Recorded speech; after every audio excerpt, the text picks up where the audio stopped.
to continue this afternoon.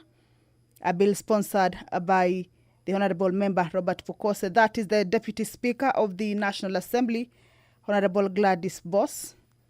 She will be presiding over this afternoon sitting. Allow me to hand you over to this live broadcast that is brought to you by PBU in partnership with KBC. Good afternoon.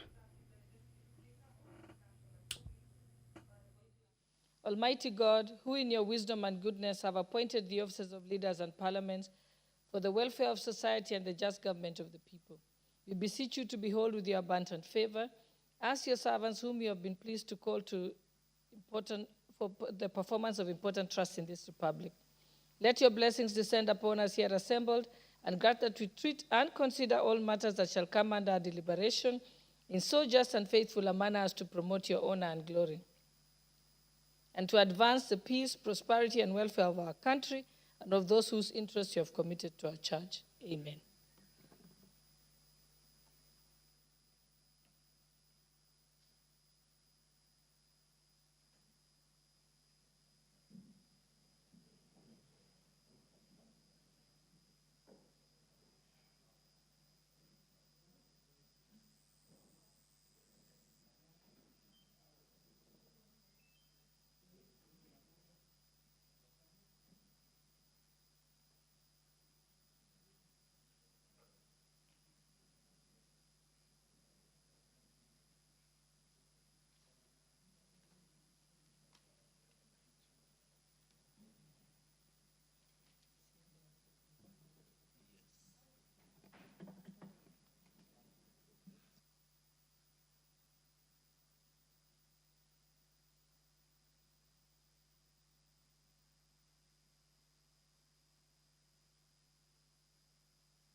Sergeant at Arms, you may ring the bell for 10 minutes.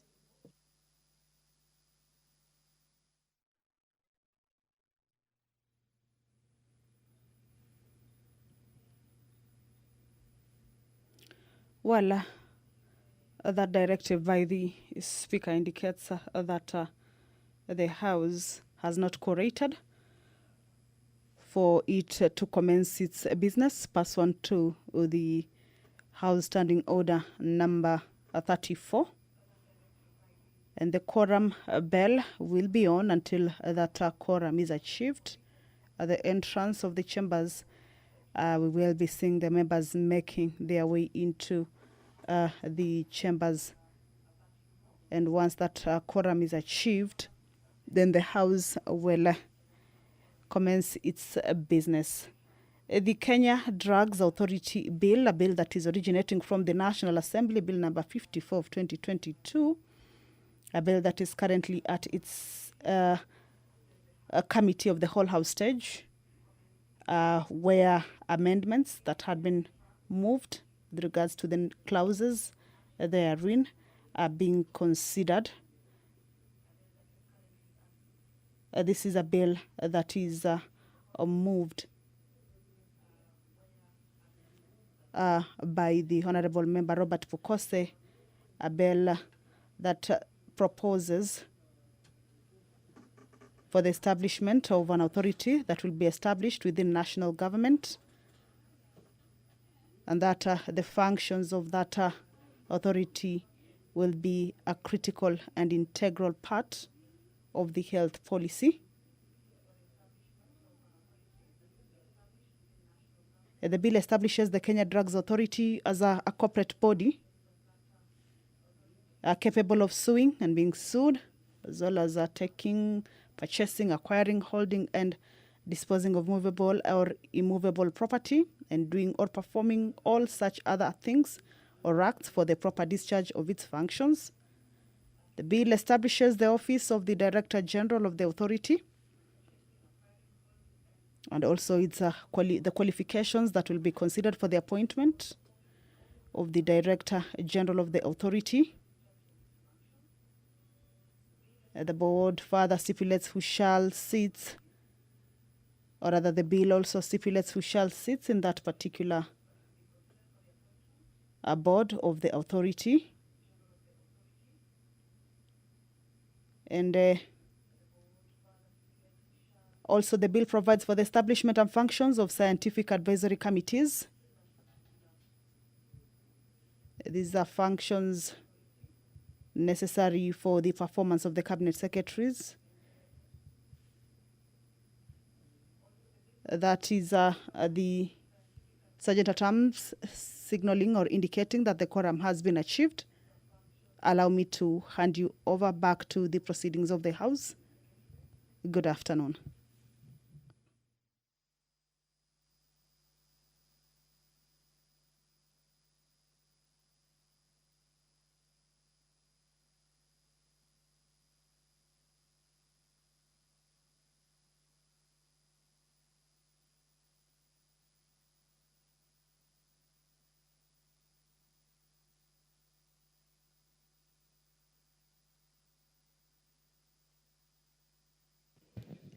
We can stop the Sergeant at Arms, you may stop the bell, and we can proceed. First order. Order number 1, administration of oath. Order number 2, communication from the chair. Order number 3, messages. Order number 4, petitions. Order number 5, papers.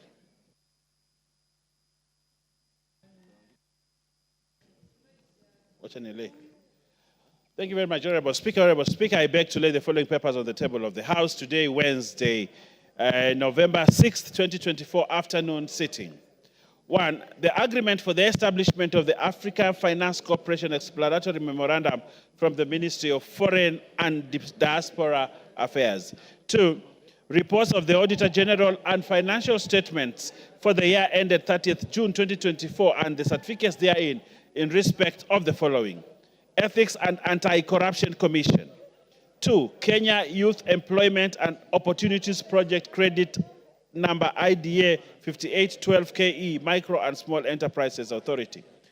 SC Reporting Toolkit Project, Ministry of Environment, Climate Change and Forestry. 4, Multinational Lake Victoria Maritime Communications and Transport Project, Kenya Maritime Authority. 5, coordinate implementation of population policy and ICPD 25 commitment project. 6, GOK UNICEF Education for Young People Program, State Department for Basic Education. And lastly, Honorable Speaker, Kenya Primary Education Equity in Learning Program, grant number D991KE, Teacher Service Commission. I thank you, Honorable Speaker, and I beg to lay.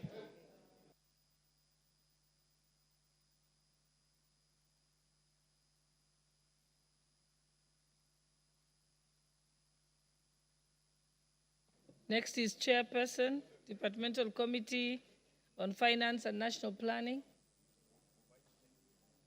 Or the Vice Chair, you have a report.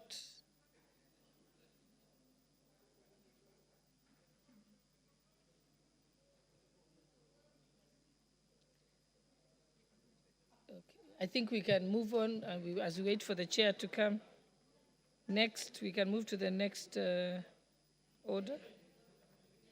Order number 6, notices of motion. Order number 7, questions and statements.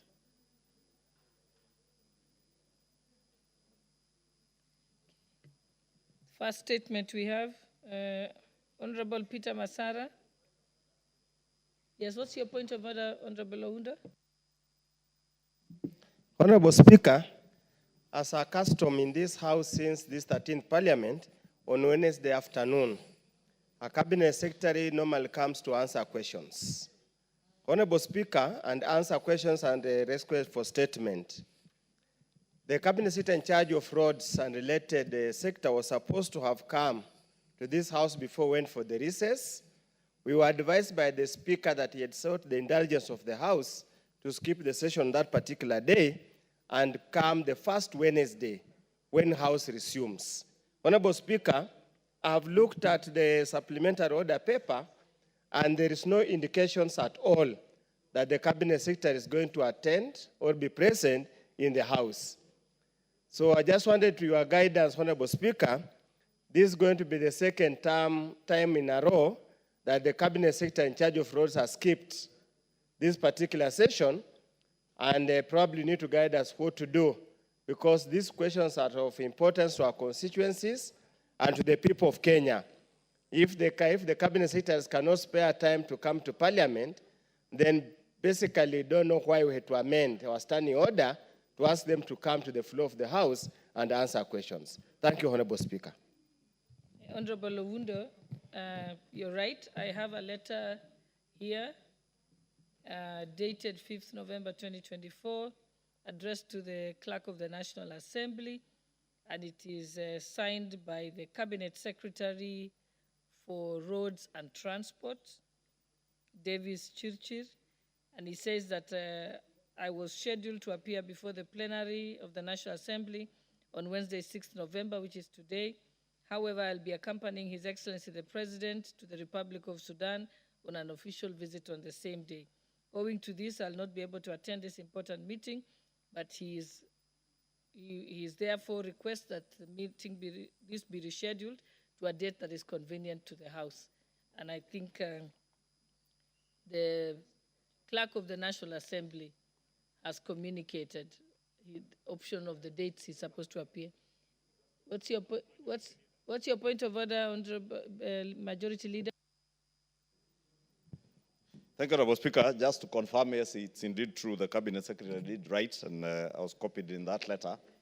And we have also since written to him, requesting him to appear before the House next week, Wednesday, I think 13th of this month, next week on Wednesday, together with the Cabinet Secretary for Education, CS Migosi.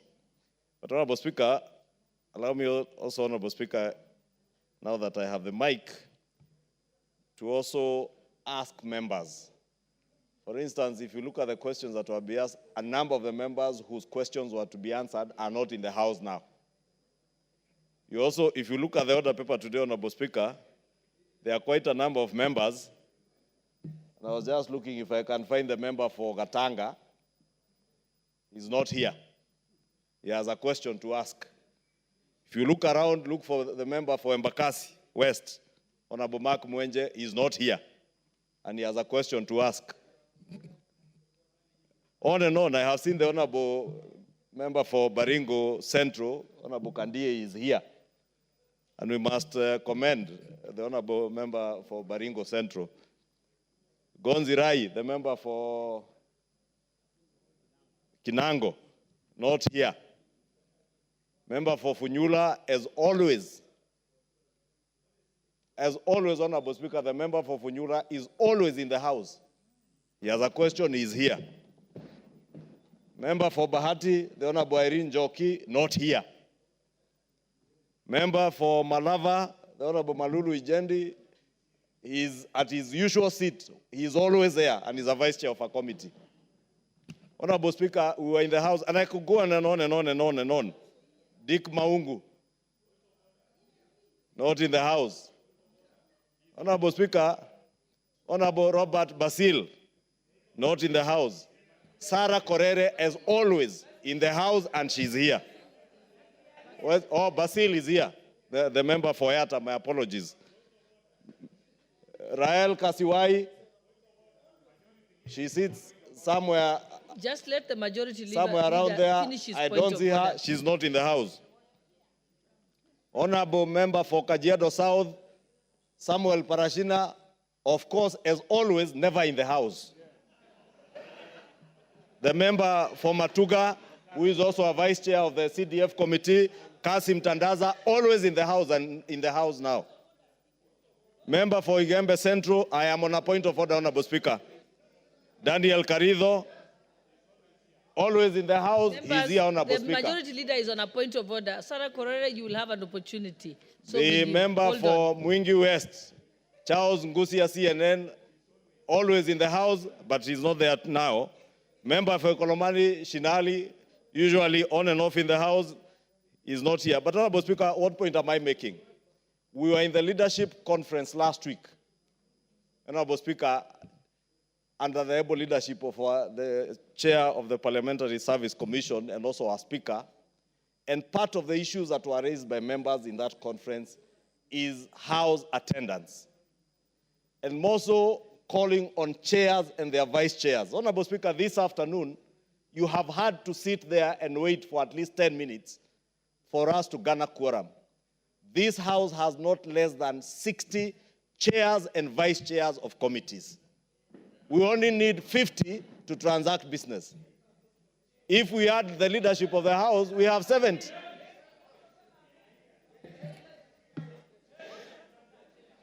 Honorable Speaker, I counted the chairs who are in the House at the time you asked for the quorum bell to be rung. Only 5 chairs of committees were seated in the House, and about 7 vice chairs. Where were the other 43, Honorable Chair? I want to say, Honorable Chair, Honorable Speaker, I wanted to ask that you remind these chairs and their vice chairs, Honorable Speaker. As we said in Naivasha, we have only another 4 weeks to go for a long recess. But these are the 4 weeks of reckoning. If you are a chair of a committee, you must be in the House at 2:30. If you are a vice chair, you must be in the House at 2:30. There is no reason for the Speaker to come and sit and wait for quorum when there are members who have business to be transacted on the floor, they are not in the House. When we have chairs who should be responding,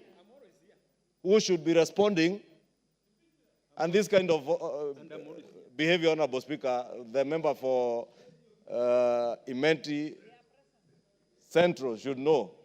We are not in a marketplace in Imenti Central for him to walk in and shout that he's here. He knows he should also have been here at 2:30.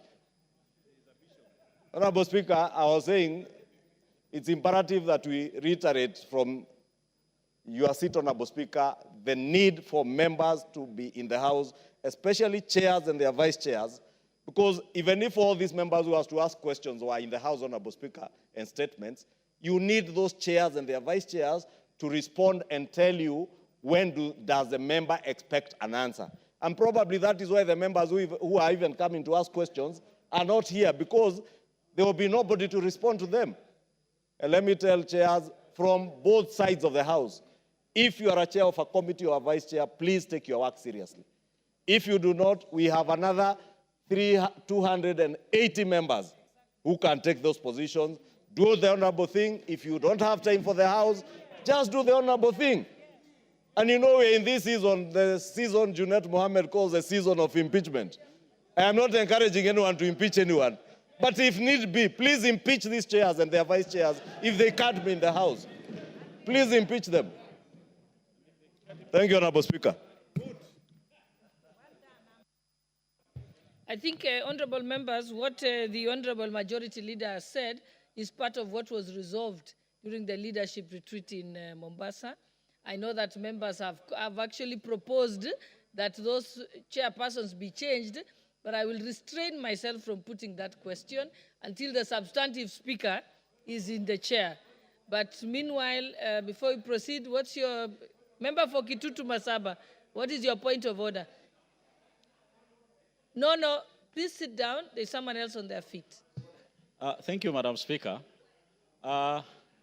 With all respect to our majority leader, Madam Speaker, I was worried whether the honorable majority leader is in order to knowing very well that our constituents are watching this television. Is it in order for him to name individuals, name by name, reading a list, whereas some of the members whom he has named were here during the morning session all the way to the end, and they are out here coming, so they have not missed their attendance. Some of these naming can be very damaging. Yes, it is a public document whereby they were informed, because if you look at the order paper, there is no CS there.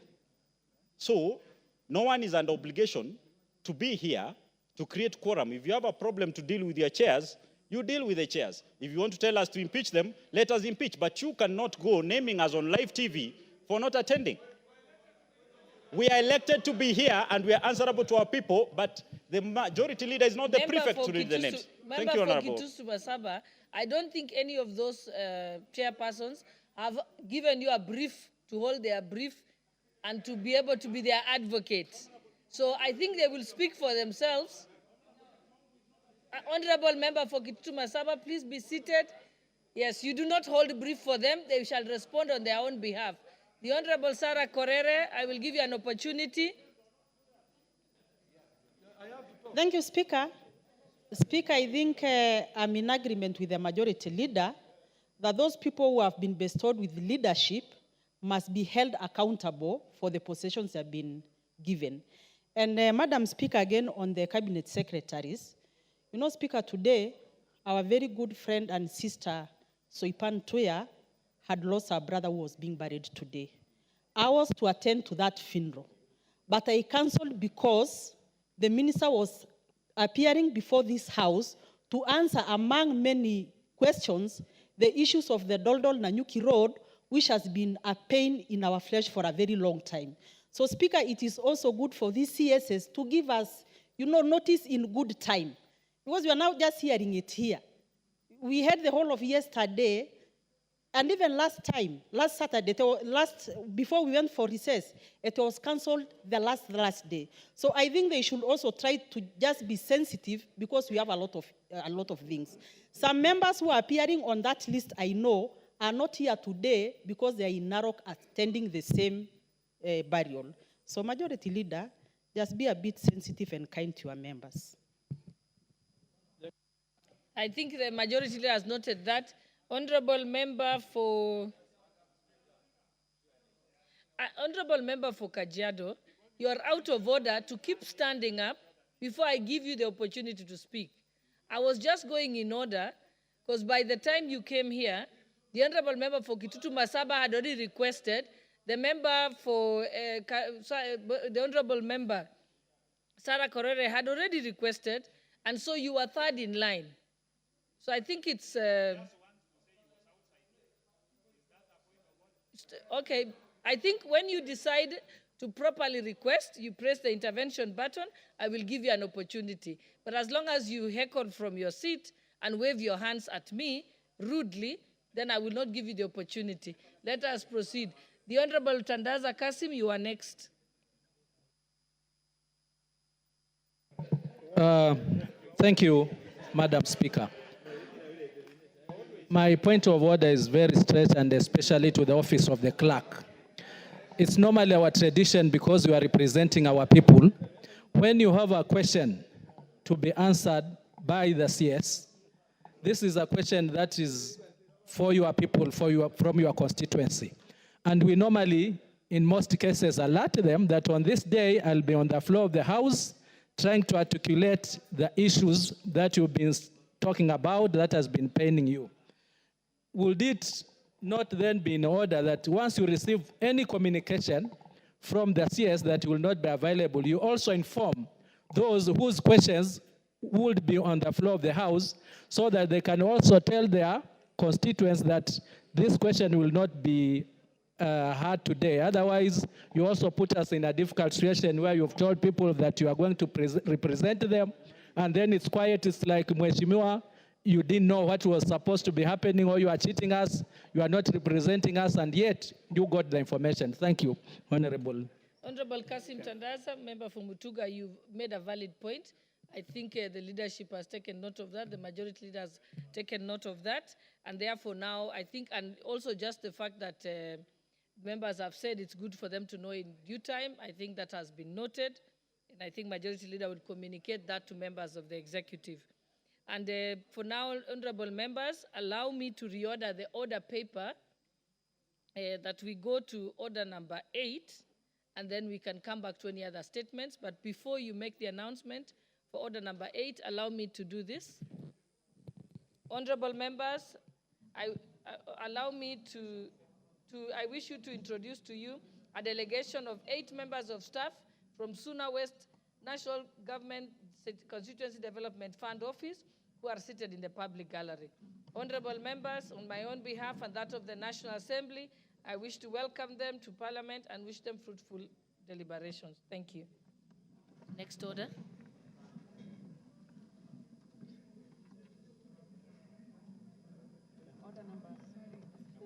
Order number 8, motion, report of the Committee of the Whole House on the Kenya Drugs Authority Bill, National Assembly Bill number 54 of 2022.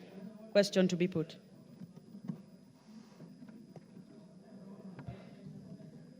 You want to? Okay, honorable members, we are just, before we go on to that order number 8, I'll allow the member for Suna West to welcome our guests on our behalf. And make it brief. Madam Speaker, I want to seek your indulgence on a matter that I think is...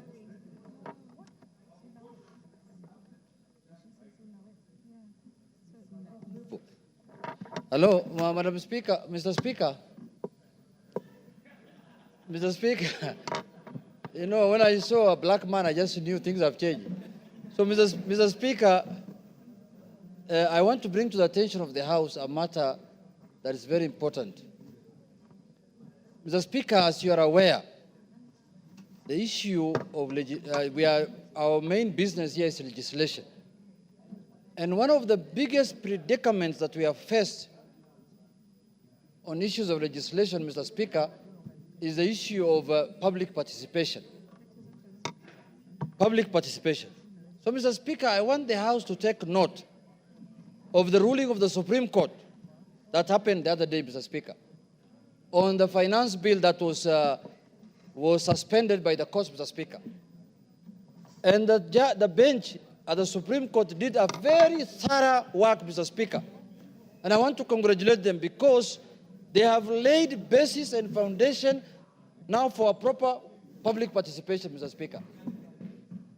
Mr. Speaker, I want to urge members to read that judgment, Mr. Speaker, because that judgment has really, really helped this country. It has cleared the path for this country now and for Parliament to do proper legislation, Mr. Speaker. Mr. Speaker, for the last 10 years or so, since the new constitution was enacted, Mr. Speaker, Parliament could not do this business, Mr. Speaker. Any legislation we do here, any act that's assented to by the President, Mr. Speaker, somebody goes to High Court, and the High Court declares that act unconstitutional, Mr. Speaker, when in the actual sense, an act could have 73 or even 80 clauses, Mr. Speaker. And instead of a judge declaring the 10 or 15 clauses that someone has a problem with, many times judges have declared acts of Parliament unconstitutional, Mr. Speaker. If you read the judgment of the Supreme Court now, Mr. Speaker, and I read that judgment last night, it gave me a lot of hope. And I said I must bring to the attention of members that now the country is going to the right direction in terms of legislation. The Supreme Court said, one of the best things the Supreme Court said is that Parliament doesn't have to convince the public on what they are doing or the legislation. They just need to inform them. Information, Mr. Speaker. You don't have to convince because we are here to legislate on behalf of Kenyans. We are exercising sovereign power that is delegated to us, Mr. Speaker. So the Supreme Court, in their own wisdom, said that you just need to inform the public. You don't need they don't have to agree with you. Because legislation is not being done in the public, it's being done in the floor of the House. One of the things that has shocked me about public participation, one time, one of the judges declared one of the acts unconstitutional. And he said that the advert that was released to the public was done in English and not Swahili. And himself is doing his judgment in English. He did not do it in Swahili, Mr. Speaker. So, Mr. Speaker, without belaboring the matter, time is ripe now for the public participation bill to come to this floor of the House. The Supreme Court has spoken on it. The Supreme Court has cleared the path. Now we need to get a proper public participation bill on the floor of the House so that we can dispense off with that matter once and for all. Kenyans have suffered. Kenyans have suffered in the sense that any legislation that is made by the representatives is normally declared null and void and unconstitutional by the courts, Mr. Speaker. The courts are legislating through, I don't know how to describe it, through the back door, Mr. Speaker. So, Mr. Speaker, that matter must come to a rest. But I want the majority leader to weigh on this matter. And I also have the issue of femicide, Mr. Speaker. Femicide. Our women are being killed, Mr. Speaker, Kenyeji.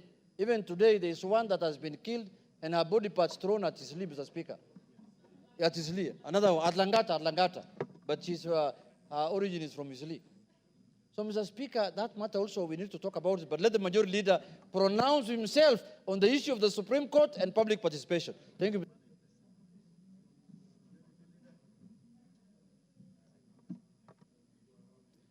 Thank you, Honorable Speaker.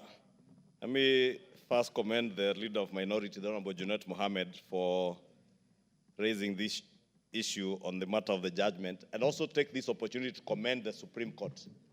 Because, Honorable Speaker, the architecture of a constitution, and we must thank God that under the 2010 Constitution, the Supreme Court came into being.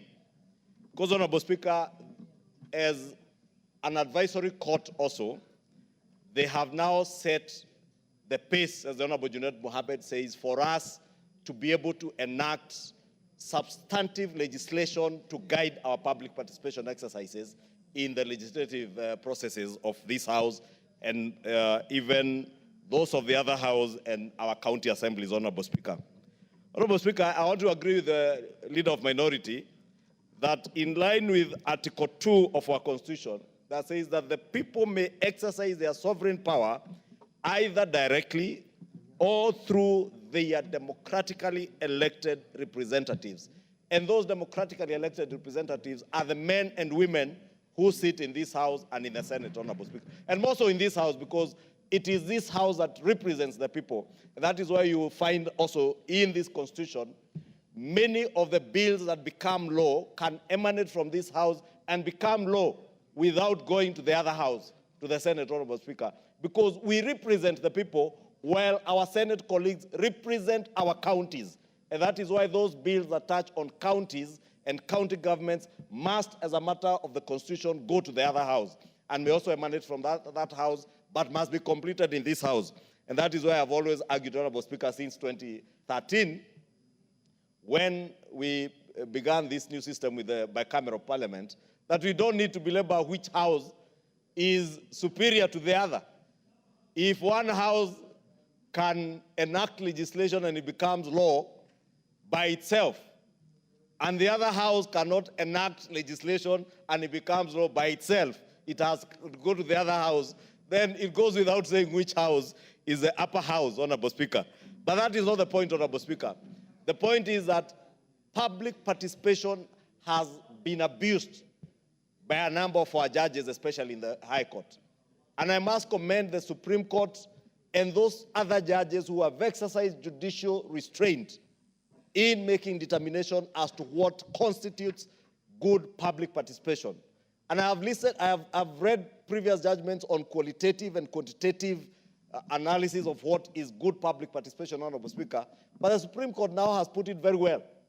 And I want to agree with Honorable Junet that it was misconstrued that public participation is a referendum.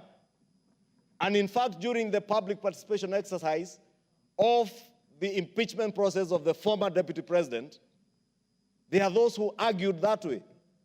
And there are those who believe that we are going to carry out a referendum exercise. Public participation is to go out and collate the views of the public. But it's still up to the members of parliament to consider the views of the members of the public. And they may not necessarily be the right views. And you know, Honorable Speaker, it is said that opinions are as many as, I don't want to say what they say out there, but you know what they say, that opinions are as varied as you know what. and everybody has theirs. Therefore, as many views as we will get from the public, Honorable Speaker, the onus is still on us as the lawmakers to consider all those views, balance those views against what the legislation that we are making seeks to achieve, Honorable Speaker. And I'll take you back, Honorable Speaker, to the Finance Bill 2024. And Honorable Speaker, because I have seen the CS of National Treasury bring in a number of proposals that were very good proposals that were carried in the Finance Bill 2024, Honorable Speaker. We went out to collect views of the public through the public participation exercise that the member for Molo, the Honorable Kimani Kuria, spent, I think, close to 14 days seated in County Hall, listening to Kenyans. And Kenyans came in their numbers to give their views. They said they do not want taxation on bread. They said they do not want to see taxation on motor vehicles. Kimani Kuria and the Finance Committee did a report which was tabled and adopted by this House in second reading, agreeing with members of the public that there should be no taxation on bread, no taxation on motor vehicles. Kenyans out there from the manufacturing industry, Honorable Speaker, appeared before the Finance Committee and told them that we are killing our manufacturing industry in Kenya because we are encouraging more of imports than local manufacturing. And it was players in the manufacturing industry through KEPSA, through the Kenya Association of Manufacturers, that brought proposals that would protect our local manufacturing industry, made proposals to levy excise duty on completed or finished products being imported from China, the Far East, Europe, including diapers and sanitary towels. But what happened, Honorable Speaker?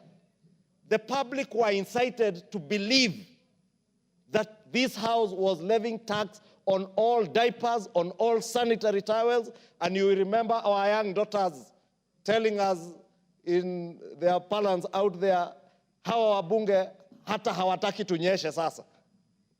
You know, Honorable Speaker, how embarrassing when we saw it was when we watched our daughters, our teenage daughters, telling us that hatutaki wanyeshe. Whereas it is them that we sought to protect. It is our young mothers, our young daughters, our sisters we sought to protect from cheap, completed products of sanitary towels, which nobody can authenticate how hygienic they are. The standards that they've been manufactured under in the West and in the Far East, Honorable Speaker. And some of these Far East countries, Honorable Speaker, you know, they have no standards. You get what you pay for. And it is that we sought to levy excise duty on so that we protect that local manufacturer who is manufacturing sanitary towels in Mlolongo, another one in Ruiru, another one in Juja, another one in Nakuru, Honorable Speaker. It is the farmer in Western Kenya and Luo Nyanza and parts of Nyanza, Honorable Speaker, that we sought to protect, who has now been given cotton seed, BT cotton seed, to produce cotton for the value addition of these manufacturing industries, Honorable Speaker. It is the Kenyan youth who are on the streets we sought to protect, to create jobs for them in those factories here, Honorable Speaker. But what did we do? We were told, reject. We rejected, we lost jobs. We rejected, we exported jobs to the Far East. No wonder, Honorable Speaker, today, when CS Mutua announces 3,000 jobs, in Qatar, 30,000 Kenyans turn up at KICC. I want to plead with the Kenyan people, and more so our fourth state, Honorable Speaker. Let us be responsible in how we communicate to our people, because we end up misleading our people, and at times even us as political leaders, we are guilty, because we end up saying what we think is popular with the public, but not what is right. And I've said here, Honorable Speaker, before, what is right is not necessarily what is popular, Honorable Speaker. Therefore, in terms of public participation, I want to ask all our committees, when we embark on public participation, our work is to listen to the views of the public and balance it against the legislative proposals that we have and against the policies that we seek to anchor that legislation on, Honorable Speaker. Because it is only you who, upon being elected, like the member for Kajiado South, the people of Kajiado South believe that the member of Kajiado South is the best amongst their people, Honorable Speaker. And therefore, because he's among the best of Kajiado South constituents, they entrust him to come and make laws on their behalf. And therefore, they expect the member for Kajiado South or the member for Kikuyu to know better. And by knowing better, to be able to know this legislative proposal that is before the House is anchored on the policy of import substitution. And therefore, you must balance the question of import substitution, the policy of import substitution, against the legislative or the tax proposals being made vis-a-vis the interest of business people who are importing cheap products that endanger our women, our young girls, Honorable Speaker, and it is only these honorable men and women in this House who can do that. Therefore, in conclusion, Honorable Speaker, let me inform the minority leader that indeed the office of the Attorney General is in the wee hours of finalizing on the public participation bill, a substantive bill that now, even further informed by what the Supreme Court has said, will guide our public participation exercise moving forward, Honorable Speaker, so that we do not find many of the statutes that we enact into law in this House and in the other House, Honorable Speaker, being rendered unconstitutional on the basis of public participation. With those few remarks, Honorable Speaker, let me conclude by commending the honorable ladies and gentlemen in the Supreme Court who rendered that judgment that was very well informed, and we can now comfortably say that that Supreme Court has men and women, Honorable Speaker, who weighed in on the issues that will guide our country very well moving into the future. Thank you, Honorable Speaker.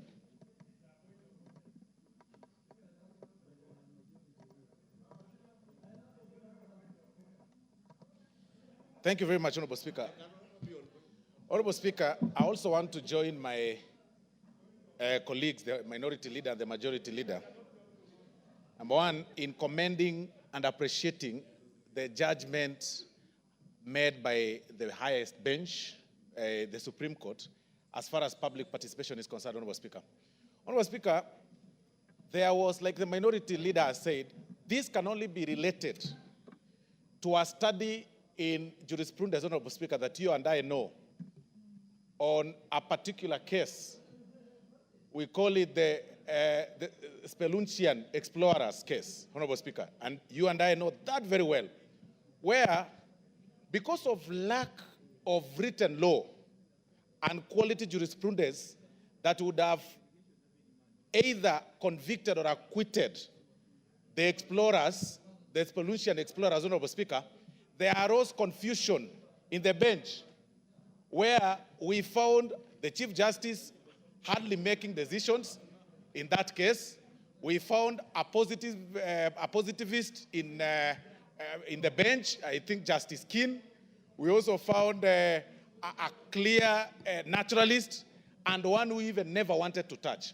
This question of public participation, Honorable Speaker, has brought a lot of confusion within our high courts and within our courts, Honorable Speaker, where one judge's view in the high court in Kajiado, another judge's view in Kisii, another judge's view in Kerugoya, another one in Mombasa, and another one in South Mogrango. Very soon we'll get a high court in South Mogrango. We are lucky to have a magistrate court so far. Honorable Speaker, when you read such laws, you will then be left wondering, and this House will be left wondering, which particular judgment would you, want to refer to when creating your own jurisprudence in terms of making the public participation worthwhile, Honorable Speaker. And that is why it is very important for this Supreme Court to have come with a clear distinction on what this House on what this House ought to do in terms of public participation. Because, Honorable Speaker, I was mesmerized by definitions of what a quality. I read one judgment that said what was a quality public participation. The parameters one created. What we are suffering from, Honorable Speaker, is actually what I would call judicial activism, where some people, and I say this with tremendous respect, to members of the judiciary, where some members of the judiciary, Honorable Speaker, decided to be activists and populist, start making populist decisions. In fact, you'll even be, you'll be forgiven if you actually predict the outcome and then it comes exactly as it is, because you would see conversations on social media, or now a judge would interpret this public participation direction, and the following day when you read that judgment, it is as exactly as it was written by some people on social media. I mean, this is mere judicial activism, Honorable Speaker. And the direction the Supreme Court has actually given us as far as public participation is concerned, it is a right jurisprudence. But again, I challenge this House to expedite the process of creating this law on public participation and create parameters. In as much as now we are using the jurisprudence that has been created, Honorable Speaker, it is important for this House to expedite such laws, and I think the chairman is here and is well noting, and then we expedite such process so that we do not have such similar confusions in future, Honorable Speaker, where the same procedure used on a particular bill is rendered mute, while there's a similar procedure that has been used on a different bill has gone through a similar procedure, passed and enacted, and it's now law. That kind of confusion, Honorable Speaker, couldn't be explained. We had lost quality on making our jurisprudence in courts, and we really must commend the honorable judges for coming up with such very serious directions as far as this jurisprudence is concerned. Thank you very much, Honorable Speaker. Justice and Legal Affairs Committee. Thank you very much, Mr. Speaker.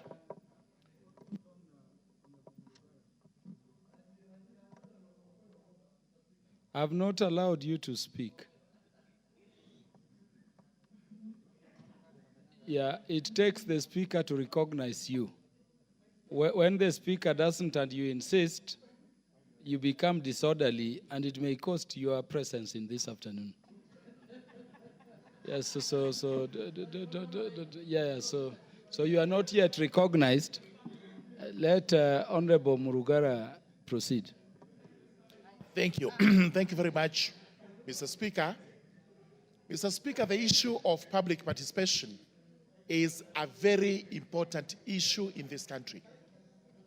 And we allowed the Supreme Court for the interpretation and the guidance it has given to the House and to Kenyans as regards what exactly is public participation and to what extent should this House consider views collected from the public during public participation. Indeed, it is true, many people think that when we go for public participation, we should be collecting views and votes from the public, so that if the public votes against whatever it is we are proposing, then it fails. Nothing is far from the truth than that, because the fact remains public participation is purely to ensure that our public is well informed as regards the legislative proposals we have here or whatever action Parliament is taking, so that the public does not plead ignorance at any time. Two very important things to say. JLAC has two drafts of public participation acts, which we are looking at. In fact, we had scheduled December to be our deadline, so that we are able to produce something for the House to look at. But we are happy to hear the Leader of Majority saying they are also working on an act of Parliament, which will be coming to us in due course and which we will be debating when the right time comes. Because part of public participation is the question which recently, on Monday, the newly appointed Deputy President of the Republic of Kenya, Professor Kithure Kindiki, posed to the judiciary. What is the difference between the public interest and the national interest? And which of the two is higher than the other? Because as far as public interest is concerned, and that goes with the public participation, there may be an element of mobilization towards rejecting a popular idea of the government. Is that what you should be calling public participation and the public interest? Or we should be looking at the bigger good of the country? What is beneficial to the country, and we should be carrying that as actually what entails public interest. All this is going to come before the House.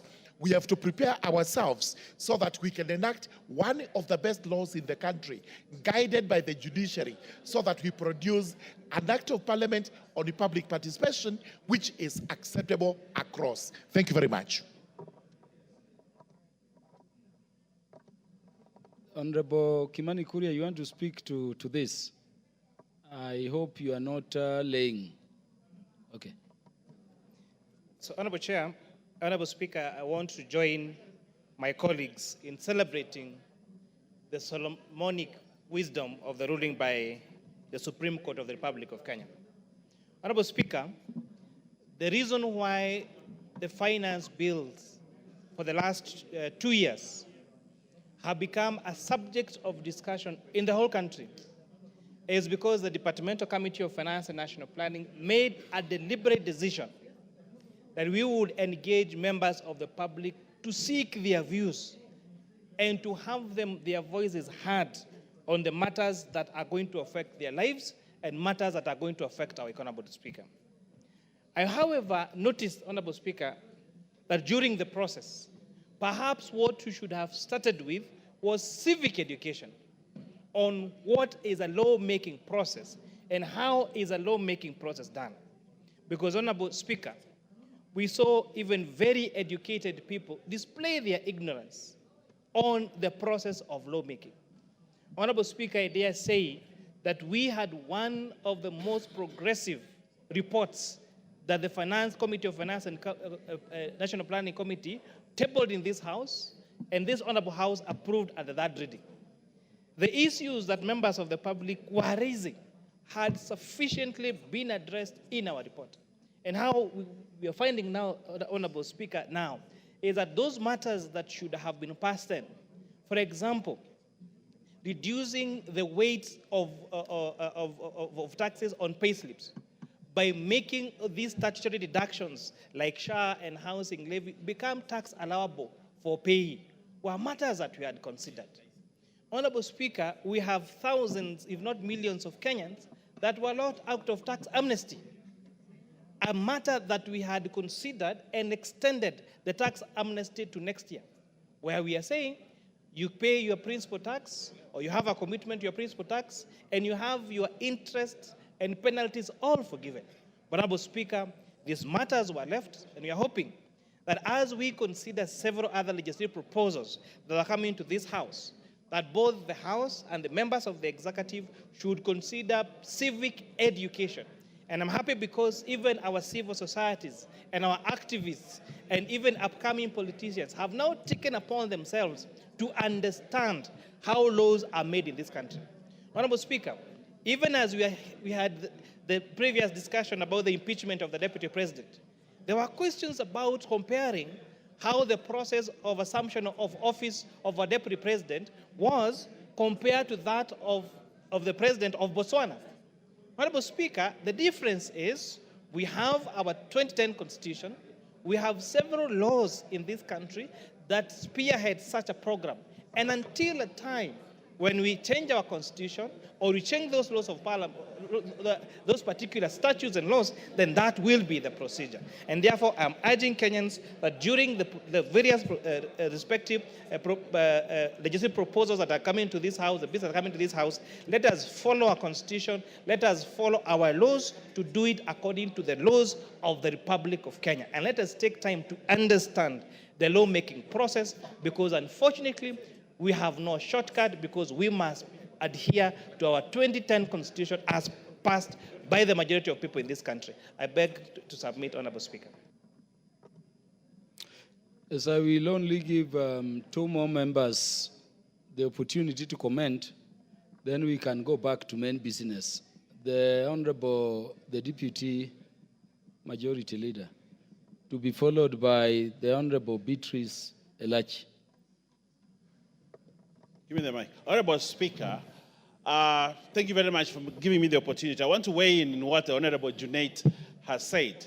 about the ruling at the Supreme Court. Honorable Speaker, I want to say this, that the Supreme Court actually asserted the doctrine of separation of powers. The doctrine of separation of powers. The Supreme Court, what it has done is to say, Parliament has work cut for itself, allow Parliament to do its work. The judiciary has work cut for itself, allow the judiciary to do its work. And I think this is a landmark ruling, Honorable Speaker, delivered by the Supreme Court. And this ruling will allow this country to move forward, government programs to move forward. Otherwise, the article on public participation became the Waterloo in the Constitution itself, because the Constitution could not move forward, implementation of laws could not move forward, because it was always taken back by the issue of public participation. Honorable Speaker, if you allow me to say this, the High Court has continuously abused Article 165, 3D1 of the Constitution, which says that the High Court has jurisdiction on the interpretation of laws, including whether the law is consistent to the Constitution. That Article 165, Honorable Speaker, has been abused by the High Court in such a way that they became a supervisor of the legislature, which is not the role of the courts in this country. The courts cannot be supervisors. They have been given the mandate in the law, Article 165, to check and interpret to the extent to find whether the law is actually inconsistent with the Constitution. And I want to say this, the separation of powers must be respected. Parliament must be given opportunity to work. And this Parliament cannot be supervised by the whole High Court, but the High Court has a role to ensure what we pass here is consistent to the Constitution. Honorable Speaker, they picked the issue of public participation and wanted every law to fall on the sword of public participation. But I want to thank the ladies and gentlemen at the Supreme Court for asserting that we need to give Parliament an opportunity to work by actually giving that ruling, Honorable Speaker. I think Parliament and the nation. Otherwise, I would also say we also need to ensure that the courts do public participation on every ruling that they want to make, so that it becomes cross-cutting. But I want to join Honorable Junaid for bringing this up, Honorable Speaker, and I want to thank the court and the Chief Justice for ensuring that now the issue of public participation will not be allowed to continue to abuse the authority of Parliament. I thank you, Honorable Speaker. Honorable members, we need your numbers. For those who are leaving, we want to request for your patience because we need your numbers in order number 8. You remember we re-altered the order paper, awaiting some good numbers. So may I request that we allow Honorable Beatrice Elachi to say something to this, then we go back to the orders which require your numbers. We ask for your patience to stay within. Thank you, Mr. Speaker. Mr. Speaker, let me also appreciate our minority leader for bringing this matter. Mr. Speaker, for me, I want to thank the Supreme Court because they've gone back to the act of the Supreme Court.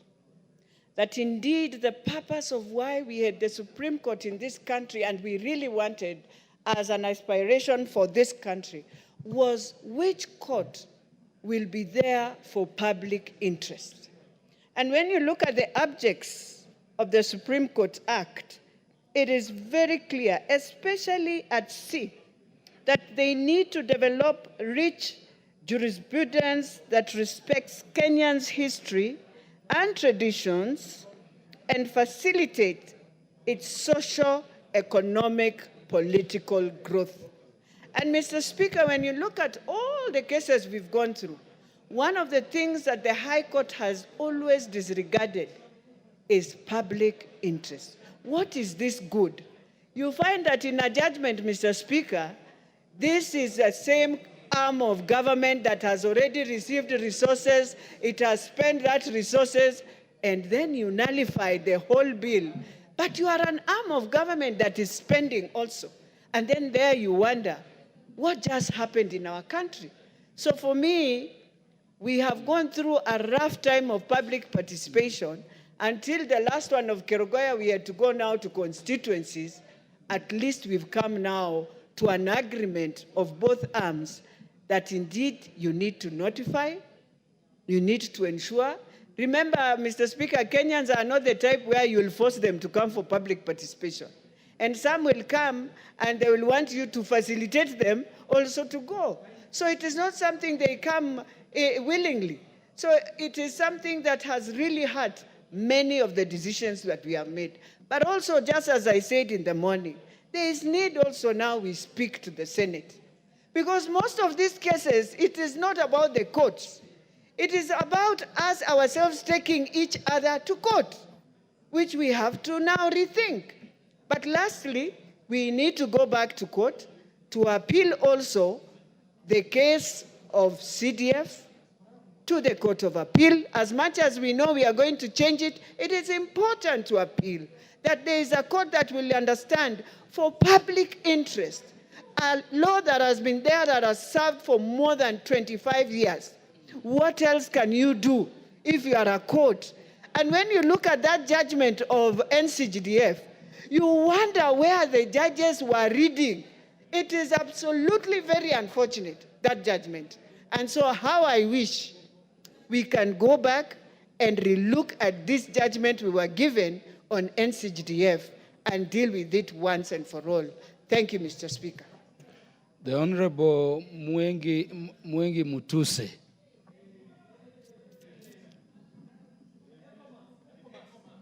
Ekomas Mwengi Mutuse.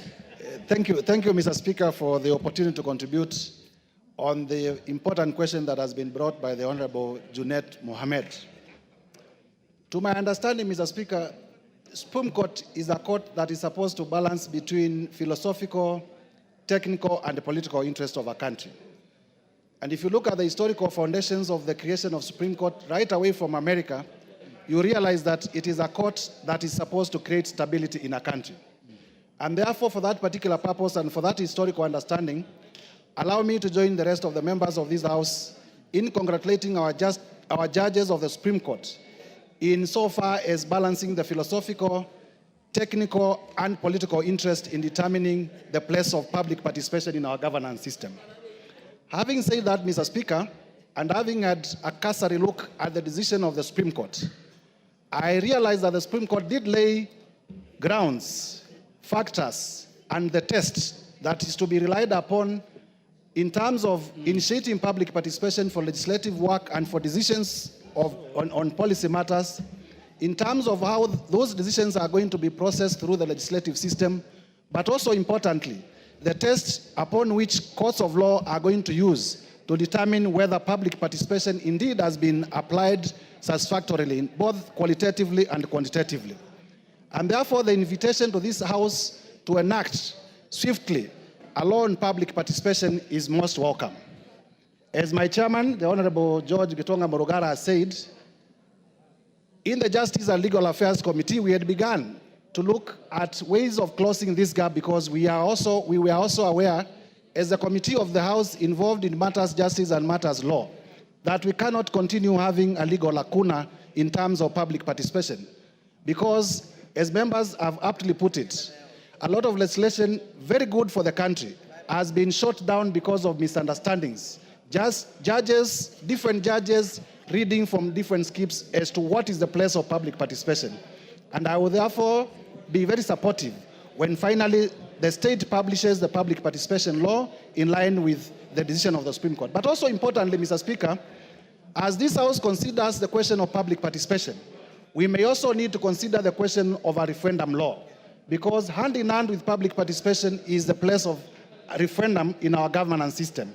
And therefore, we'll be also urging the majority leader to also liaise with government so that even as we enact a law on public participation, we also enact a law on referendum so that the country is adequately resourced legally to deal with these two issues. I thank you, Mr. Speaker, for the opportunity to contribute. And I want to assure the House that having successfully impeached a Deputy President, I am not going to impeach any other person soon, because we cannot go lower than that. Thank you. I think we allow the members who have spoken to the matter to speak on behalf of the whole House. Call order number 8. Order number 8, motion, report of the Committee of the Whole House on the Kenya Drugs Authority Bill, National Assembly Bill number 54 of 2022. Question to be put. Yeah, honorable members, I order. Honorable members, I now put the question that this House do agree with the report of the Committee of the Whole House on its consideration of the Kenya Drugs Authority Bill, National Assembly Bill number 54 of 2022, up to clause 79, and seek leave to sit again. Will as many as are of that opinion say aye? Aye. Will as many as are of a contrary opinion say nay? The ayes have it. Next order. Order number 9, motion, first report on the implementation status of House resolutions on committee reports and public petitions. Mover to reply. Again, the chairperson of the Committee on Implementation to reply as briefly as possible. We want to put the question to this one. Thank you, Mr. Speaker. I beg to reply, and I want to thank the honorable members for their contributions, Mr. Speaker. And the most important thing that I want to ask those ministers and departmental heads, Mr. Speaker, that when they do budgeting, they need to include some money to enable the implementation of some of the resolutions, Mr. Speaker. Mr. Speaker, I want to donate only 2 minutes to Honorable Mwenje. The Honorable Raphael Wanjala, Chairperson, Committee on Implementation. If you intend to donate, you donate before you reply. So unfortunately for those members, they have been overtaken. Okay, Mr. Speaker, So just reply. I beg to reply. Thank you very much. Honorable members, let me also put the question to this. Honorable members, I now put the question that this House adopts the first report of the Select Committee on Implementation on the implementation status of the reports on petitions and resolutions passed by the House, laid on the table of the House on Thursday, 26th October 2023. Will as many as are of that opinion say aye? Aye. Will as many as are of a contrary opinion say nay? The ayes have it. Yes, we had reorganized the order paper. Can you go back to order 7? Order number 7.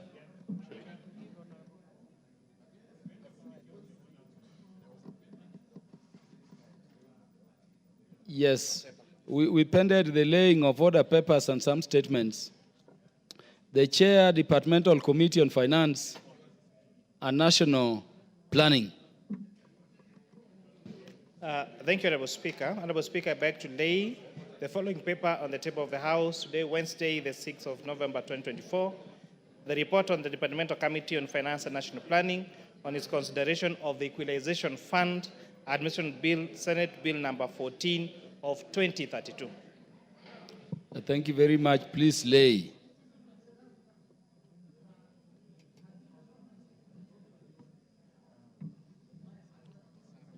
Do we deal with these people?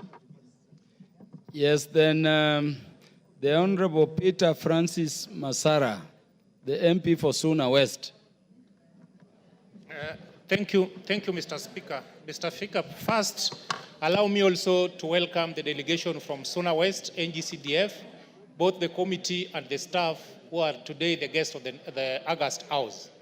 Mr. Speaker, I want to appreciate them and those who are not here for working so hard to make Suna West shine the way it is shining.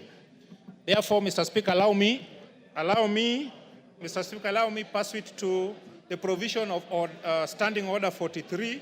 I wish to make a statement regarding the untimely passing on a veteran musician, Mrs. Lilian Nauma, popularly known as Princess Julie, Alili Nyajogina on Saturday, 12th October 2024, while undergoing treatment at the Migori Referral Hospital.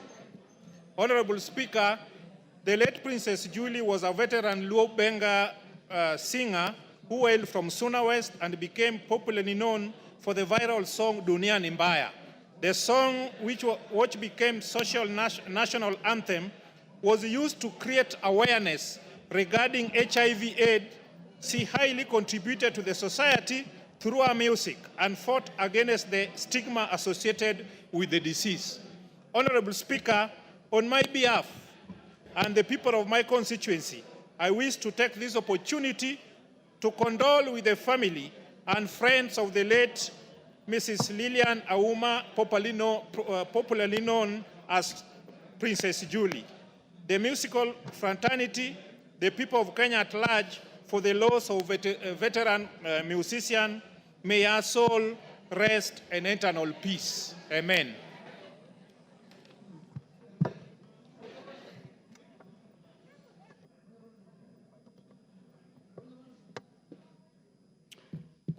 As the minority leader.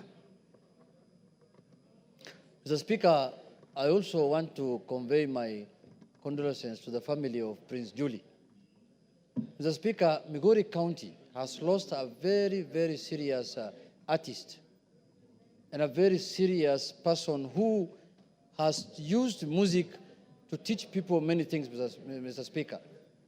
Mr. Speaker, as you are aware, Prince Julie, at the height of her career, when Kenyans were faced with the scourge of HIV/AIDS, Mr. Speaker, she came up with a set of music that has taught people how to behave and how to make sure that Kenyans live in a manner that they can stay away from that kind of disease, Mr. Speaker.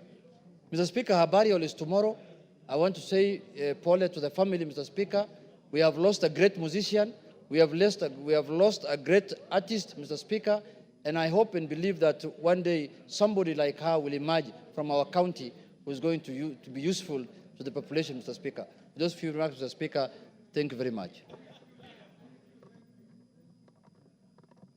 Thank you, Honorable Peter Masara, for that statement, and thank you, Minority Leader, for that recognition to Princess Julie. On behalf of the National Assembly, we record our condolences, and we pray for God's comfort and strength to the family of Princess Julie.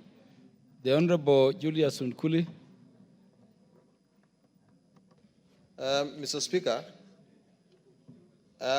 pursuant to the provisions of Standing Order 44.2c, I rise to request for a statement from the chairperson of the Departmental Committee on Administration and Internal Security regarding two organizations known as SOS Mission and SOS Adventure operating in Kilgoris constituency.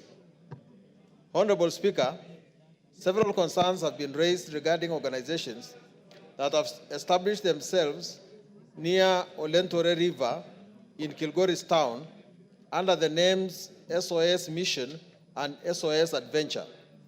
It is unclear whether these two entities are distinct or are a single organization.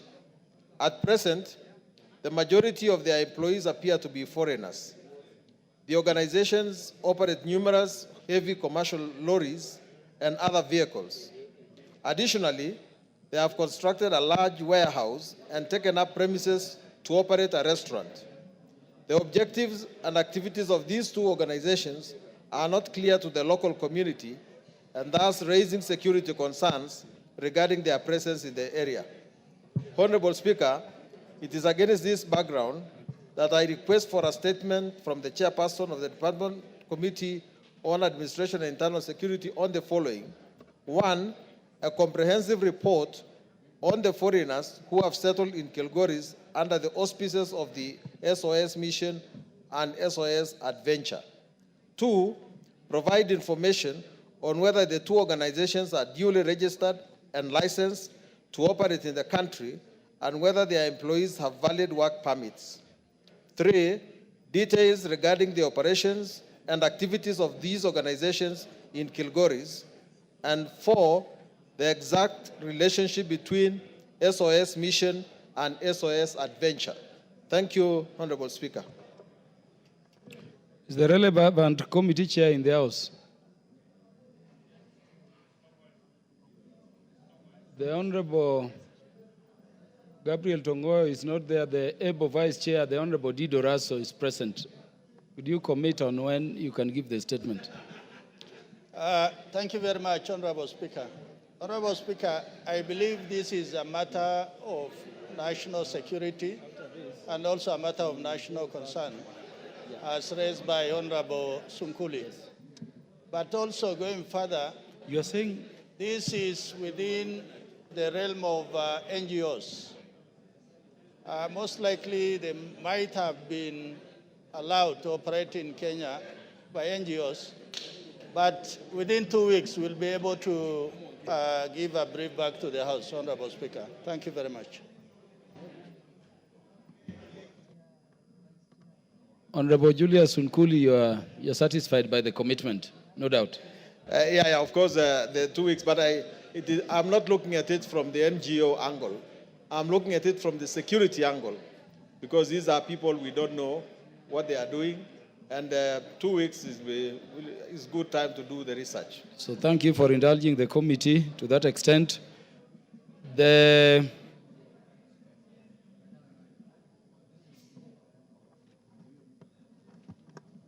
I will go back to the order paper.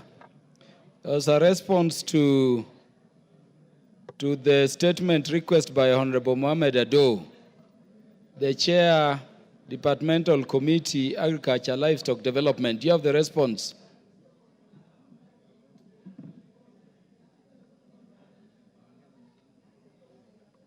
The Chair, Agriculture and Livestock Development Committee. Is it not that? Is the Vice Chair, Agriculture and Livestock Development Committee in the House? Yeah, you have the report ready? Give him the mic.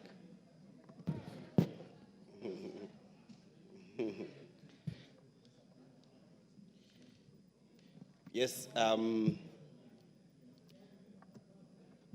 Mr. Speaker, I have a statement regarding the status of the strategic promotion and development of dry land agriculture in Kenya. Is Honorable Mohamed Ado in the House? Yeah, good. Yes, we have a response to his statement. And the general overview of agriculture sector, dry land agriculture in Kenya is vital for enhancing food security, improving livelihood, and promoting sustainable development in arid and semi-arid areas.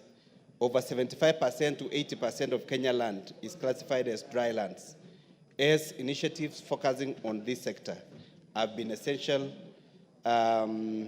for addressing challenges posed by climate change, land degradation, and population growth. Number one, policy and strategic plans aimed at promoting dry land agriculture in arid and semi-arid regions, and clear framework, if any, to guide investment and interventions, including the development of water infrastructure for irrigation purpose. The response from the Ministry of Agriculture and Livestock Development has developed the following policies and strategies to promote dry land agriculture. Number one, National Agriculture Policy. The National Agriculture Policy aligns dry land agriculture initiative with the Kenya Vision 2030. Number two, Agricultural Sector Transformation and Growth Strategy. The strategy emphasizes the sustainable agricultural practices that enhance food security through transformation of agricultural sector for growth. Number three is climate change policies. These policies integrate dry land agriculture into national climate change action plan, the Kenya Climate Smart Agriculture Strategy, the Climate Smart Agriculture Implementation Framework, the Climate Smart Agriculture Monitoring and Evaluation Framework to enhance resilience to climate impacts. This includes promoting adaptation with mitigation benefits, strategies, and sustainable land management. Strategy number 4 is financial support and investment. This is done through public-private partnership to implement or to invest in infrastructure and technology for dry land agriculture. This includes access to credit facilities and insurance products tailored to farmers in dry land areas. Number 5 is research and development. Agricultural research institutions are supported to do research focusing on local or locally unique challenges and opportunities within dryland agriculture, fostering innovation and development of locally adopted solutions. Number 6 is social safety nets and food security programs. This is by ensuring alignment with programs aimed at improving food security, such as National Safety Net Program. The program supports vulnerable population in dry land regions during periods of drought, crops failure, such as crops and livestock insurances, subsidies such as fertilizer seeds and breeds. Statement number 2 is initiatives that the government has put in place to support farmers in Asal's regions, including provision of knowledge and tools needed to engage in sustainable and productive agricultural activities. The response here is the government is implementing several projects aimed at supporting farmers in Asal regions.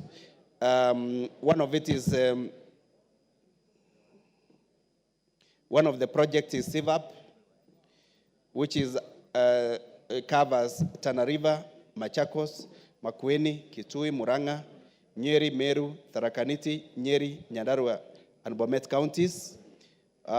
This project period that started is 2016 and it continues up to 2025. DRLSLP covers Turkana, Baringo, West Pokot, Samburu, Marsabit, and Isiolo. The project period is between 2013 June and it ended in 2023. We have Brefon, which covers Turkana, Baringo, West Pokot, Samburu, Marsabit, Isiolo, and Garissa. And the project period is between 2022 and it will end in 2027. The KCSAP project, which covers Marsabit, Isiolo, Tana River, Garissa, Wajir, Mandera, West Pokot, Baringo, Laikipia, Machakos, Nyeri, Tharaka Nithi, Lamu, Taita Taveta, Kajiado, Busia, Siaya, Nyandarua, Bomet, Kericho, Kakamega, Uasin-Gishu, Elgeyo Marakwet, and Kisumu. This project period was started in 2014 and it will end this year, 2024.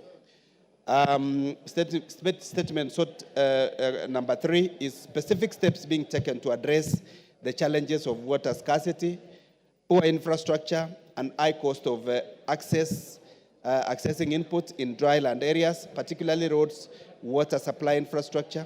And the response is as follows. The challenges are addressed by implementing the following projects: soil fertility, soil and water management, irrigation and drainage management, agroforestry systems, and bioenergy systems. Number B is small-scale irrigation and value addition project, which is CIVAP. The projects has implemented the following activities in Asal areas: 11 irrigation schemes, 19 micro-irrigation schemes, 48 water pumps or earth dams, 49 boreholes and shallow wells, 41 additional boreholes under construction, 18,087 hectares catchment, watershed under development, 419 kilometers of rural road under rehabilitation, 45.9 additional kilometers of roads under construction, 7 post-harvest handling market and grading sheds have been constructed, 3 additional grading sheds under construction, 3 livestock sale yards have been constructed, 4 additional livestock sale yards under construction, 12 processing facilities, 11 honey processing, 1 mango processing, 2 pasture reseeding plots of 200 acres, and 205 income generating activities, groups supported with assorted equipment to boost production and value addition. Number C is droughtless, resilient and sustainable livelihood program, which is DRSLP.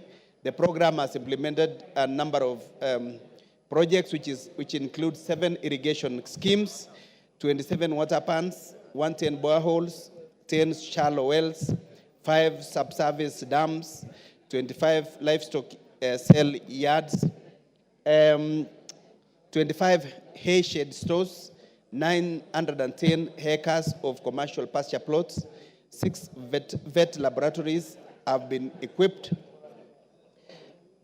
4 cattle dips constructed, 40 groups supported with value addition equipment of honey production and marketing for income generating activities.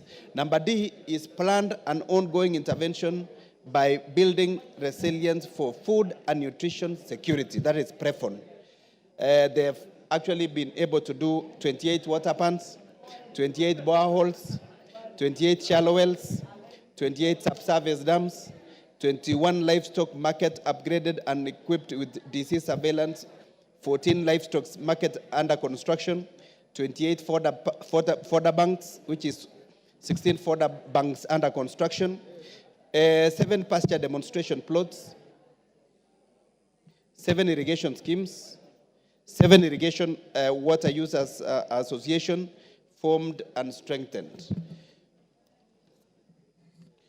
And number 4 of the statement sought is provision of a report on the current agricultural policies that align with National Development Agenda, particularly Vision 2030 and the Big Four agenda with respect to and how the government intends to balance investment between wetland areas and dry land regions to ensure equitable and sustainable agricultural growth across the country. The response is the agriculture policies that align with National Development Agenda are 1, Agricultural Center Transformational and Growth Strategy, ASTGs, Kenya Climate Smart Agriculture Strategy and its implementation framework, and Agriculture Mechanization Policy. And that's the end of the statement, which was sought by Honorable Mohamed Ado. Response to that particular statement. Thank you, Chair.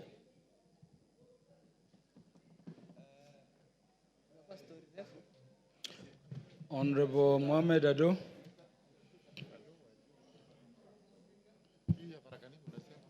Thank you very much, Honorable Speaker. I really would like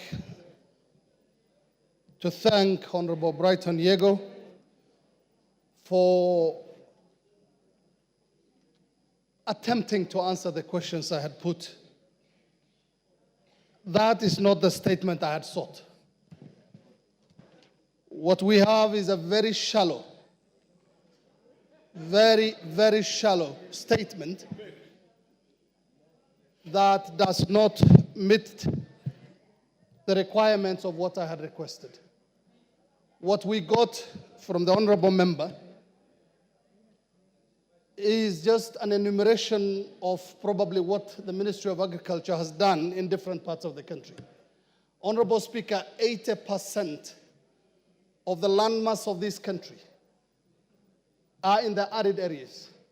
Yet we have continued concentrating agriculture only in the wetlands. And I also refuse the notion that terms Nyeri Nyahururu, Meru, Bomet, Muranga as arid or semi-arid lands. So I am totally unsatisfied with the answer that's been provided by the ministry, because all these projects that have been enumerated here, we are seeing 11 irrigation schemes, 19 micro-irrigation schemes, 48 ponds and earth dams, 49 boreholes, and so many other figures. And they're not saying exactly where these projects have been initiated. Honorable Speaker, I am aware of farmers very eager to grow their own food and sell the rest to surplus. People who are struggling with lack of water. They have the land, they have the human resource, but they have very little help, not from the county governments and not from the national government. And that is why I brought that question to the floor of the House. I'm deeply unsatisfied. Thank you very much.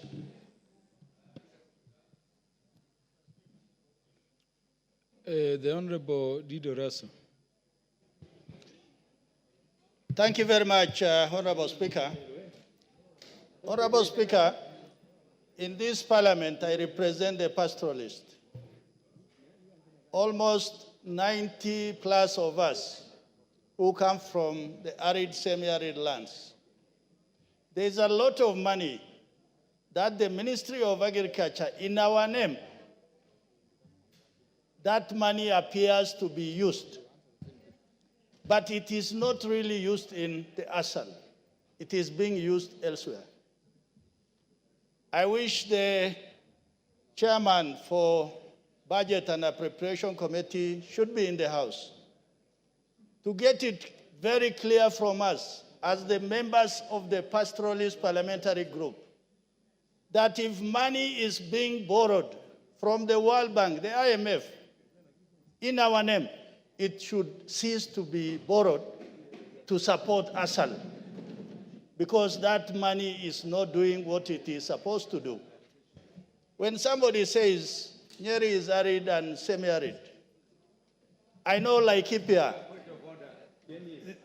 I know a bit of Laikipia.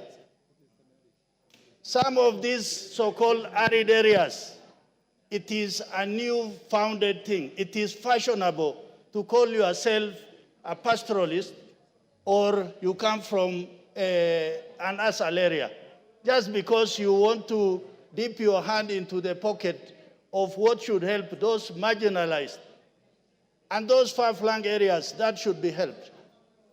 Honorable Speaker, we have been around in this country for a while. We know even when you go to Nyanza, there are areas that are Asal. But it is a deliberate effort by those who are cutting the cake. Let us cut it for our people.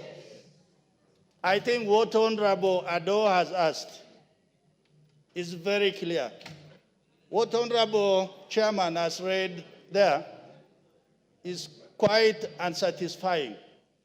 What we really want as Asal is to sit with the Ministry of Agriculture, the PS and the Minister, and to tell us those projects you are saying, because none of those irrigation are in the Asal. There are very few boreholes that are there. And I think it's quite unsatisfying. Yes, we cannot kill the messenger. The chairman is reading what the ministry has just written down. But the important thing is we need to cause a more deliberate meeting for the members of the Pastoralist Parliamentary Group to sit with the ministry and get a satisfying answer. Thank you, Honorable Speaker. The Honorable Professor Jaldesa. Thank you, Mr. Speaker. I want to add my voice that the response given by the Departmental Committee on Agriculture is unsatisfactory. If you tell them to list for us those 18 irrigation schemes, the 28 boreholes, they are not there. At least they are not in the Asal areas. So when you are given a report to come and you struggle to read it in Parliament, you need to have said Actually, you need to have read and convinced yourself that what you are reading to the House is something reasonable. And unfortunately, Mr. Speaker, there are many people who don't live in Asal areas, arid and semi-arid, but because they want to take advantage of the affirmative action which was there in the Constitution, everybody wants to claim that they are in Asal. That's why you talk of Bomet being in the Asal, Nyeri being in Asal, Muranga being in Asal. What Asal is there in Nyeri? Have you seen actually an arid and semi-arid land in this country? Why should people who are living in good areas, climatic condition, want to claim that they are also in Asal so that they can benefit the little that was meant to have been allocated to the people who have been marginalized from 1965 by sessional paper of 1965, sessional paper number 10. You want to continue to reap on the little benefit that we were supposed to get in the 2010 Constitution. So, Nyeri town cannot be Asal, and I don't know why the tallest man wants to talk about these things. So, Mr. Speaker. The Honorable Anthony Madenge, I hope you are not insisting that Nyeri town is an Asal. What is out of order? The Honorable Jaldesa. Honorable Jaldesa, just take your seat so that you can. You are Mr. standing Speaker. under which standing order provision? Mr. Speaker, order number 95, standing order number 95. Mr. Speaker, the Honorable Jaldesa cannot come in this House and pretend that the classification of Asal is based on his definition. It is a well-documented policy in this country. Nyeri, Kieni constituency, which is 52% of the county, is Asal. And in case he has not gone there, he passes there on his way to his constituency. The Honorable, I have offered to give him a tour. The Honorable Anthony Madenge, that is a point of argument. You should ask for opportunity to tell us about how those regions could be affected. Can you be done? Mr. Speaker, you know there's something called Equalization Fund, which was created by the 2010 Constitution to look after those who have been marginalized by the 1965 sessional paper. Now everybody wants to be marginalized. Everybody wants to feed on the school program because they think that what is happening between the MPs from Meru County and the MPs from the Asal areas? Yeah. Let us allow each one of us to make their contributions. You may have arguments, but let us allow each of us. That is how we sustain a good debate. Honorable Jaldesa, be done. So, Mr. Speaker, there are areas which have been suffering from hardship from the time, and they have been categorized as hardship areas, and people working there have been given hardship allowance. Those are actually the hardship, the Asal areas. Now, even when everybody, even the ones from Kisi, because they get too much rain, they say they are in hardship. So let us be fair. The drought, the programs which were said, the programs which have been listed. The Honorable Rindikiri. Order. Honorable Rindikiri. Honorable Rindikiri, you are running afoul of our standing orders. You can consult at a tone that allows us to debate. Be done, Honorable Jaldesa. Thank you, Mr. Speaker. And don't be bowed or cowed. I was personally asking myself why Homa Bay Town constituency is getting 6 million equalization fund. Yes, so don't be worried. Make your points. Because when you make them, members can resolve better for the good of the entire country. So, Mr. Speaker, let us be sympathetic and considerate to the people who have been marginalized and have suffered hardship of all forms since independence, so that the rest of us, if there are those 28 boreholes, we want to know exactly where those boreholes are. If there were fodder farms and whatever they are, we need to know exactly where those things are so that people know that we have benefited. But when it's on the paper and people have a tendency of using this money on paper. Honorable Jaldesa, you have 10 seconds. Okay. So with those things, I think the report which was given by the committee is unsatisfactory, and I request through you, Mr. Chair, the Speaker, that these people will give us a better report on the question that were asked. Thank you. So before we give final directions, let me allow the Honorable Keinan, because of rank, and the Honorable Beatrice Elachi to tell us how Nairobi is an Asal after that. Thank you, Mr. Speaker.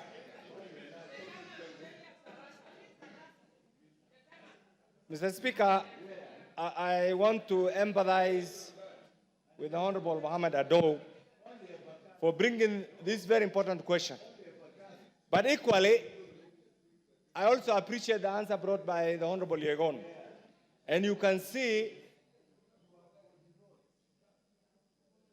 Mr. Speaker, the confused role of a member of parliament in this constitutional infrastructure which doesn't make which is clouded, which doesn't make sense at all. We're asking a question to our honorable colleague. The honorable colleague is disadvantaged because he's denied the right information by those who are tasked with this, that is the minister and the PS. I want to request the Honorable Ado, first of all, to direct this question to the CS Agriculture so that he comes here and we can direct the question at him. That is one. Two, Mr. Speaker, if you look at the preamble, the third clause, the preamble of the current constitution, it says, proud, the first one, it says, acknowledging the supremacy of the Almighty God. I don't know whether you can request the members to consult. The Honorable Antonio Luoch and is that Honorable Charles Nguna? You are disrupting the contributions of Honorable Keinan. Mr. Speaker, in the preamble it says, this is the preamble of the current constitution. We, the people of Kenya, acknowledging the supremacy of the Almighty God of all creation, honoring those who heroically struggle to bring freedom, and this is the word, freedom and justice to our land, proud of our ethnic, cultural, and religious diversity, and determined to live in peace and unity as one indivisible sovereign nation. Mr. Speaker, this preamble is not out of the blue. The framers of the current constitution had in mind what can bring together under the sovereign Republic of Kenya the membership of the 42 nation states, Mr. Speaker, including the Somali nation state, the Luo nation state, and many other nation states, Mr. Speaker. Mr. Speaker, that being the case, there is no country that does not have a disadvantaged region because of nature. Mr. Speaker, even at the end of the Second World War, Marshall Plan was a product to uplift the economic, social, political status of those vanquished nations, Mr. Speaker. In our case, after we got our independence, Sessional Paper number 10 of 1965 was a product, Mr. Speaker, of the petty bourgeoisie, the privileged individuals who wanted to further sideline those who are already sidelined, Mr. Speaker. That is why that paper, when you mention it, for us who come from the disadvantaged regions, we feel that is the second attempt in... Yeah, the Honorable Omboko Milemba is on a point of order, Honorable Keinan. Just take your seat a minute. I have had a very keen interest in this matter, Honorable Speaker. And more than often, whereas I want to stand with the people and the citizens within the arid areas, and I'll be speaking on this later to support you, but I don't believe that is in order for an honorable member, and which they do often and all the time, I'm a teacher of history and government, to keep on referring to the Sessional Paper number 10 of 1965 as a very weak document as a basis of the argument locus standi. The man behind that paper was Tom Mboya, a brilliant son of African Kenya who Kenyans wanted to forget. Let's indicate that things have since changed, but the Sessional Paper 10 of 1965 is not a document to vilify on the floor of this House simply because we want to achieve what we are now intended to achieve. Thank you, Honorable Speaker. Honorable Mboko, that is a point of argument. I'll, of course, be giving you a chance to give us further perspectives. But be done, be done. Trying to amplify is this. And I want to plead with the patron of the Pastoralist Parliamentary Group. The era of lamentation is gone. Let's forget about that. The framers of the current constitution gave us an opportunity to catch up with other Kenyans by providing for the equalization fund. The equalization fund has not been implemented. Yet we are over 105 members of parliament in this August House. We need to go back to the drawing board. Let me finish this. We need to go back to the drawing board and deal with decisively, legally, constitutionally, for those who want to further marginalize, and you know them, they are in offices. These are the technocrats. What I want to suggest is this. Under the leadership of the Pastoralist Parliamentary Group, this is a very important issue.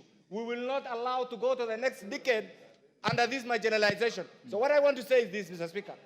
This question, the Minister of, I am in receipt of a document.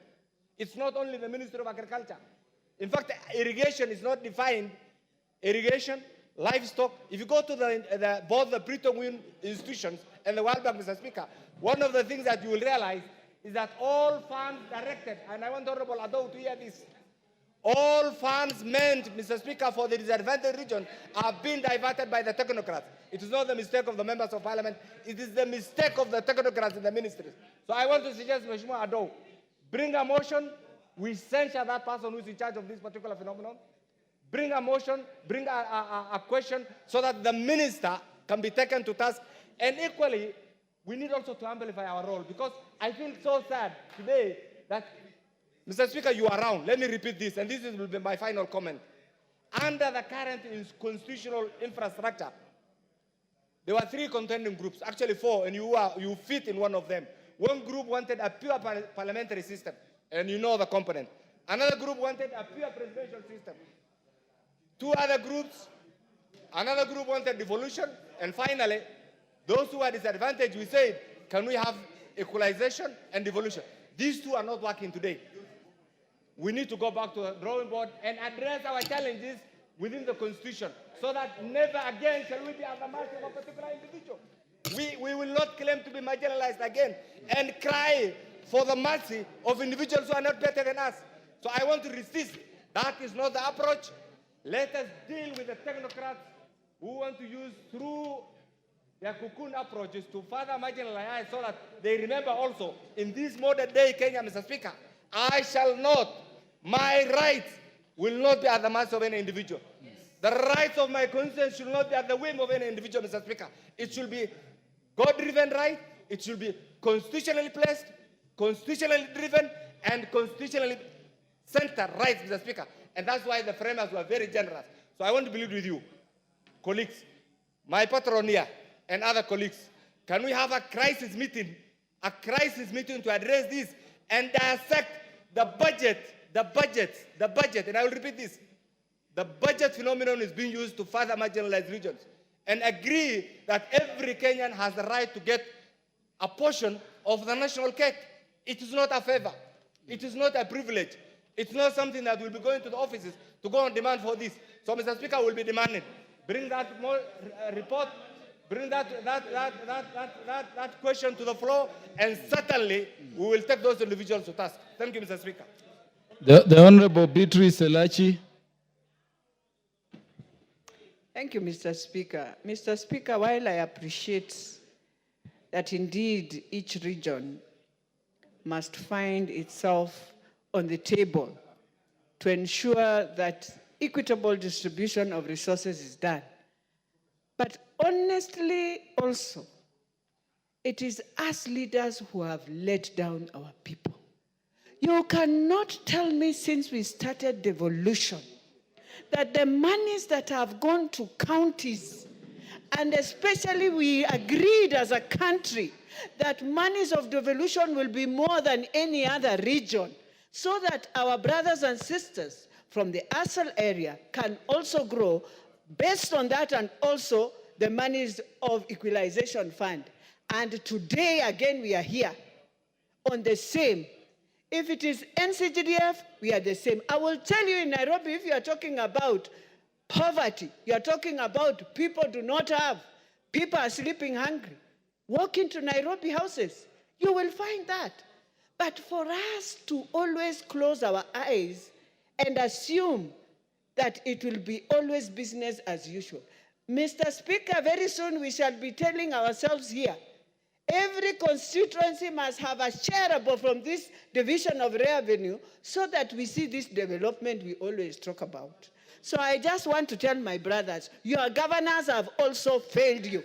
They need to have developed this area for the last 14 years, Mr. Speaker. I don't support this, Mr. Speaker. This was a request for statement. We neither require support or opposition to it. And I think we have done enough with it. Honorable Sarah Korere, what is burning so much? I've only allowed this because the matter is important, but I want to give directions on it. And I've also allowed it only because the CS is not coming and we have an extended sitting. But members would agree we are beyond our deliberation on statements for the time, therefore. Honorable Korere, proceed. Shukrani Speaker. Na Mheshimiwa Speaker, napenda kukubaliana na ndugu yangu Mohamed Ado, na pia namsikitikia sana mwenzetu aliyojaribu tu kujibu hiyo swali kwa niaba ya wizara ama idara husika. Mheshimiwa Speaker, nilipokuwa nasikiza majibu yake ni ya kukasirisha pia kidogo. Maana ukweli ni kwamba kuna fedha tu taslimu ambayo imeachwa katika idara hii ili kushughulikia maneno ya sehemu kame katika kukuza chakula, ili tusiwe watu wa kuombaomba. Saa zingine watu wetu wanawekwa kwa aibu kila siku kusimama na gunia kuongojea kupewa kilo moja ama kilo mbili ya mahindi. Kwa hivyo Mheshimiwa, nataka kusema hivi, majibu waliopeana ni ya kukera sana na haina msingi yoyote. Na saa zingine pia hawa chairman ama chairman wa kamati waje waangalie sana, wasije wakadhalilishwe na hawa mawaziri kwa kupeana majibu kiholela holela ambayo haijibu chochote ambayo kimeulizwa. Asante Mheshimiwa Speaker. The Honorable Bishop Koske.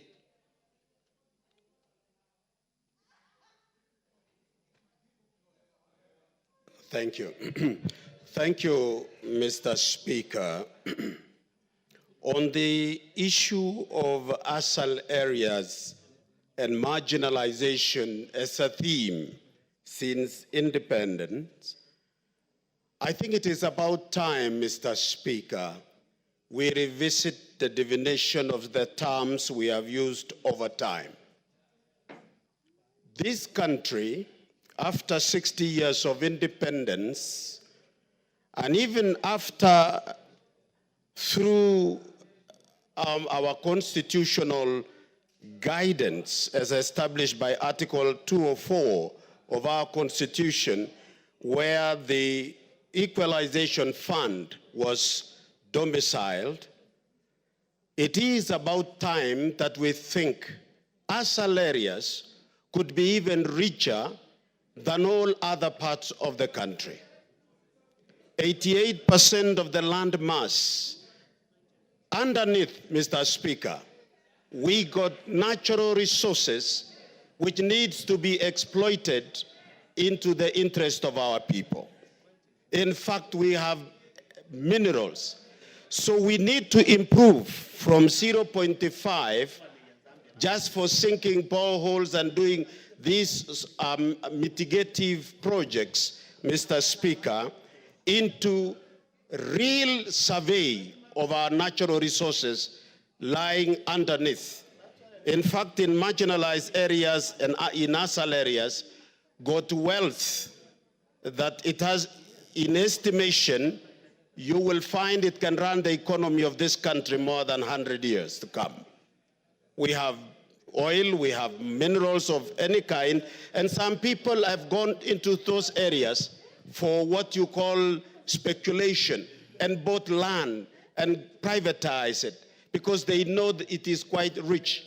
We would like to redirect these particular resources of 0.5 and enhance it even better and use it in discovering what can help our people from the Asal areas.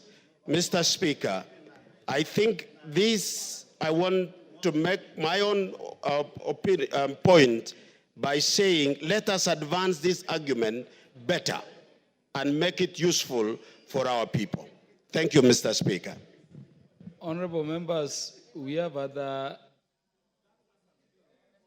other statements to deal with. It was not a call for debate. I want to give directions which will enable us to participate over the matter better and to come up with a more workable solution. I know Honorable Watch wants to speak about Mathare as Asal. Honorable Rueda Obo wants to speak about Lamu as an Asal. I can tell you there is a part of my constituency which does not receive enough rain, but it is not Asal. So I want to direct as follows. We have other business to transact and other reports also to receive. The manner in which this matter was approached is a bit restrictive because it was brought by way of request for statement. And looking at it, this is a matter that is raising fundamental policy around agriculture in our arid areas. It is a vast, part of our country, a year over 80%. So I wanted to direct that with the interest shown and with the potential in these regions, if they were to be harnessed in terms of agricultural production, Honorable Brighton, go back to your committee, sit with the chair. You can invite all these members who are interested, give them due notice, call the cabinet secretary involved and undertake an inquiry so that you look at how this policy, if existent, is working, and if not existent, how we can do a policy around this to secure that the country is food sufficient. I think, honorable members, we leave it at that. Do you have the report in respect of the statement by Honorable Robert Gishimu ready? And yes. Is Honorable Robert Gishimu in the House? Yes. And Honorable Indikiri should be assured that if he has something to talk about this, he will be duly recognized. Proceed. Yes, Mr. Speaker, we are well guided on how we are going to approach this issue of promoting development of agriculture in dry and Asal areas. Actually, the ministry has brought in 4 projects that they are working on in Asal areas, and they have expounded, but we need to further instruct the ministry to give us the specific areas and the names of where they are implementing these projects, because they've given us so much projects, like 49 boreholes in small-scale irrigation and value addition projects, but they've not stated where it is. They've given us 419 kilometers of road networks that they are rehabilitating, but they have not given us the naming. So I think this one, we will tell the ministry to expound more on the same, so that the members that are affected in the Asal areas can be able to know even where these projects are being implemented. And as a committee, you can move suo moto, really.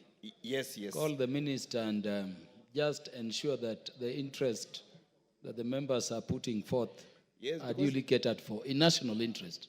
Yes, because these projects are billions, are in billions, and we must account for and give members or give farmers value for their money. Okay, I have a statement here. Response to statement regarding payment of tea bonuses from Kimunye and Tumaitha tea factories for the financial year 2023-2024. Honorable Brighton, have you given Honorable Robert Gishimu a copy of that statement? Yes, Robert Kishimo has a copy. Yeah, then would I request for the sake of time that you just move to the material parts? Okay. Yeah, because it's a long response.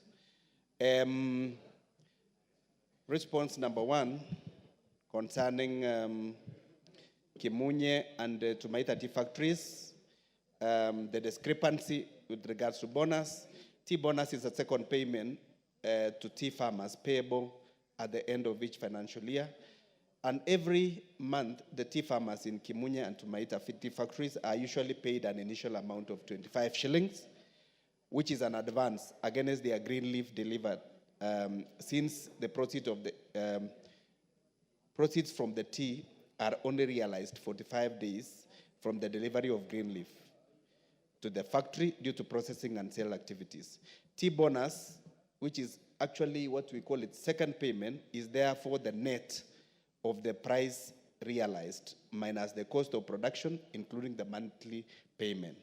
And there is an analysis to that effect between the two factories, which is Kimunye Tea Factory and Tumaita Tea Factories. Price realized at the tea auction is dependent on the quality of tea produced by each factory, which is dependent on the many factors, including the quality of green leaf,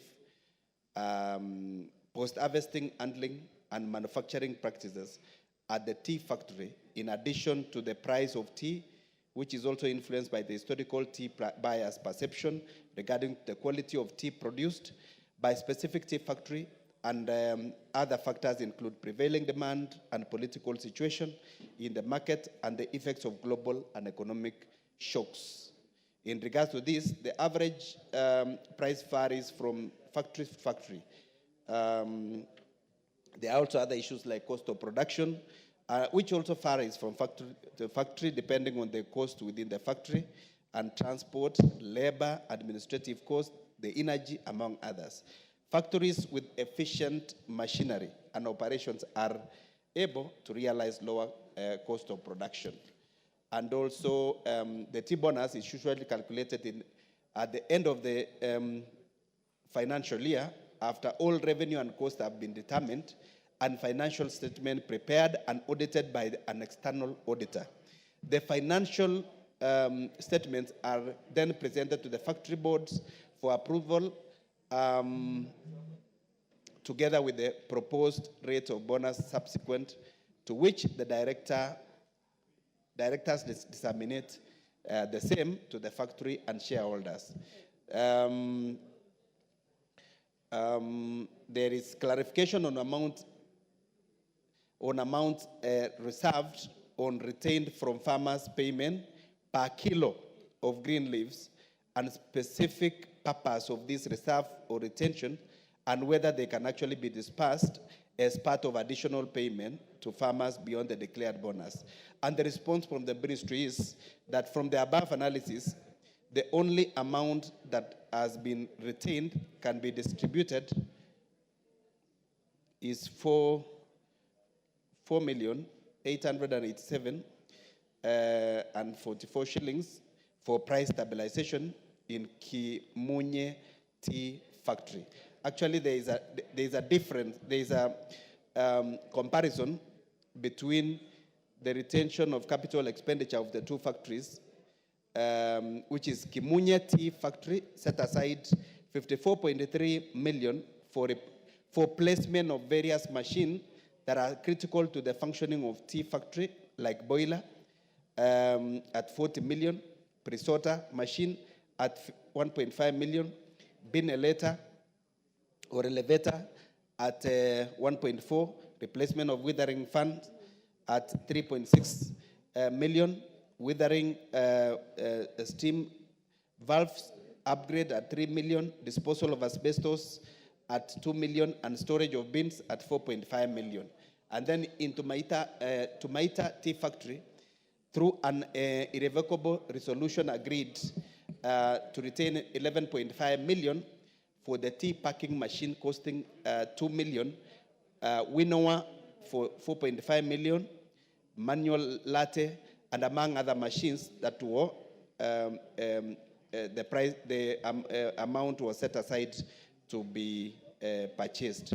Proposed dividend relates to the returns to the holders of commercial shares in accordance with the articles No, there is just one. of association. Yeah. Retention of price stabilization of Kiemunye Tea Factory is a provision to cater for future negative price fluctuations of the factory teas in the market.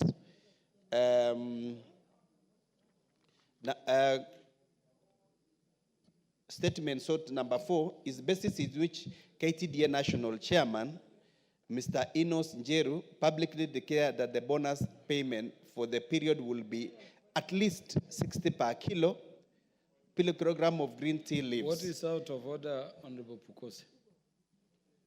I don't want to disrupt the presentation by the Deputy Chair Agriculture.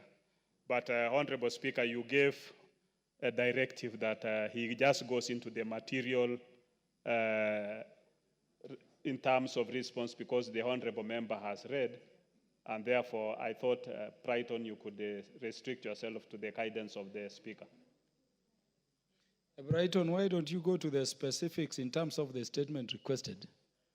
I was in a parliament, honorable members in Philippines, and where a report or a statement has been given to the member seeking it and they are satisfied, it is just passed. Where a member has something to raise further, the member indicates before the statement is called by the House. So why don't you just go to the specific responses straight away so that we save time? Thank you very much, Mr. Speaker. You know, sometimes the farmers are following this matter of discrepancy between the bonus between different factories of KTDA is a thorny issue. In fact, in my area, we lost one life because of agitation and the discrepancy between the bonus from west and east. You're right. And that is why proceed. This matter is being followed by farmers so that they can be able to account for where their bonuses went to. And I'm in final actual response. Number 4, during the last election for directors held in July 2024, candidates for the position of tea factory directors, including Mr. Enos Njeru, who is also the zonal board member of KTDA national chairman, used the rate of bonus payment as a bait to persuade tea farmers in voting for them. In regards, Mr. Enos Njeru promised tea farmers in Kirinyaga County that they would be paid 60 shillings per kilo of green leaves delivered to the factory. The promise was supposedly made based on the 9 months accounts, which is from July 2023 to March 2024, which usually has not taken into account certain expenditures like external audit fees, depreciation and amortization, taxation, and dividends.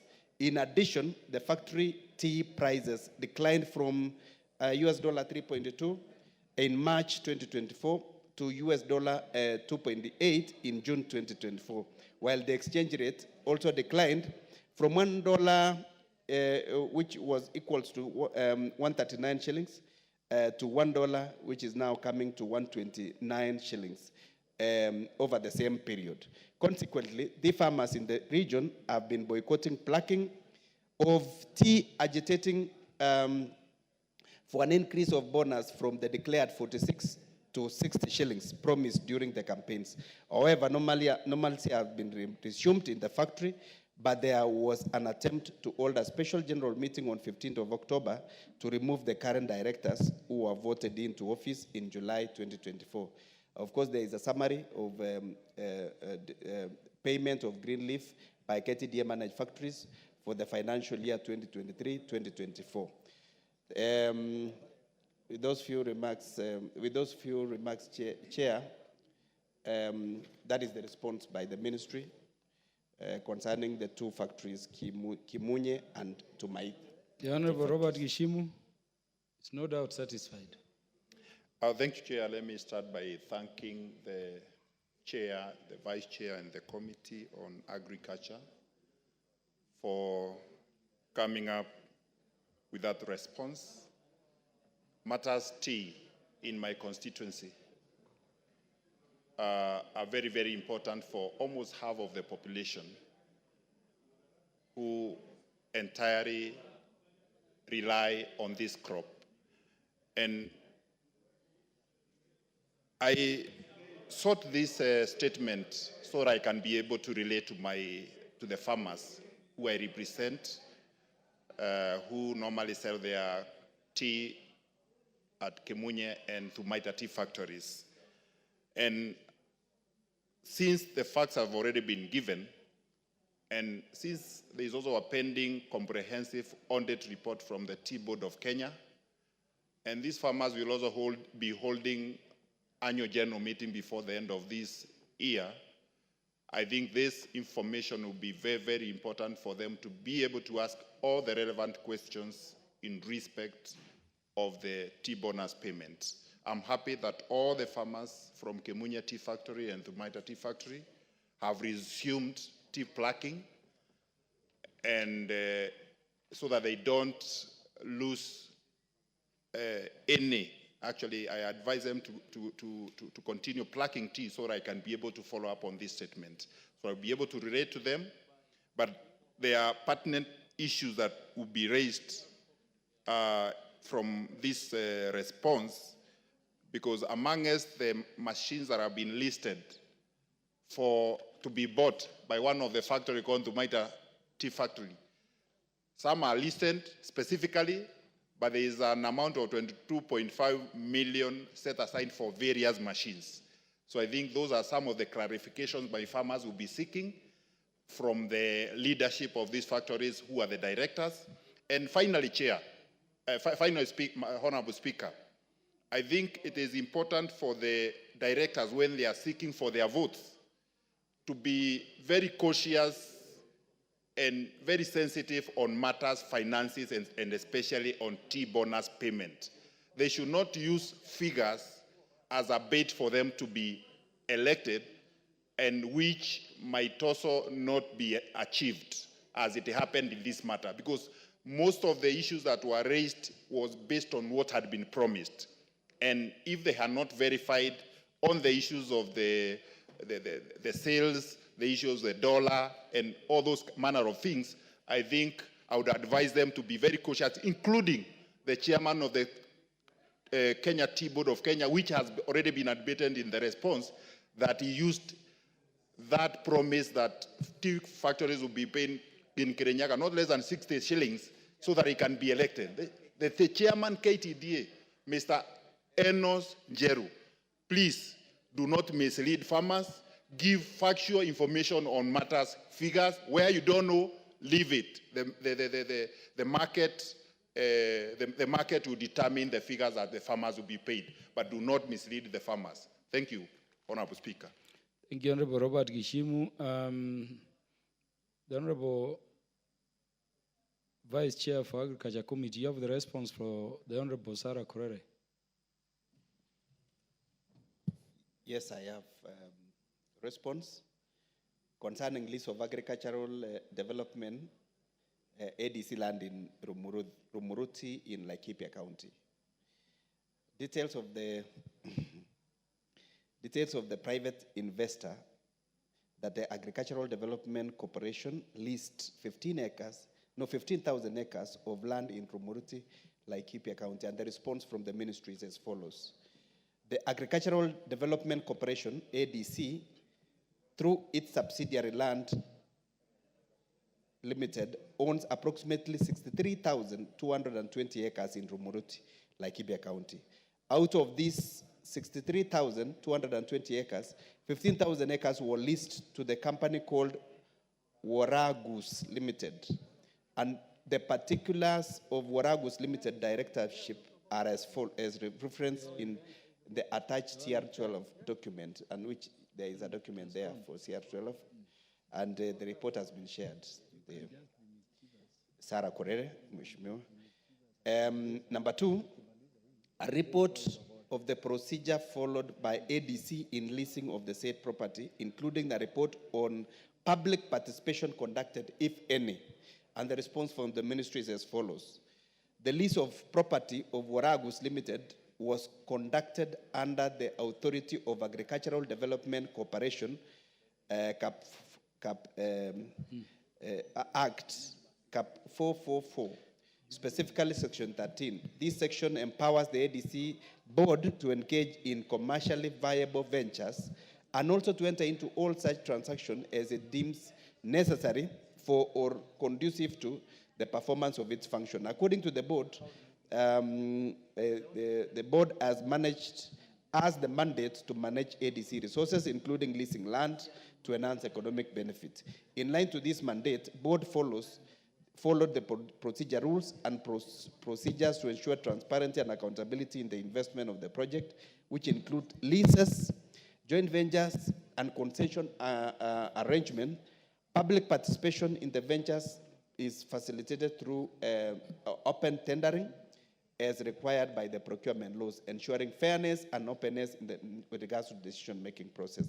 Therefore, in this case, the leasing process involved in the public participation through open tendering mechanism, fully complying with the relevant procedures, regulations, and maintaining the transparency expected in the ADC commercial ventures. And there is an attached extract dated 14 of September 2015 in the Annex 2, which has been given to Sarah Korere. Okay, number 3 and final one, steps to be taken to reverse the lease if determined to have been prearranged. And the response from the ministry is as follows. The lease agreement between the ADC and Waragus Limited provides for the termination and exit clause, which outlines the conditions under which either party can end the lease. And if it is determined that this lease was prearranged, or that any party has failed to meet the obligation under the terms of the agreement, a notice of terminate can be issued in accordance with the provisions of the lease. The termination process would begin by issuing a formal notice specifying the grounds for termination based on the failure of one or both parties to fulfill the obligation. And finally, this allows the reversal of the lease through mutual agreement or, if necessary, through legal channels. If dispute arises regarding compliance with the terms of the agreement, should both parties agree, the lease can be terminated amicably, or further legal procedures may be pursued if contested. Thank you very much, Mr. Speaker. That's the response from the ministry. The Honorable Sarah Korere.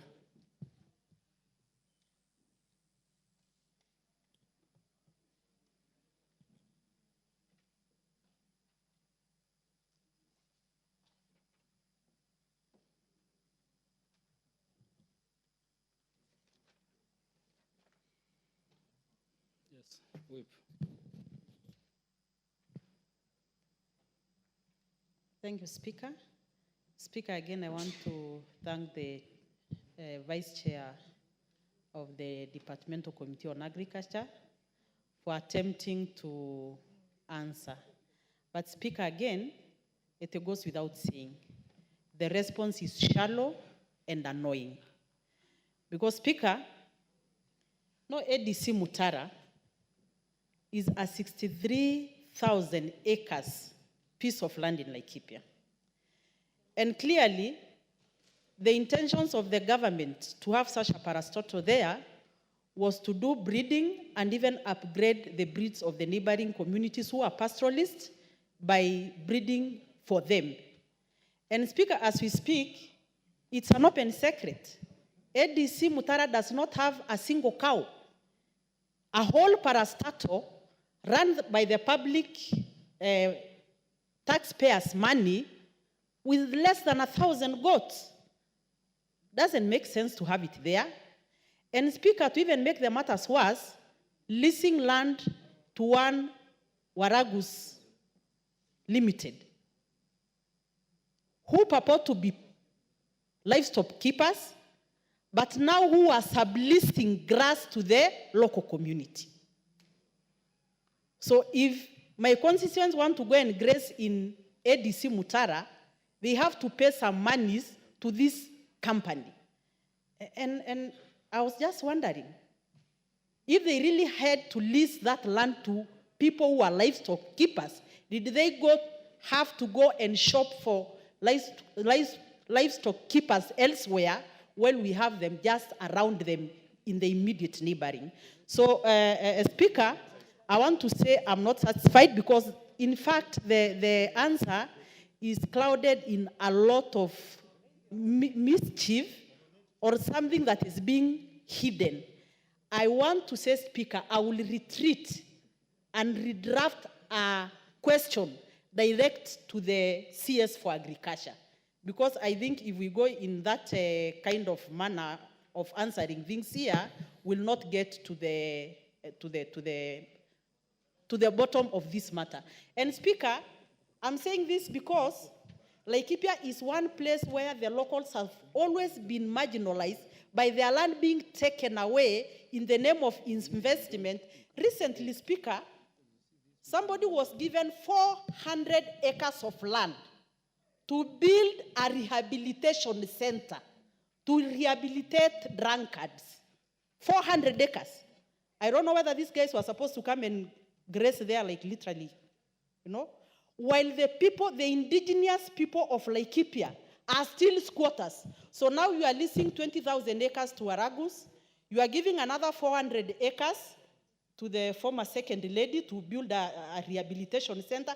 I'm in support of rehabilitating our youth, but I think 10 acres is enough to do a state-of-the-art rehabilitation center. That is why we cannot just sit here and see land being leased left, center, and right in the name of investors, but in real sense, people are stealing land from the locals. Honorable Brighton, do you want the committee to move on its own motion and interrogate the matter deeper, or you would prefer Honorable Correre brings the question? She indicates she may bring. Speaker, Honorable Because clearly there appears to be some issues beyond. Yes, that Honorable Correra has brought in more issues than what was asked in this particular, and there are very serious issues of that matter which needs more investigation, we will therefore take it back to the committee to do further investigation on the matter of the land that is. She said has been leased out irregularly. Maybe she can also pursue the other route of a question, but as... No, not necessary. Take it up on your own motion. You know the inadequacies of statements, but ultimately we are resolving issues of concern to Kenyans whom we represent. So take it up. Invite Honorable Correre, invite the sector heads, the cabinet secretary involved, and in each case where you have promised you'll be undertaking inquiry or further investigations, do it expeditiously and ensure there is a report before the House which we can then all debate and enrich for proper policy in the direction. Honorable Karoli, we want to go into other business. No, I'll be very brief, Honorable Speaker. Thanks for the opportunity. As a matter of fact and law, lease of government land, whether owned by a parastatal or directly by central government, is actually privatization. So when they're investigating this matter, they should tell us how the leasing of that land fits within the Privatization Act and within the privatization process. Because what ADC owns, when you lease to a third party, a private party, you have actually undertaken privatization. I am sure when the land in Laikipia was leased, there was no privatization plan brought to this house. There was no scheme brought to this house. There was no approval of this house. So all those leases are illegal, and anybody holding ADC land under lease is actually somebody who has committed a crime. And that is the position in law. So when you do the investigations, be very clear. Tell us when the privatization plan was approved by this house for the leasing of ADC land. And that goes to even the land at the University of Nairobi and Moi University. I think we need to be very clear. instead of committing all these crimes against our Thank innocent you, people. Honorable Thank you. Karoli. So, Honorable Brighton, you see the reason as to why I say you should come up with a report which can then be debated. That knowledgeable persons like the Honorable Karoli, if they don't come before the committee, they can speak to whatever report you'd, of course, bring. Because ultimately, we are moving under Article 95, Sub-Article 2, to resolve issues of concern to the people. What is out of order, MP for Sotik? Mr. Speaker, I would like to revert back to the issue of tea because, Chair, I raised my hand and you completely refused to see my hand. So, No. Mr. Speaker, I want to request that I make a few comments on the tea issue. Honorable Segei, there is something we call in law court sphincters official. Parliament is functionally out of that business for now. So I stand down. And I can assure you this is not those matters which would permit you to deal with us the way you used to deal with us when you were commissioner. Next order.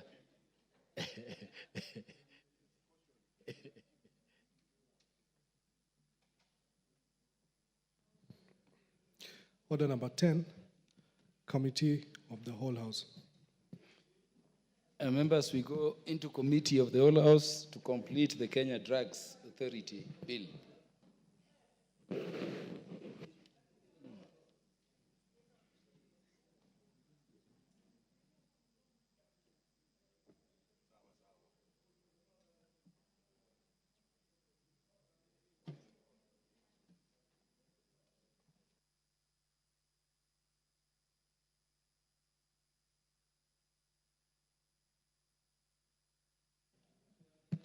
Very well, honorable members.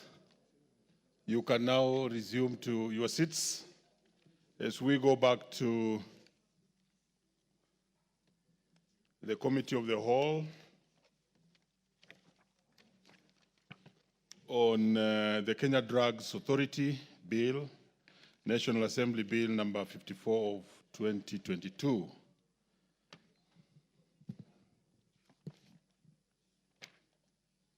I think we had gone all the way to clause 79. So as we resume, just to update you, Chair, we shall begin with the clause 80 and then proceed all the way. Clause 80. Honorable members, I propose the question that clause 80 be part of the bill. There's an amendment. Mover. Thank you, Chair. Chair, I move that the clause 80 of the bill be amended as per the order paper in subclause A, B, C, D, E, F, G, H is to harmonize the terms used in the bill with the title of the bill as proposed for amendment. This is to expand the scope to include all other means of conveying health products and technologies. Thank you, Honorable Chair. I propose the question that clause 80 be amended as proposed by the chair. I now put the question that clause 80 be amended as proposed by the chair. Will as many as of that opinion say aye? Will as many as of a contrary opinion say nay? The ayes have it. I now put the question that clause 80 as amended be part of the bill. Will as many as of that opinion say aye? Will as many as of a contrary opinion say nay? The ayes have it. Chair, you must get your committee members in place so that we proceed faster like we were doing in the morning. Let's proceed. Clause 81. I propose the question that clause 81 be part of the bill. There's an amendment, Chairperson. Thank you, Chair. Chair, I propose that clause 81 be deleted as per the order paper, and this clause infringes on the exercise of the functions of the authority contrary to the recommendation of the WHO, World Health Organization. I propose the question that clause 81 be deleted as proposed by the chair. I now put the question that clause 81 be amended as proposed by the chair. Will as members of that opinion say aye? Aye. Will as members of contrary opinion say nay? The ayes have it. Clause 82. I propose the question that clause 82 be part of the bill. Chair. Honorable Chair, I propose that clause 82 be deleted as per the order paper, and that is this is a regulation is a function of national government under the fourth schedule to the Constitution. I propose the question that clause 82 be deleted as proposed by the chair. I now put the question that clause 82 be amended as proposed by the chair. Will as members without opinion say aye? Aye. Will as members of contrary opinion say nay? The ayes have it. Clause 83. I propose the question that clause 83 be part of the bill. Chair. Chair, I propose that clause 83 be deleted as per the order paper. This clause infringes on the exercise of functions of the authority contrary to the recommendations of the World Health Organization. Thank you, Chair. Very well, Chair. This is another deletion. I therefore propose the question that clause 83 be amended as proposed by the chair. I now put the question that clause 83 be amended. Members of that opinion say aye. Will as members of contrary opinion say nay? The ayes have it.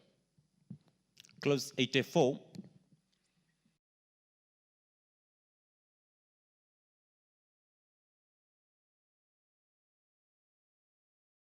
And therefore, I'll proceed to put the question, which is that I put the question that clause 84 be part of the bill. Will as members of that opinion say aye? Aye. Will as members of a contrary opinion say nay? The ayes have it. Clause 85.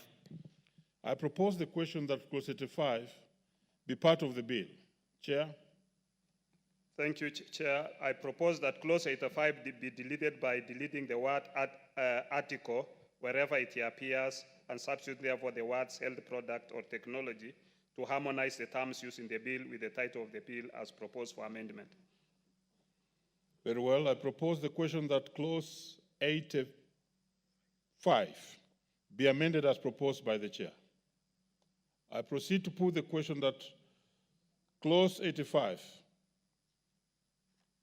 as amended be part of the bill. Will as members of that opinion say aye? Aye. Will as members of contrary opinion say nay? The ayes have it. I now put the question that clause 85 as amended be part of the bill. Will as members of that opinion say aye? Aye. Will as members of contrary opinion say nay? The ayes have it. Clause 86. I propose the question that clause 86 be part of the bill. Chair. Honorable Chair, I propose that clause 86 be amended as per the order paper. This is to make enhance the general penalty for offences committed in relation to this bill and to make the fines payable commensurate to the imprisonment terms. I propose the question that clause 86 be amended as proposed by the chair. I put the question that clause 86 as amended be amended as proposed by the chair. Will as members of that opinion say aye? Aye. Will as members of contrary opinion say nay? The ayes have it. I now put the question that clause 86 as amended be part of the bill. Will as members of that opinion say aye? Aye. Will as members of contrary opinion say nay? The ayes have it. Clause 87. I propose the question that clause 87 be part of the bill. There's an amendment, Chair. Honorable Chair, I propose that clause 87 be amended as per the order paper. This is to harmonize the term used in the bill with the title of the bill as proposed for amendment. Thank you. I propose the question that clause 87 be amended as proposed by the chair. I now put the question that clause 87 be amended as proposed by the chair. Will as members of that opinion say aye? Will as many as have contrary opinion say nay? The ayes have it. I now put the question that clause 87, as amended, be part of the bill. Will as many as without opinion say aye? Will as many as have contrary opinion say nay? The ayes have it. Part 14 of the bill. I propose the question that part 14 of the bill be part of the bill. Chair. I propose that part 14 be amended as per the order paper. This is to correct minor error in numbering of the parts of the bill. I propose the question that part 14 be amended as proposed by the chair. I now put the question that part 14 be amended as proposed by the chair. Will as many as without opinion say aye? Will as many as with contrary opinion say nay? The ayes have it. Clause 88. I propose the question that clause 88 be part of the bill. There's an amendment, Chair. I propose that clause 88 be amended as per the order paper. This is for proper drafting and consistency in the wording used in the statute book. I propose the question that clause 88 be amended as proposed by the chair. I now put the question that clause 88 be amended as proposed by the chair. Will as many as of that opinion say aye? Will as many as of contrary opinion say nay? The ayes have it. I now put the question that clause 88 as amended be part of the bill. Will as many as of that opinion say aye? Will as many as of contrary opinion say nay? The ayes have it. Clause 89. I propose the question that clause 89 be part of the bill. There's no amendment on this one. I proceed to put the question that clause 89 be part of the bill. Will as many as of that opinion say aye? Will as many as of contrary opinion say nay? The ayes have it. Clause 90. I propose the question that clause 90 be part of the bill. Honorable Chair. Honorable Chair, I propose that clause 90 be amended as per the order paper. This is necessary for grammatical flow. I propose the question that clause 90 be amended as proposed. I'll take it again. I propose the question that clause 90 be amended as proposed by the chair. Will as many as without opinion say aye? No, let me take it again. Let's go back and take that whole clause again. Clerk, please. Clause 90. I propose the question that clause 90 be part of the bill. Honorable Chair. We are taking it again. Thank you, Chair. Chair, I propose that clause 90 be amended as per the order paper. This amendment is necessary for proper grammatical flow. I propose the question that clause 90 be amended as proposed by the chair. I now put the question that clause 90 be amended as proposed. Will as many as of that opinion say aye? Will as many as of contrary opinion say nay? The ayes have it. I now put the question that clause 90 as amended be part of the bill. Will as many as of that opinion say aye? Will as many as of contrary opinion say nay? The ayes have it. Clause 91. I propose the question that clause 91 be part of the bill. Chair. Honorable Chair, I propose that clause 91 be amended as per the order paper. This is for proper reference to the Auditor General as designated under Article 229 of the Constitution, and which is the successor of the Kenya National Audit Office. I propose the question that clause 91 be amended as proposed by the chair. I now put the question that clause 91 be amended as proposed by the chair. Will as many as of that opinion say aye? Will as many as of contrary opinion say nay? The ayes have it. I now put the question that clause 91 as amended be part of the bill. Will as many as of that opinion say aye? Will as many as of contrary opinion say nay? The ayes have it. Clause 92. I propose the question that clause 92 be part of the bill. There's an amendment, Chair. Honorable Chair, I propose that clause 92 be amended as per the order paper. This amendment provides that the authority may invest its funds only with the approval of the Cabinet Secretary for the National Treasury. I propose the question that clause 92 be amended as proposed by the chair. I now put the question that clause 92 be amended as proposed. Will as many as without opinion say aye? Will as many as of contrary opinion say nay? The ayes have it. I now put the question that clause 92 as amended be part of the bill. Will as many as without opinion say aye? Will as many as of contrary opinion say nay? The ayes have it. Clauses 93 and 94. I propose the question that clauses 93 and 94 be part of the bill. There are no amendments on these ones, and I proceed to put the question that clauses 93 and 94 be part of the bill. Will as many as without opinion say aye? Will as many as of contrary opinion say nay? The ayes have it. Title to Part 15. I propose that Part 15 be part of the bill. Honorable Chair. Honorable Chair, I propose that Part 15 be amended as per the order paper. This is to correct minor error in numbering of the parts of the bill. I propose the question that Part 15 be amended as proposed by the chair. I now put the question that Part 15 be amended as proposed. Will as many as of that opinion say aye? Will as many as of contrary opinion say nay? The ayes have it. Clause 95. I propose the question that clause 95 be part of the bill. Is there an amendment on this one? Quite a number. So deal with all of them. Honorable Chair, I propose that clause 95 be amended as per the order paper.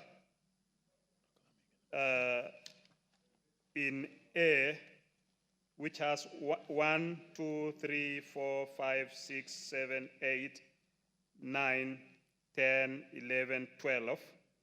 This is for inclusion in pharmaceutical technologies who are currently involved in the dispensing of medicines and medical devices pursuant to the Pharmacy and Poisons Act, Cap 244, and their scope of training. In 12, which is to harmonize the terms used in the bill with the title of the bill as proposed for amendment. 13 is the general provision on the making of regulations, which is set out in the subclause 1. 14,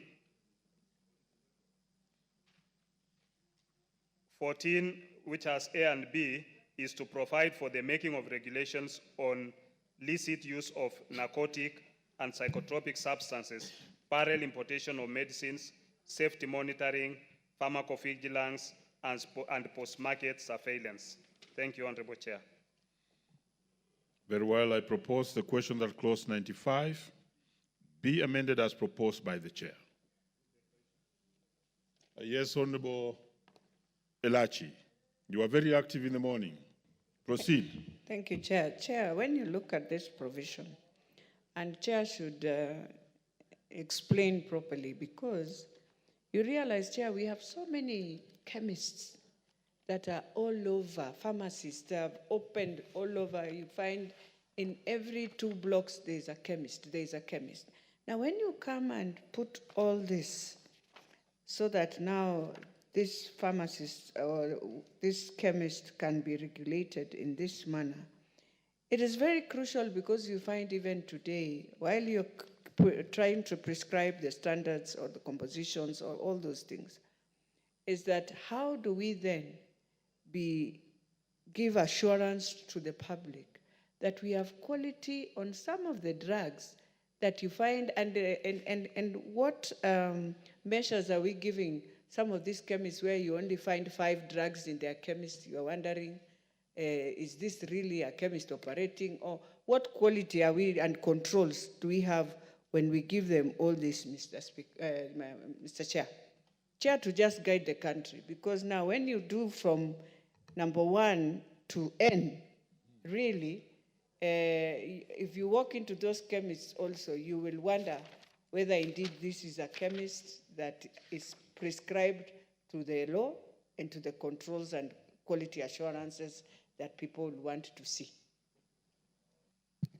Chair, remember we said in the morning that you have to speak both to the House and to the country about these amendments, because they are very important. Proceed. Thank you, Chair.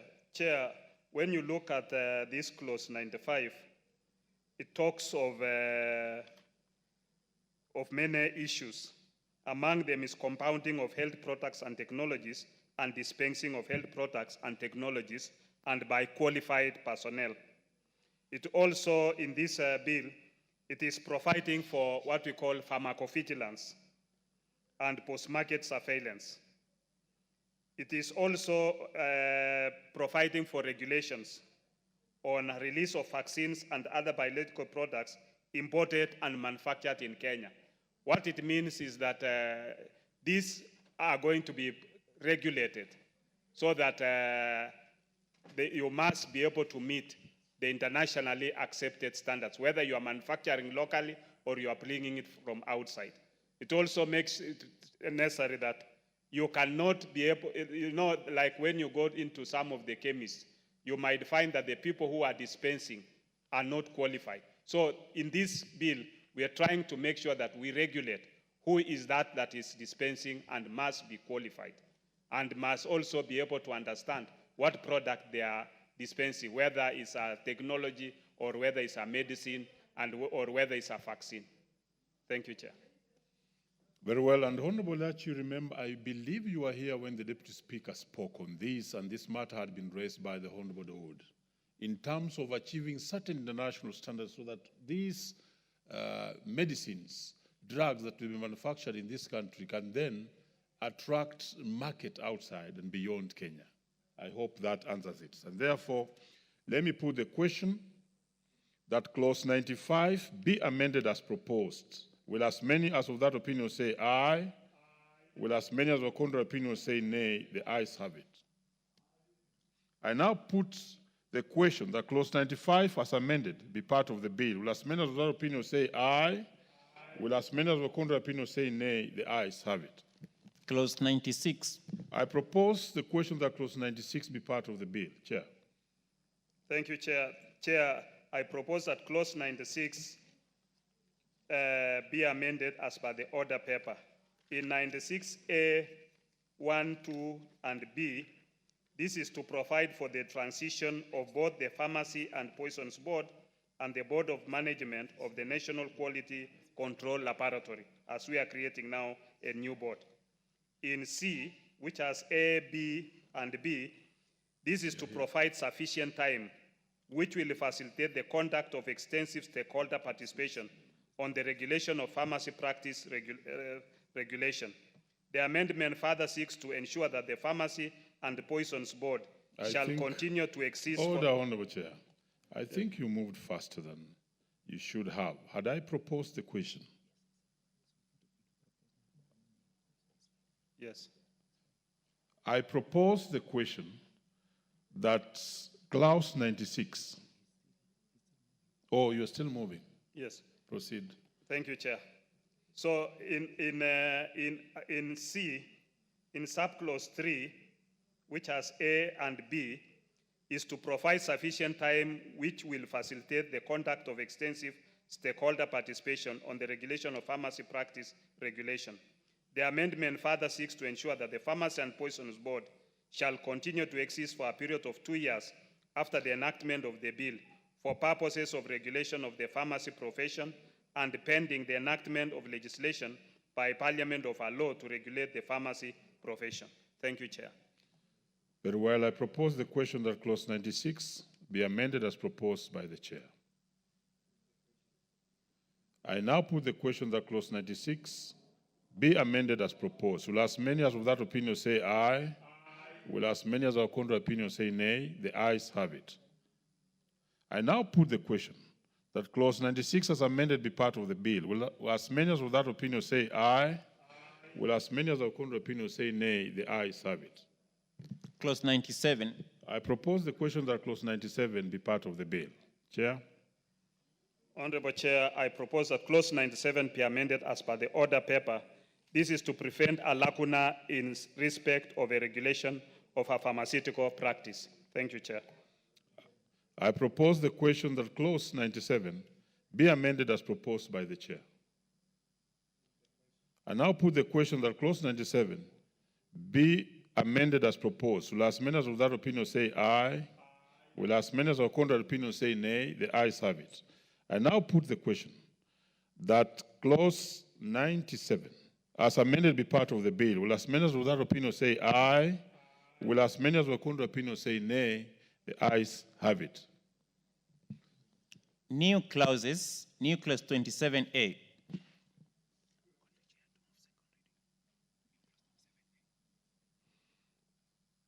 Chair, move clause 27A.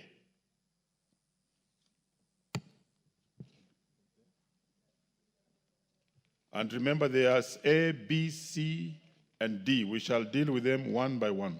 Yes. Honorable Chair, I move that new clause 27A be read a second time. Honorable Chair, this new clause 27A, a person who intends to import, manufacture, or sell a health product or technology shall apply to the authority for the registration of the health product or health technology in the prescribed form. 2, an applicant under subsection 1 shall specify the particulars of the person with appropriate knowledge of all aspects of the health product or health technology who shall be responsible for all communication between the applicant and the authority in the declaration page of the application form. B, where the applicant is not a citizen of Kenya or is a company incorporated outside Kenya, appoint a local representative who shall be a citizen of Kenya, a person who is or has permanent residence, or a company incorporated in Kenya. And 3, the application made under subsection 1 shall be accompanied by A, proposed label for use on the health product or technology. B, a copy of the manufacturing license of the health product or technology where applicable. C, a copy of the good manufacturing practice certificate from the authority and the regulatory authority of the country where the health product or technology is manufactured. D, a copy of certificate of analysis from a quality control laboratory recognized by the authority where applicable. E, a copy of the marketing authorization or certificate of registration of the health product or technology from the regulatory authority of the country where the health product or technology is sold. F, the available data on the quality, safety, efficacy, and performance of the health product or technology submitted in a common technical dossier format. G, a sample of the health product or technology. H, proof of ownership of the site for the manufacture of the health product or technology where applicable. I, where the applicant is not a citizen of Kenya or is a company incorporated outside Kenya, a copy of the agreement appointing the local representative. J, where the application relates to a health product or technology which is registered with a foreign regulatory body. 1, a copy of certificate of registration. 2, professional information relating to the health product or technology. And 3, the conditions of the registration of the health product or technology. K, proof that the applicant holds a valid practicing license issued by the body responsible for the profession of pharmacy. 2, a valid wholesaler dealer's license issued in accordance with this act. 3, valid license to sell poisons issued in accordance with this act. Or 4, a valid manufacturing license issued in accordance with this act. And 5, proof of payment of the application fee is as prescribed by the authority. 4, an applicant shall notify the authority of any variation to the agreement appointing the local representative within the 2nd days of the variation. I move. Very well, Chair, and in future, because there are quite a number, you will also be summarizing them and speaking on them so that the members can understand. I now propose the question that the new clause 27A be now read a second time. I now put the question that the new clause 27A be now read a second time. Will as many as of that opinion say aye? Will as many as of contrary opinion say nay? The ayes have it. I propose the question that the new clause 27A be part of the bill. There being no debates, I now put the question that the new clause 27A be part of the bill. Will as many as of that opinion say aye? Will as many as of contrary opinion say nay? The ayes have it. New clause 27B. Chair. Honorable Chair, I propose that new clause 27B be read a second time. This is the authority shall consider the application made under section 27A and shall, if it is satisfied of the safety, efficacy, quality, performance, and economic value of the health product or technology, register the health product or technology and issue a certificate of registration in the prescribed form. 2, the authority may, while considering the application, approve the details as supplied by the applicant or approve it with such amendments as it may consider appropriate in respect of the following particulars as per the order paper as A, B, C, and C has 1, 2, 3, and 4, 5, 6, and then 3. When evaluating an application, the authority may subject a sample of the health product or technology to an evaluation by an analyst, and B, consider the evaluation report of the analyst that has evaluated the health product or technology. And 4, where the authority is not satisfied with the quality, safety, efficacy, performance, or economic value of the health product or technology, it may, after providing an opportunity to the applicant to be heard, reject the application and inform the applicant the reasons for rejecting in writing. I move. I propose the question that the new clause 27B be now read a second time. I now put the question that the new clause 27B be now read a second time. Will as many of that opinion say aye? Will as many of the contrary opinion say nay? The ayes have it.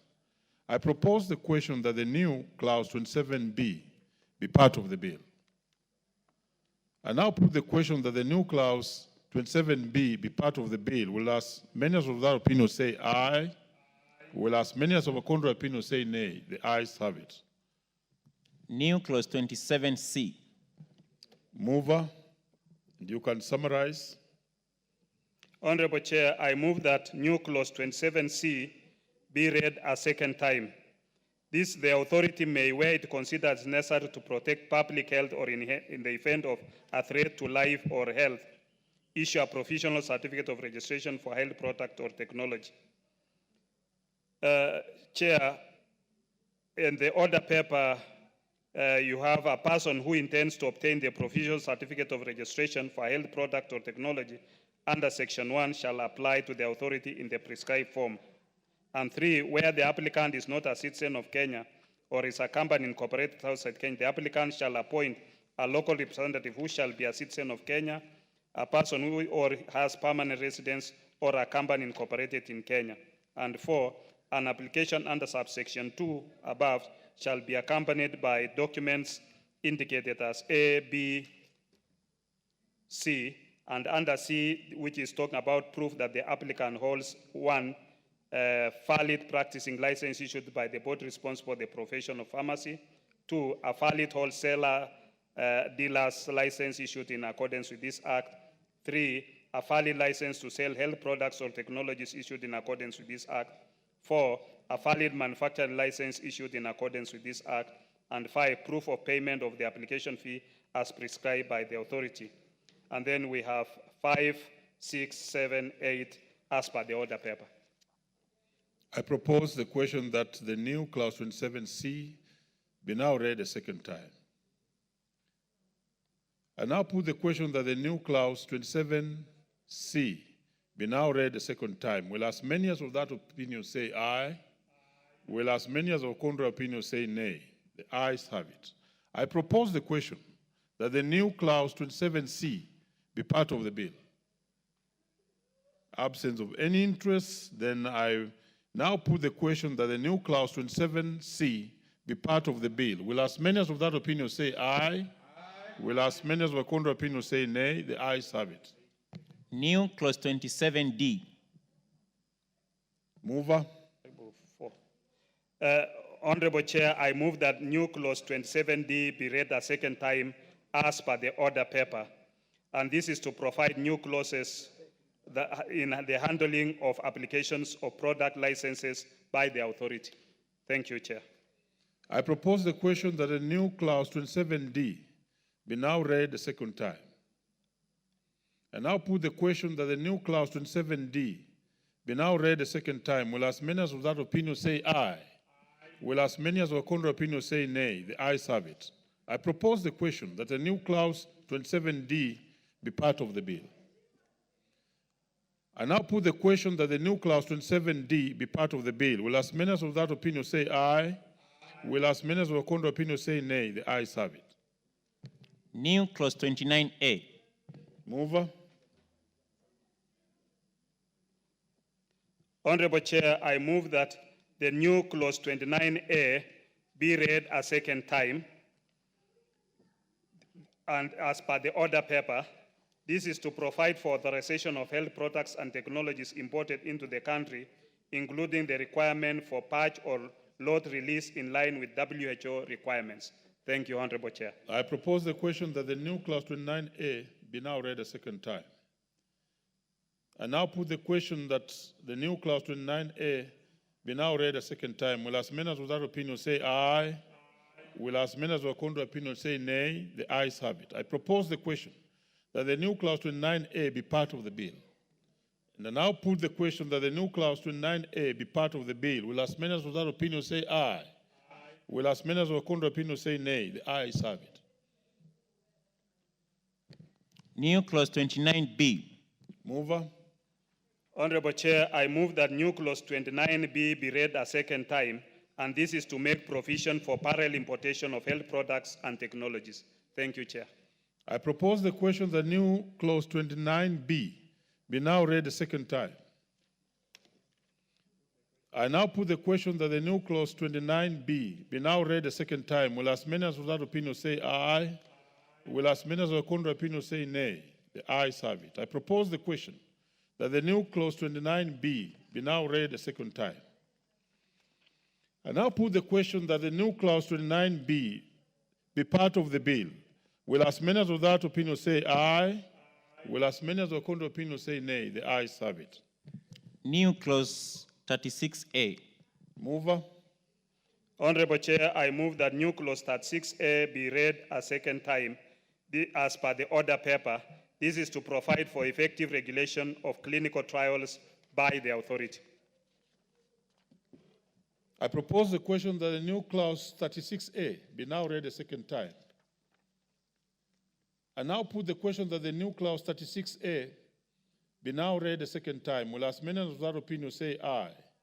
Will as many as were contrary opinion say nay? The ayes have it. I propose the question that the new clause 36A be part of the bill. I now put the question that the new clause 36A be part of the bill. Will as many as without opinion say aye? Will as many as were contrary opinion say nay? The ayes have it. New clause 46A. Mover.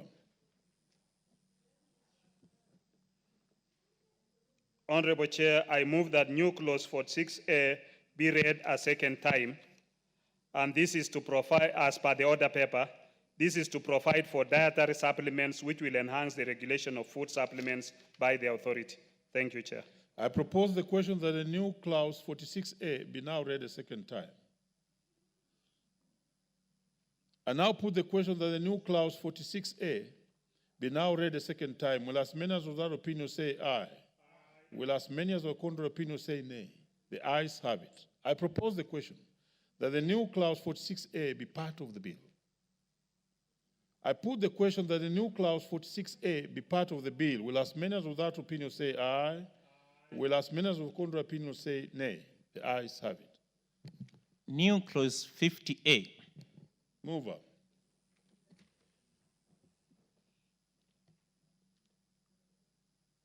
(50A) on page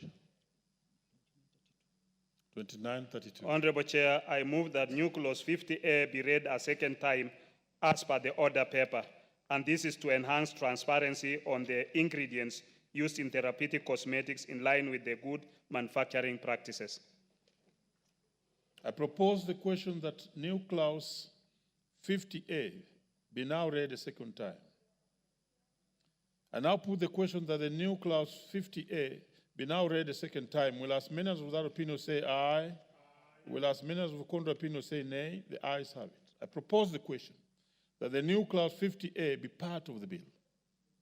I now put the question that the new clause 50A be part of the bill. Will as many as without opinion say aye?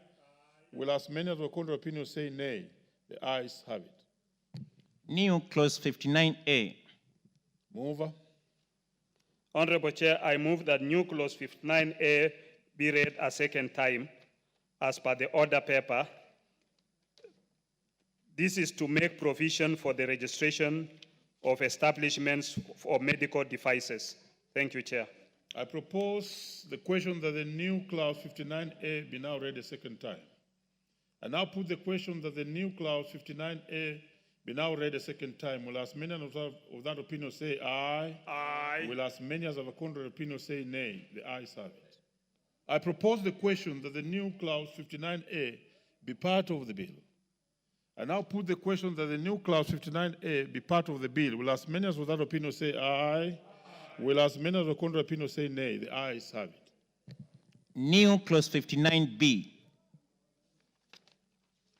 So another new clause. Mover. Honorable Chair, I move that new clause 59B be read a second time as per the order paper, and this is to anchor the role of the authority in the regulation of pharmacovigilance in the country. Thank you, Chair.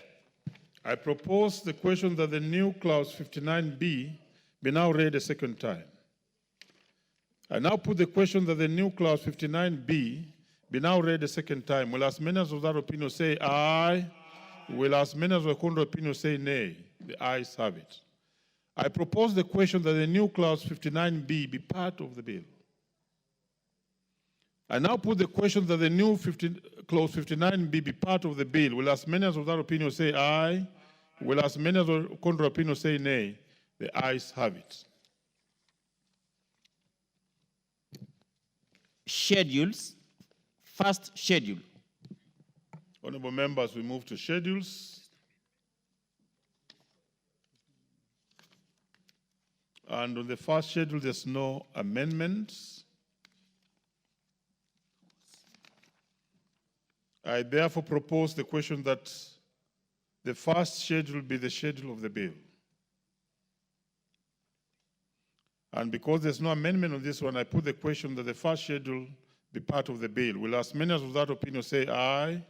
Will as many as of the contrary opinion say nay? The ayes have it. Second schedule. I propose the question that second schedule be the schedule of the bill. There's an amendment. Mover.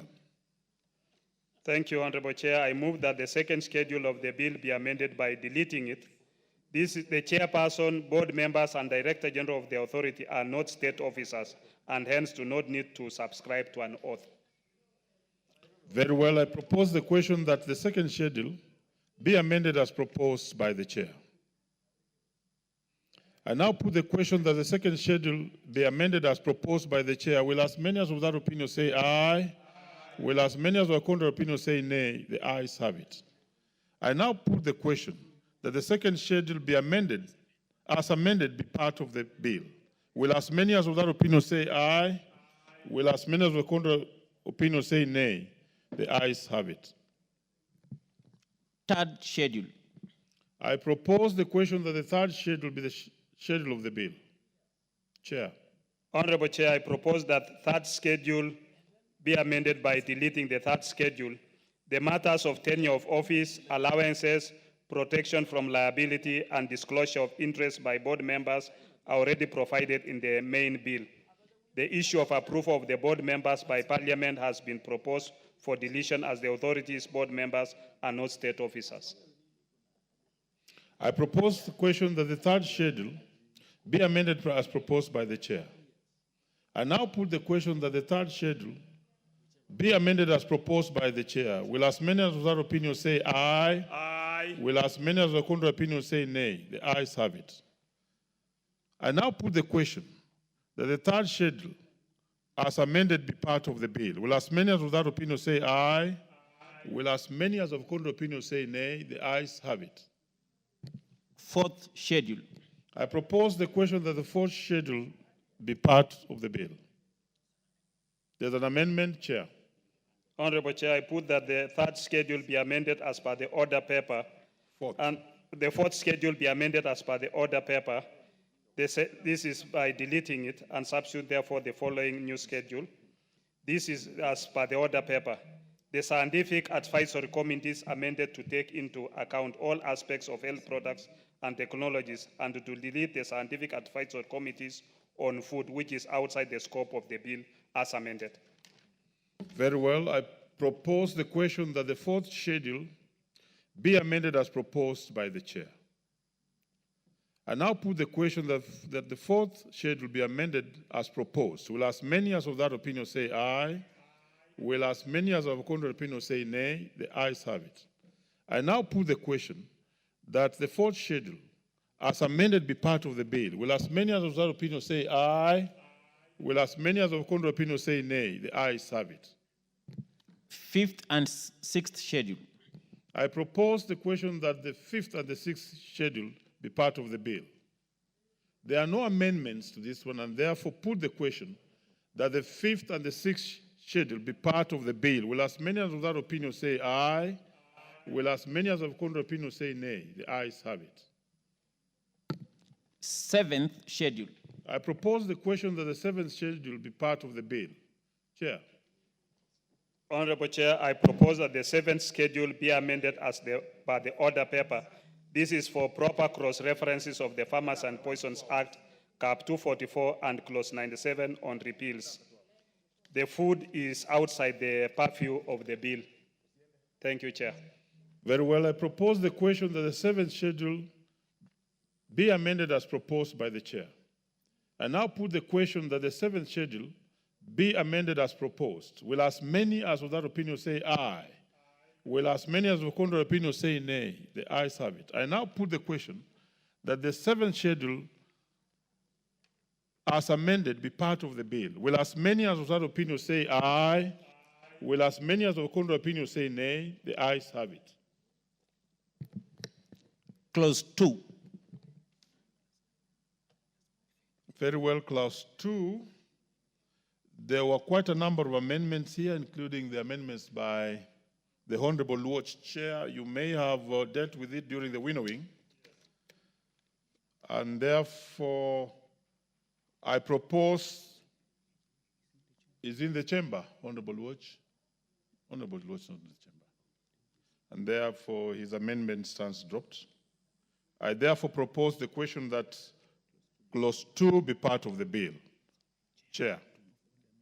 And please move all the amendments, the whole, quite a number of them. Thank you, Chair. And honorable members, we were able to achieve this because of the winnowing process that was ordered by the Speaker. There were too many amendments here by both Honorable Luoch, Honorable Kaluma, Honorable Millie, who was here in the morning. She's back in the House. Yes, so the Chair, you may proceed. Thank you, Chair. Honorable Chair, I move that Clause 2 be amended as per the order paper in A, which has 1 and 2. This is for inclusion of dietary supplements, which are part of health products and technologies. In B, to ensure harmony with the title of the bill as proposed for amendment. In C, this is to exclude detergents, which are used for cleaning inanimate objects and does not fall under the purview of the regulation of health products and technologies. In D, to correct minor typographical error. In E, is the current definition cross-references the Pharmacy and Poisons Act, Cap 244, which will be repealed as provided under Clause 97, and a new definition proposed. In F, for inclusion of dietary supplements, which are part of health products and technologies. In G, H, and I, new definitions provided for these terms. These new definitions expand the scope to cover all aspects of the use of medical devices and medicinal substances in relation to health and to include herbal materials and herbal combinations. And J, for inclusion of dietary supplements, which are part of health products and technologies. In K, the current definition is inadequate. The term is to be defined in the proposed pharmaceutical practice bill. In L, this is the Pharmacy and Poisons Act, Cap 244, provide that our pharmaceutical technologies must be enrolled in the role established under this Act. In M, the term is no longer used in the bill in line with the proposed amendment of Clause 43(1)(c). And in N, there is no schedule on scheduled substances. The Cabinet Secretary will publish the list of scheduled substances in the Gazette. And O is the current definition defines cosmetics in general that are meant to provide the body with the appropriate aesthetics, texture, pH, color, and smell. It is not specific to special cosmetics. And in B, which has A, B, which B has 1, 2, 3, 4, 5, 6, 7, where we're now giving various definitions. And then, Chair, these new definitions are internationally recognized by the World Health Organization and are critical for the execution of regulatory functions of the authority. To further identify the board as used in the bill and to provide new definitions for the words enrolled pharmaceutical technologies, therapeutic cosmetic, herbal medicine, medical device, and medical substances. The amendments also introduces the definition of the registrar to mean the Director General of the authority, as the term is used in various clauses in the bill, as per the order paper. Thank you, Chair. Honorable members, I propose the question that Clause 2 be amended as proposed by the Chair. I now put the question that Clause 2 be amended as proposed. Will as many as of that opinion say aye? Aye. Will as many as of contrary opinion say nay? The ayes have it. I now put the question that Clause 2 as amended be part of the bill. Will as many as of that opinion say aye? Aye. Will as many as of contrary opinion say nay? The ayes have it. Title. I propose the question that the title of the title be the title of the bill. Chair.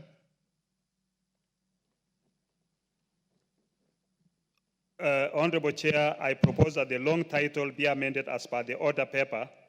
The amendment accords with the international best practice and sets out the main purpose of the bill, which is to establish a centralized regulatory authority for health products and technologies. I propose the question that the title be amended as proposed by the Chair. I now put the question that the title be amended as proposed. Will as many as of that opinion say aye? Aye. Will as many as of contrary opinion say nay? The ayes have it. I now put the question that the title as amended be the title of the bill. Will as many as of that opinion say aye? Aye. Will as many as of contrary opinion say nay? The ayes have it. Clause 1. I propose the question that Clause 1 be part of the bill. And yes, there's an amendment, Chair. Yes. Honorable Chair, I propose that Clause 1 be amended as per the order paper. In A, deleting the phrase Kenya Trucks Authority Act 2022 and substituting therefore the phrase Kenya Health Products and Technologies Regulatory Authority Act 2022. The amendment accords with international best practice and comprehensively covers the mandate of the proposed authority. And in B, deleting the words and commencement in the marginal note. This is to limit the marginal note to the content of Clause 1, which only sets out the name of the bill. The clause does not make any provision as regards the commencement of the bill. Thank you, Honorable Chair. I propose the question that Clause 1 be amended as proposed by the Chair. I now put the question that Clause 1 be amended as proposed. Will as many as of that opinion say aye? Aye. Will as many as of contrary opinion say nay? The ayes have it. I now put the question that Clause 1 as amended be part of the bill. Will as many as of that opinion say aye? Aye.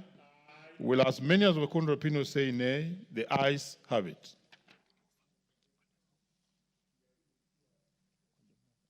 Mover.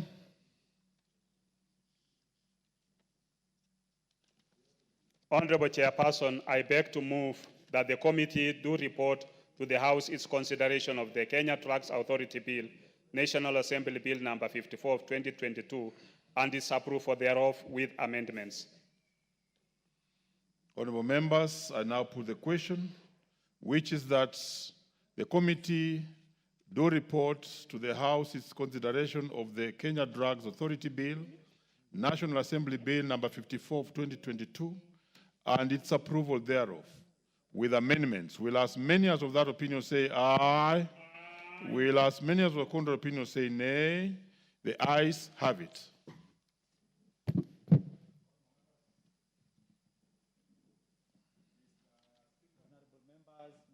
Mr. Speaker.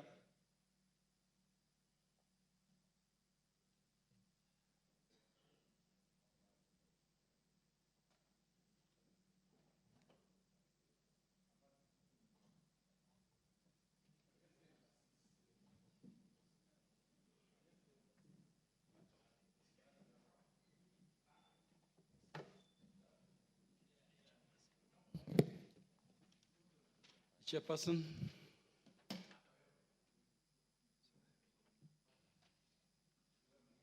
Very well, Honorable Speaker. I beg to report that the Committee of the whole House has considered the Kenya Drugs Authority Bill, National Assembly Bill number 54 of 2022, and approved the same with amendments. The mover to move agreement with the report. Honorable Speaker, I beg to move that the House do agree with the committee in the said report. I also request Honorable Osoro, the majority whip, to second the motion for agreement with the report of the committee of the whole House. The majority whip.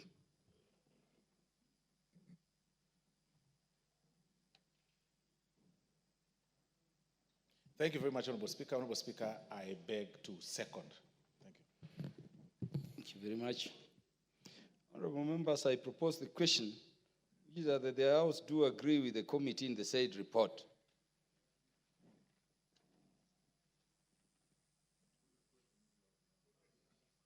In the mood of the House that I put the question.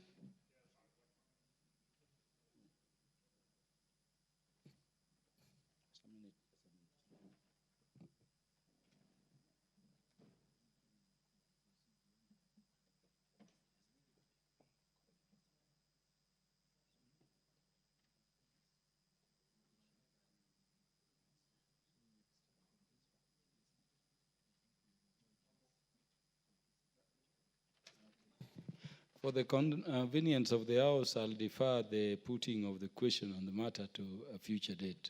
Next order.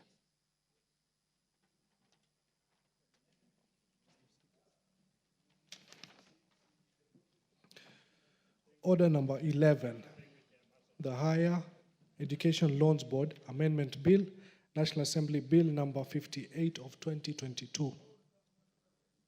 Resumption of debate.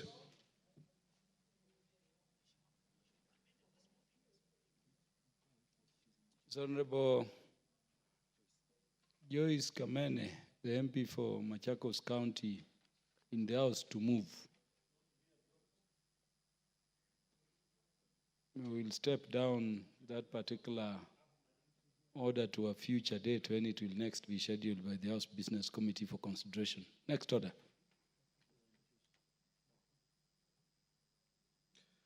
Order number 12, the Land Control Bill, National Assembly Bill number 39 of 2023. Second reading, resumption of debate.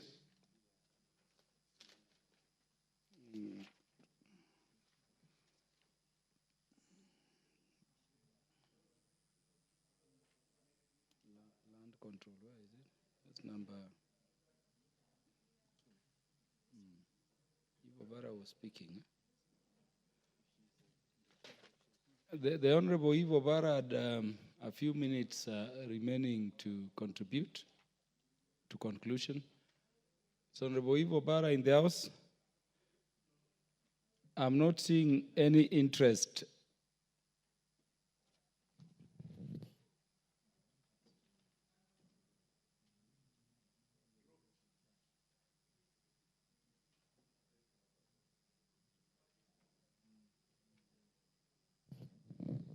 Is any member keen to contribute to this. Yes, the Chair, Finance and Planning Committee, the Honorable Kimani Kuria.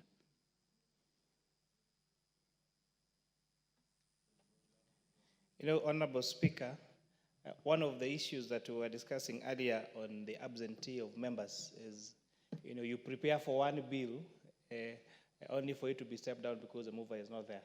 And you have to recollect your mind on where you were with on the other bill. But Honorable Speaker, I rise to support the Land Control Amendment Bill number 39 of 2023. Honorable Speaker, this bill is seeking to replace the Land Control Act of Cap 300 with now this current provision.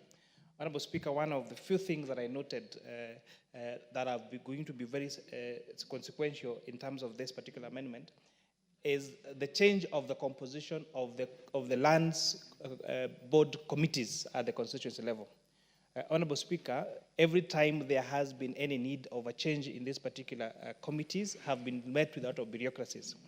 And I'm particularly impressed by, Honorable Speaker, by the inclusion of members of the private sector, not necessarily the appointees of government, in the appointment of these particular committees, Honorable Speaker. I'm also very impressed on the new role that has been given by this particular amendment on giving now the lands controls committees at the constituency level the power to investigate any matters relating to fraud or any misallocation of land to individuals that may not be the ones that should be awarded this land, Honorable Speaker. If you check the data on our law courts, and especially the lands court, the number of courts, the number of cases involving matters of land is immense. And we see a lot of courts processes being used to try to cure and try to resolve these particular land matters. And so sometimes, and most of the time, these courts are disadvantaged in terms of their access to information, and especially where some of these, especially because most of the parcels of land in this country, Honorable Speaker, do not have valid title deeds. And therefore, when the Honorable Court now has to go and dig on the family history and dig who were the first allottees, you know, who has the letter of allotment, and all the way to this transfer of these letters of allotment, where most people, you know, the only valid document they have for the position, for their possession of land is a sale agreement. You know, some of these sale agreements are so old that they were handwritten, Honorable Speaker, and the appending of the signature was using a thumbprint, as it were, for most of informally educated parents, Honorable Speaker. And therefore, when the Honorable Courts are trying to investigate these particular matters and try to give justice to the owners of these particular lands, Honorable Speaker, they face all these challenges administratively. And therefore, Honorable Speaker, with now these committees at the constitutional level being now given that extra a duty to investigate and to determine these particular cases of fraud, you know, they will be able to trace the history. Because if you go to a particular village or even a community of a particular town, and you ask the residents of that town, including our villagers, the Nyumba Kumi, they will give you a proper history of how this land changed hands from so-and-so to so-and-so to so-and-so. But this particular evidence is not usually available in a way that is palatable to a judicial system. And therefore, this particular change of the combination of these particular committees is very, very crucial, Honorable Speaker, to ensuring that there is fastened solution to conflict in terms of land, Honorable Speaker, in our republic. Most importantly, this committee is also given the responsibility of safeguarding public utilities, you know, across the country, Honorable Speaker. You know, one of the abuses that has really been abused is stealing of public utilities. You find in a particular village, in a particular ward, there is always a land that was allocated for construction of a school, for construction of a dispensary, for construction of a public utility. But with time, especially because the trend usually is, especially in our villages, is that young people move to town, and it's the older people that are left in the village. And therefore, some of the time when they pass on, the people that are left take advantage, subdivide that land and sell. And therefore, when you're trying now to find out what land was available as public utility in that particular area, you find people that possess documentation, whether it is sometime fraudulently acquired title deeds, or even sale agreement for land that was not that was purely meant for the use of the public. Honorable Speaker, one of the in Molo Town, for example, we have two very interesting cases where court cases have been going on for the last more than 20 years. One is someone who owns a piece of land inside a police station. And they actually live inside a police station in Molo Town, Honorable Speaker. Another one lives inside a school. You know, we have another one who has land that is between, actually in the middle of a church compound. And they actually have been able to possess valid, you know, whether valid or not, title deeds on this particular parts of land, Honorable Speaker. And therefore, these cases have really dragged in court because of an availability of an alternative source of solving of that conflict. Because if these land committees at the constitutional level were given that mandate and that jurisdiction, Honorable Speaker, you know, these are some of the cases that would be more fast-track, Honorable Speaker. The bill also, Honorable Speaker, proposes to digitize title deeds, Honorable Speaker, across the country. And digitization is the way to go, you know. Honorable Speaker, I like the words of my colleague, Honorable KJ, who keeps telling us, it is no longer finance, it is fintech. It is no longer education, it is edutech. It is no longer medical, it's medtech, because we are moving everything that exists, all the services that you need that is available to mankind, to being technology-based.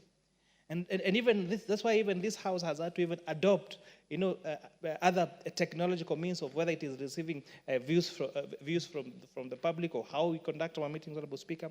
And therefore, this digitization of title deeds, I think, if I remember myself correctly, it started during when the Honorable Charity Ngilu was a minister for land. But it's interesting, since the time when the Charity Ngilu was on the Minister for Finance, the process of digitization of our title deeds have never been fulfilled. And you know, when such a process takes so long, you know, your guess is as good as mine. There could be some technical officers somewhere who do not want to see the process of digitization of this particular process, Honorable Speaker. If we can digitize, you know, our vehicles, you know, if you see any vehicle on the road, by click of a button on a system, by use of a USSD code on a phone, you are able to tell who owns that particular vehicle. You are able to tell even a child by their birth certificate. You're able to search on it and see who this person is. If you're searching for through an ID and through this all the other cards that, for example, you've now started, including Maisha number, Honorable Speaker, it is absolutely possible to digitize all our title deeds across the country, Honorable Speaker. And once we are able to digitize this title deeds, Honorable Speaker, we are going to unlock a very great potential, including access to credit, Honorable Speaker. Because one of the, we have many people, especially in the rural villages, Honorable Speaker, who their only collateral they can use to access of credit is a title deed. And so when we do not give these people, when we don't avail this title deed to these particular people, Honorable Speaker, we are also denying them economic progress, Honorable Speaker. As I went on, Honorable Speaker, in economics, we know the four factors of production. You know, we talk about land, we talk about entrepreneurship, we talk about capital, and we talk about labor. And all of this cannot, none of them can function without land. If you if you take capital, for example, that capital investment, apart from now with the coming of digital technology, where you can put that capital in a technology and host it on space, that labor must live. The mobility of labor is dependent on infrastructure, which is developed on land, Honorable Speaker.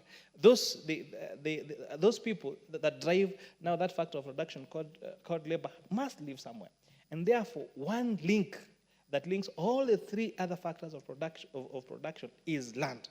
And how we need to make sure that land lives to its potential in ensuring that there is economic development is by ensuring mobility of that land. And because land will not physically move, then the only thing we can make sure is that we facilitate ease of transfer of land from one entity to another, and where possible, Honorable Speaker, even that charging, for example, when you want to access credit, Honorable Speaker.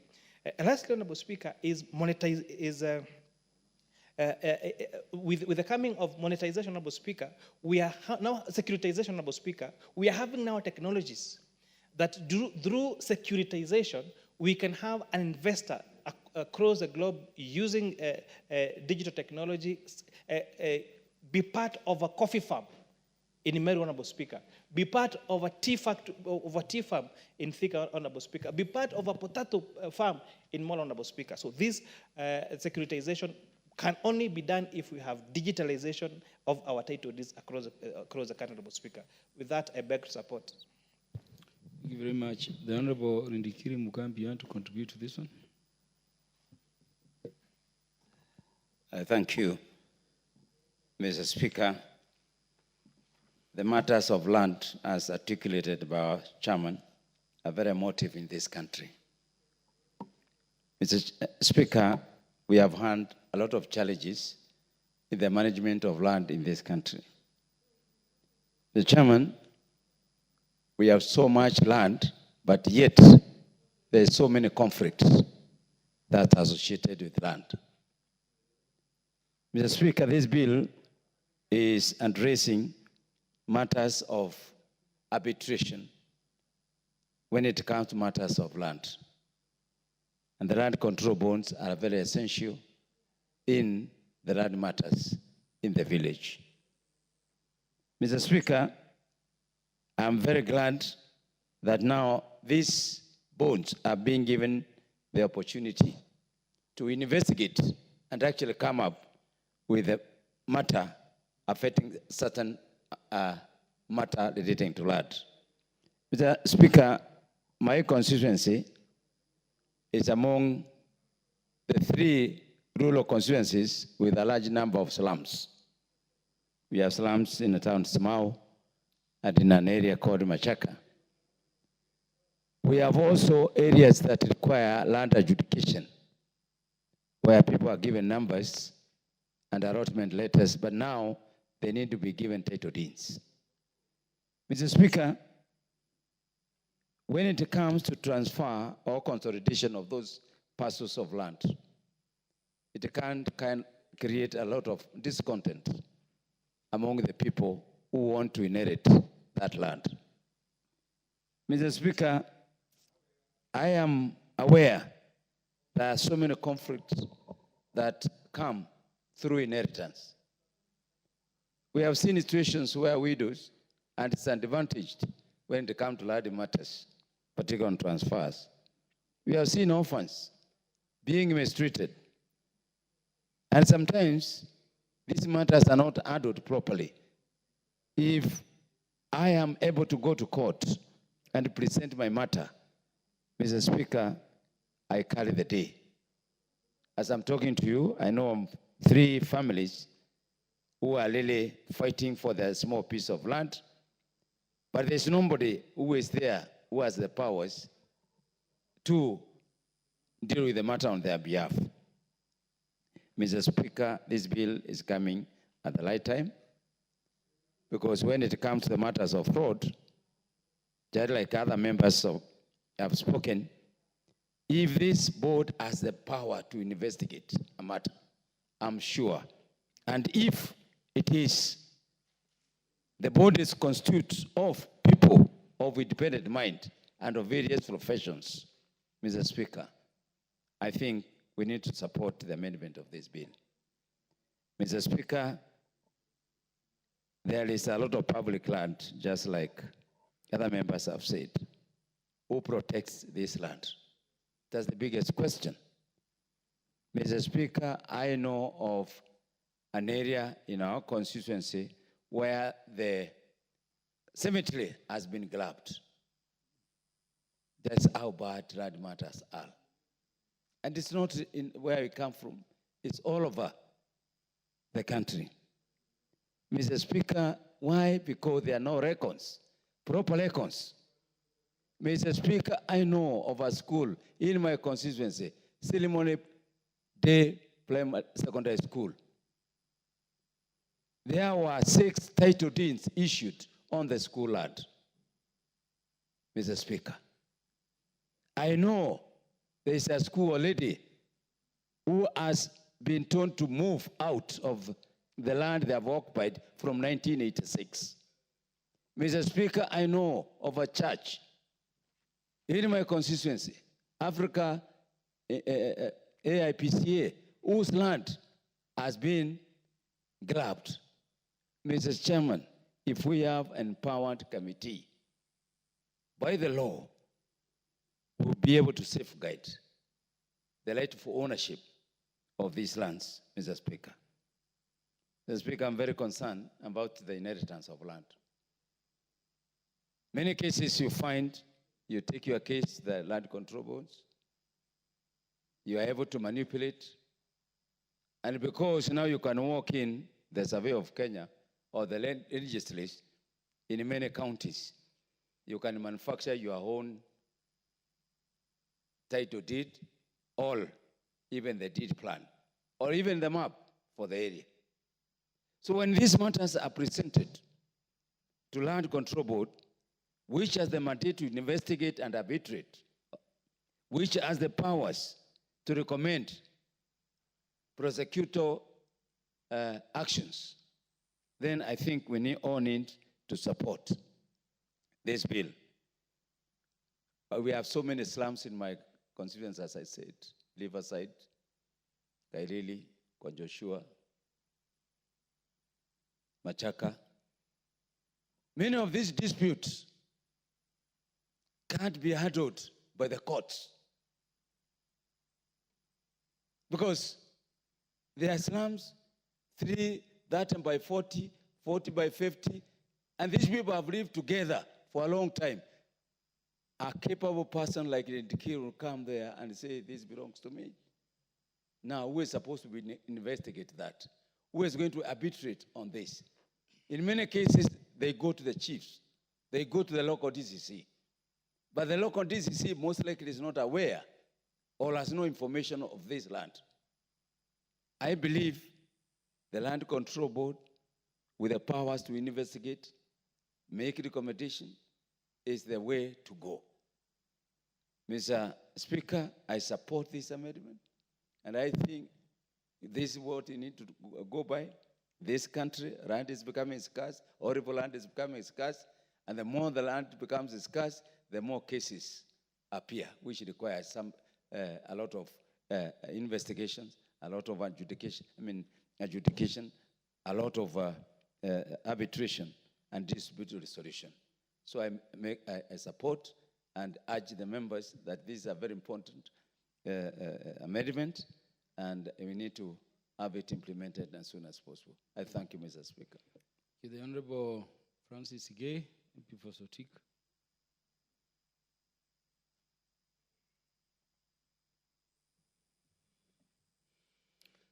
Thank you, Mr. Speaker, for this opportunity. I want to thank you.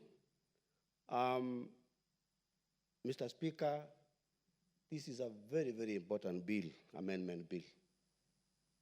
I want to state from the onset, Mr. Speaker, that I have been able to chair most of this land control board. And I want to state very clearly that land control boards in this country have played a vital role in stabilizing the way land is managed. Mr. Speaker, I want to say that I'm very happy that we are now validating and making this land control board bill to be modern, to be modernized, Mr. Speaker. I want to say that land control board has been there for a long time, and they have done a very, very wonderful job. Mr. Speaker, I want to speak on 2 things. Number 1, Mr. Speaker, the members of Land Control Board, whom I have worked with in many areas, are people of integrity, people who can be relied on, people who understand what happens in the village. And Mr. Speaker, what's happening now is that we are going to have some technology in it. I've heard the chair saying that we must digitize this information. One of the problems we have had in this country, Mr. Speaker, is the issue of title deed. You remember, Mr. Speaker, at one time, there was a minister in this house who said that title deed is a paper. And Mr. Speaker, this made the title deed in this country become useless. So what we are now doing is to make sure that the title deed in this country are made to be legal, made to be valuable, so that any investor who wants to come to this country can be able to know that I am investing in something which is going to last long. Mr. Speaker, I want to say that there are problems in public utilities in this country. Many of the schools, many of the areas, sports areas, playing grounds have been taken, not through the Land Control Board, but people who go to the Ministry of Land and manufacture title deeds and get title deeds through fraudulent means. So, Mr. Speaker, I hope the bill now will cure this problem. Another issue, Mr. Speaker, I want to mention is the issue of the power to investigate. I think this is a milestone. If this committee, this board, can be able to be given some legal backing, and particularly to have powers to investigate and maybe recommend prosecution, Mr. Speaker, I'm very sure is going to go a long way in making land title deeds in this country to be of value. Mr. Speaker, another thing I want to mention is that if you ask the kind of allowances these old men and women who sit on the board are paid, are peanuts. And Mr. Speaker, if we can be able to enhance the allowances of these honorable people who sit in the land control boards, it will avert the issue of corruption, and it will be able to make this land control board to be respected. Mr. Speaker, we want to inject also professionals who are going to support this land control board in issues which are technical. And I'm very sure, Mr. Speaker, these land control boards in the country are going to play even a major role. The other thing I want to mention, Mr. Speaker, is the issue of land cases in court. I hope this bill, after discussion, will be able to assist in making cases in court to move faster. And Mr. Speaker, this area has been a mining for the lawyers who have made a lot of money at the expense of the poor people. If you look at the cases of those local people, the poor people in the rural area, who cannot even afford to pay for the lawyers' fees, the legal fees, Mr. Speaker, I hope this bill will address this issue so that our people can be saved of this problem. Mr. Speaker, I support this bill because it is going to go a long way in making work easier, making the issue of land ownership to be very easy to access, and even more important, Mr. Speaker, the issue of succession, which has been a problem. If you look at land cases in our place, and maybe even Kisi, in Kericho, in Swatik, people are being killed because of land cases. So we would like to make these cases to be easier to be handled at the land control board level so that people can also save their lives. Mr. Speaker, I support the bill, amendment bill. Thank you. In ordinary circumstances, I would have called the mover to reply, but this particular bill is a very critical bill. I therefore defer further debate here on to a future date. Call the next order.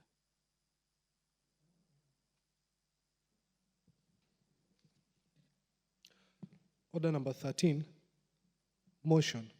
Second, report on employment diversity audit in public institutions. Resumption of debate.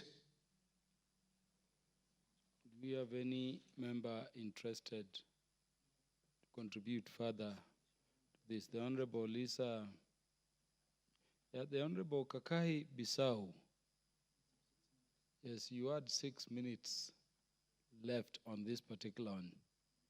Please proceed if you have more contributions to make. Yeah, is that one on the report of the Select Committee on National Cohesion and Equal Opportunity on the Employment Diversity Audit in public institutions? The one the House rose when you are done, 4 minutes. Thank you, Mr. Speaker, sir, for remembering that I had my 6 minutes. Actually, that from the onset, I support what has been tabled, but what has been of disappointment is the less interest in that particular issue. And what I was saying is, in terms of cohesion, it will be good to start from the Parliamentary Service Commission. As I always say, charity begins at home, to see how are the numbers in terms of distribution within the Parliamentary Service Commission. Number two, I wanted to highlight that the problem begins from here and also from the executive, even starting from our own CDF offices. How are we trying to do the geographical distribution in terms of community origin? Number two, we were looking at, like where I sit in the Public Investment Committee, Education Governance, you'll find that in a certain province, they'll pick a vice chancellor from that particular area. And in the process, the issue of tribalism and lack of cohesion in terms of regional balance is not really ensured. So we're trying to say, and I gave an example in my previous work with the United Nations, we had what we call the quota system. And in the quota system, you'll distribute, you say like this country, this is the population, and you lock out the percentage there. An example, taking the Kenyan situation, if we say that the highest community in terms of population corresponds, let's say, to 17%, that is the Agikoyo community. When the jobs are being distributed, like in the civil service, when you reach that 17%, you freeze, so that you allow also other communities. That is the only way you can try to balance it out. And another example coming from the education institutions, you'll find that this issue of lack of cohesion has been propelled such that when the jobs are advertised, they do not attract people from outside the region. So we would like to have a situation whereby whoever is appointed in those positions, like an example, vice chancellors, the Public Service Commission, they go out and say, look, we'll even step out and do like what we call head hunting. After you've frozen that this community is covered, now you have to work out and even target. Like there's the 43rd community of this republic, the persons living with disability. I expected that to come out very strongly in the cohesion report. And again, the report has given just recommendations, but we want to have even some punitive measures. If, an example, you are working in an area and you begin that responsibility and you're not able to meet that cohesion threshold, what should be some of the punitive measures that has been taken? So in a nutshell, Mr. Speaker, sir, the problem begins here, because we've seen even situations when members of this House and other elected leaders have literally physically ejected some of the people picked in the institutions in their backyards. So we need to walk the talk. We should not preach water, and we are taking wine. But by and large, it's a very good submission by Honorable Abdi, and I think I support it, but we need to have very, very good punitive measures to ensure that whoever is given an opportunity really walks the talk. Thank you, Mr. Speaker, sir. The Honorable Lisa Chelule.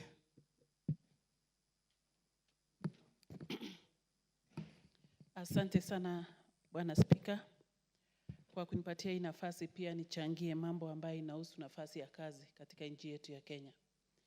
Na ya kwanza ningependa kuchukua hii nafasi kushukuru chairman wangu ambaye aliweza kulete mjadala huu kwa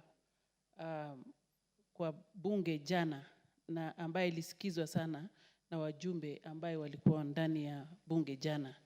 Nataka kupongeza pia kamati yetu ya National Cohesion and Equal Opportunities kwa kufanya kazi kubwa na wakatengeneza ripoti ambayo ililetwa jana kwa bunge. Ninaongea juu ya hii mambo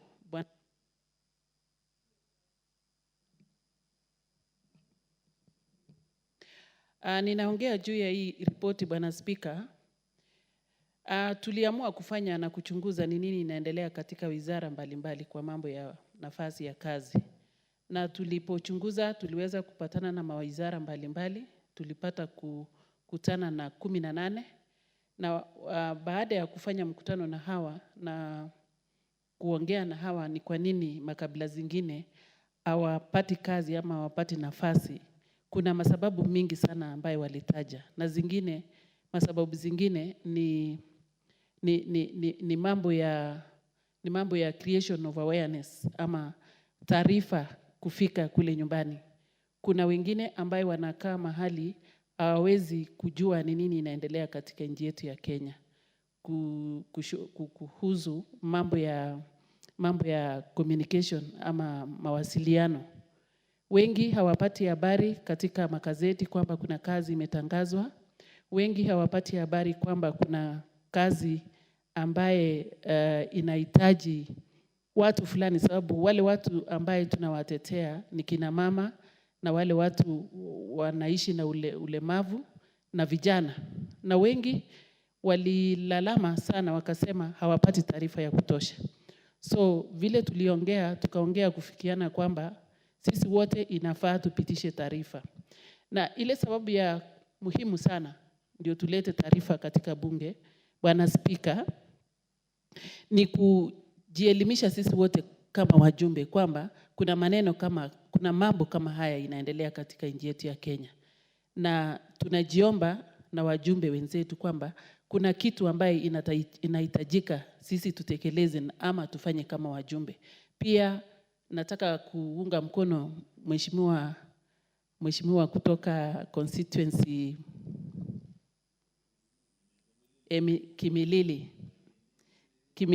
Kiminini constituency.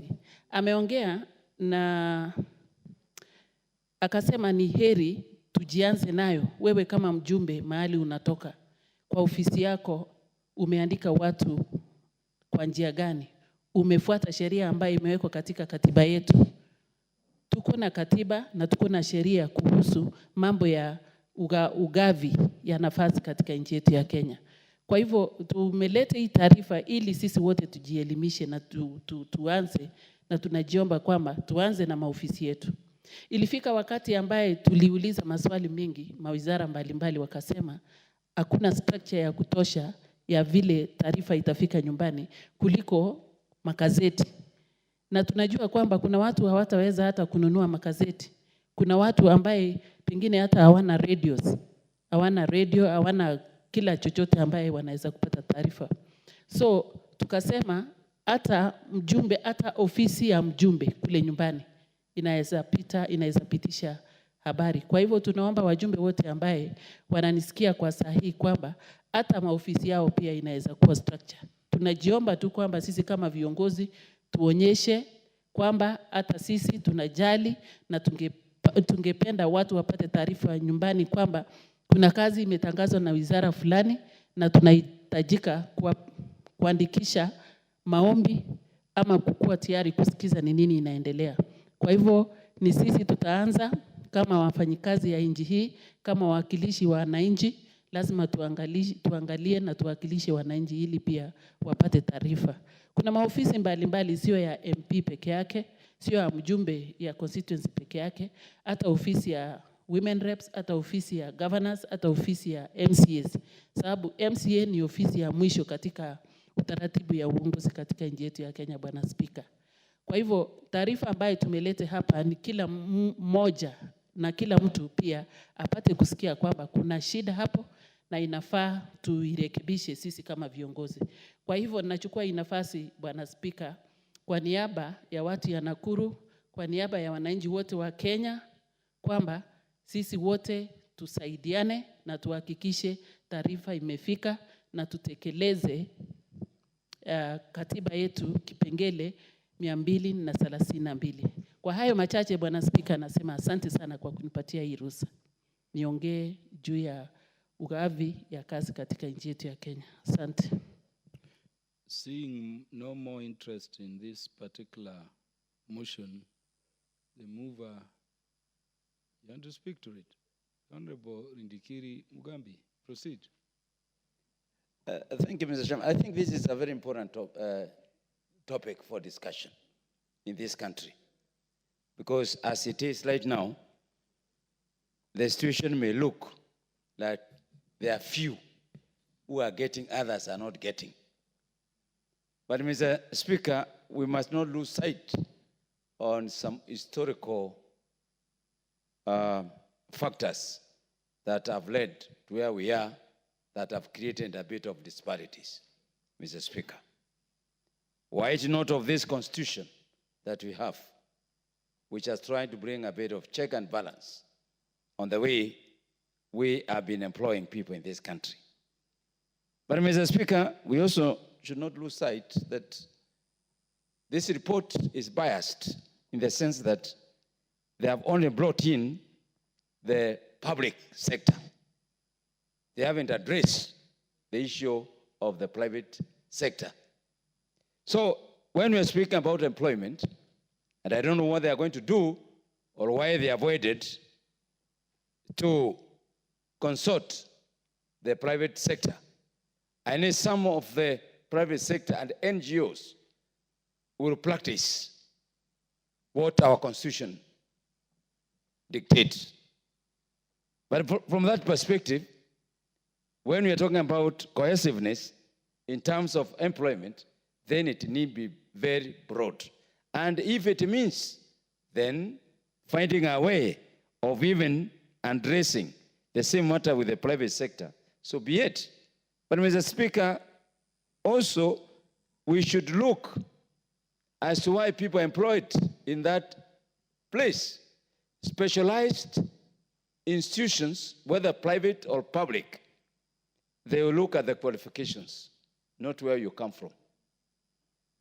You can go to an Nairobi hospital, you're going to find so many people from Nyanza, professors and doctors. It's common sense. So if they're specialized in that area, we cannot say that, no, let's go and get some other people who are, so that they can fill the gap. So qualification is very key. And some of our public institutions dictates that we look at the qualifications. Mr. Speaker, I come from a very highly cosmopolitan constituency. My constituency have all the 44 tribes or whatever you call them in there. I have Luos there. I have Kikuyus there. I have Merus there. I have Merus from Tigania, Merus from Egembe, Merus from Dhalaka, Merus from Chuka. I have Embu, I have people from everywhere in the country, Mr. Speaker. Now, I cannot say I'm not going to employ so and so because I am supposed to fulfill a certain aspect. So that I will be said, I am. But also, I have to be careful because the population, there are certain tribes in my constituency, we are a larger population. The diversity of my community dictates how people will be absorbed in the private sector or in the public sector that are operating in my constituency, Mr. Speaker. Mr. Speaker, the issue of information, yes, there are so many people who don't get a lot of information. Right now, the Public Service Commission is setting out their website. How many people have the digital capacity to access the PSC portal to know what kind of employment are there. You realize people in Nairobi will get it very fast. People with iPhones will get it. People with smartphones will get it. People with relatives in Nairobi will get it. Members of parliament will get it. But there are those poor kings out there in the village who have no information. Meaning, those available are the ones who are going to give out the information and apply. So, the committee need to be sensitive on those matters. High population areas with high population densities is national. We cannot say we are going to ignore that. If we have to put a weight or some measures, you'll find some will be more than the others. I want to believe, Mr. Speaker, that we haven't reached a point where we say we have gotten it 100%. We can try and play politics with some of these things. And the report of the committee need to address those factors, not the obvious. You walk into an institution, how many Luos are here, how many Kambas are here, how many Meros are here. You are given the report, how many Luyas are here. I don't believe that will sort out the problem. I don't believe that will sort out the problem. Mr. Speaker, some of these things even require long-term thinking. The way our economy is growing, the public sector is shrinking every day in this country. Sooner or later, we'll find ourselves with a very small public sector. So are we going to be fighting? And that's, we say, the whole entire constitution to address a very small sector. I mean, Mr. Speaker, with all due respect, we have to start looking at other things from another perspective. Mr. Speaker, there are some jobs. Some religions will not agree. There are some sectors, some people, because of their religion, they will not agree. Mr. Speaker, there are some people on Saturdays, they don't work.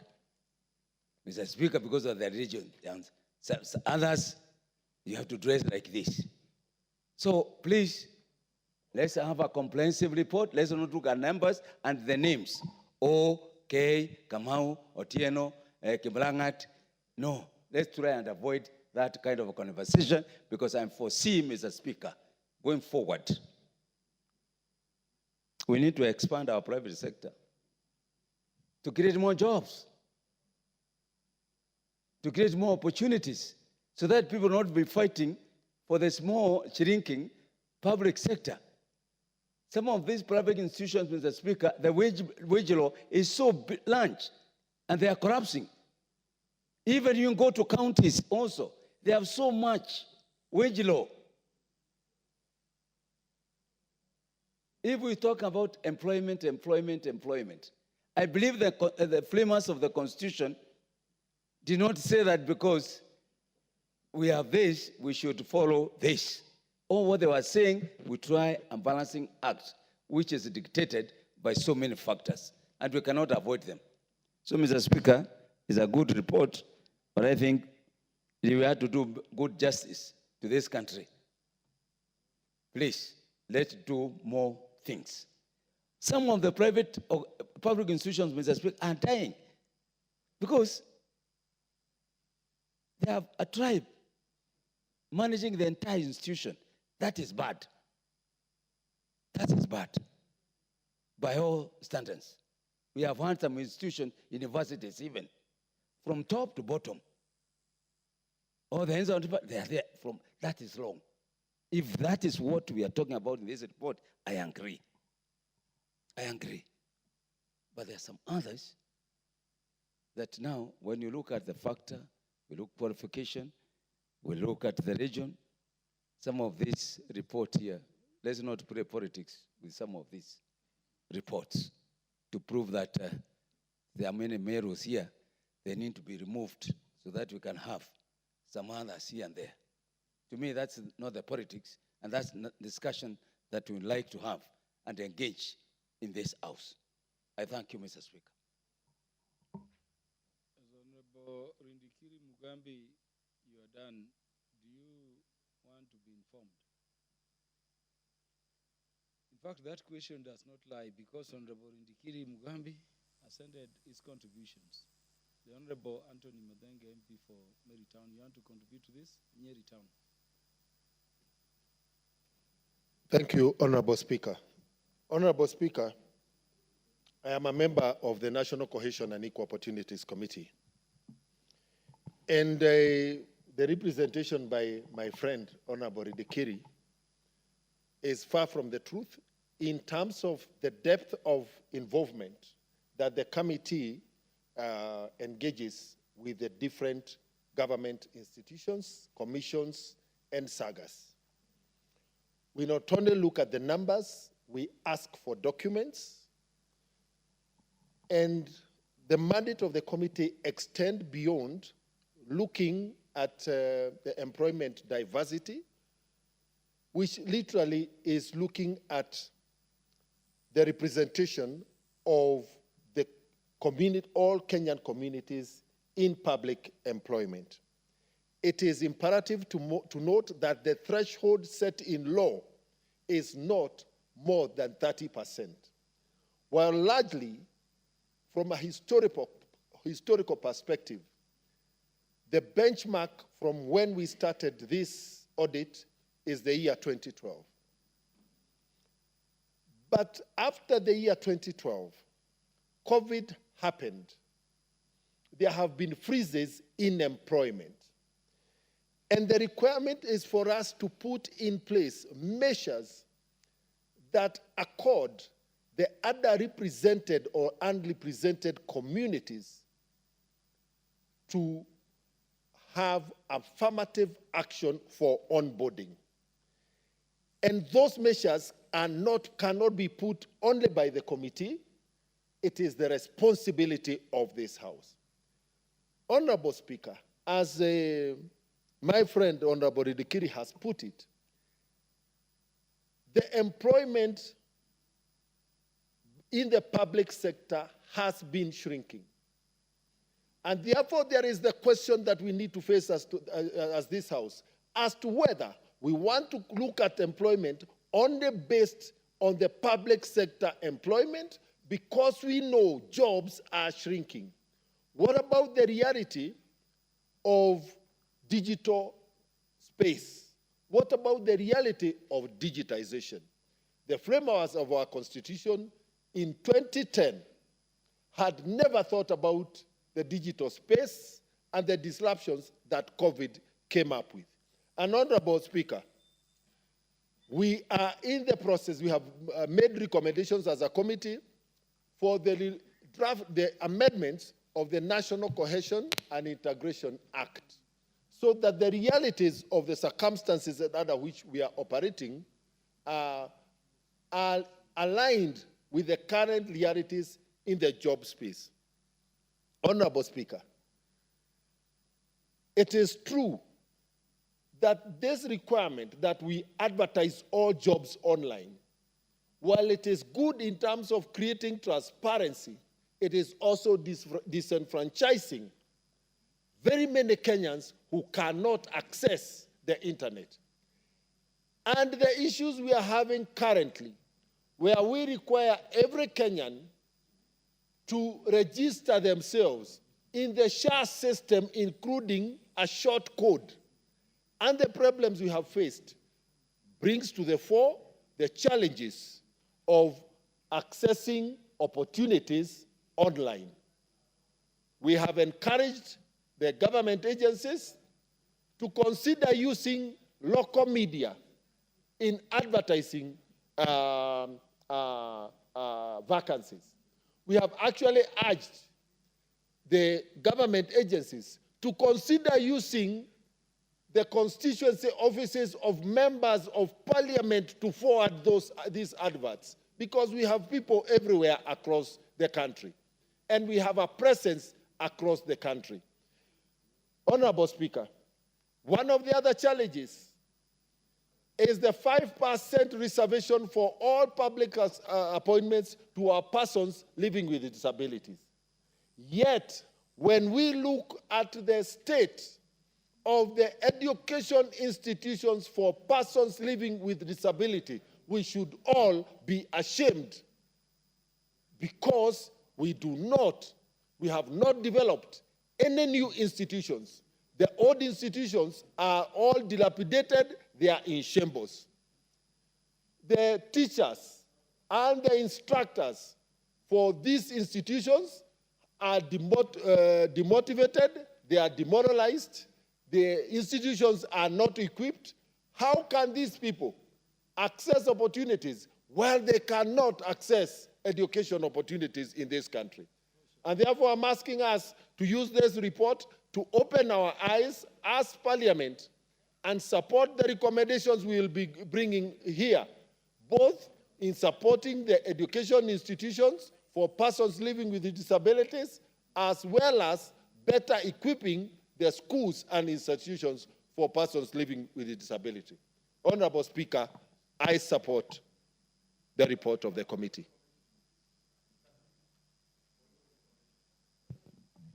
The Honorable Kikai Bissau, you cannot inform a member who has ended their contribution. I wish you intervened before he sat and confirmed he has ended. And number two, you can also not inform him when he does not agree to be informed. And he cannot agree because he has ended his contribution. So, the Honorable Ambassador Francis Sigei.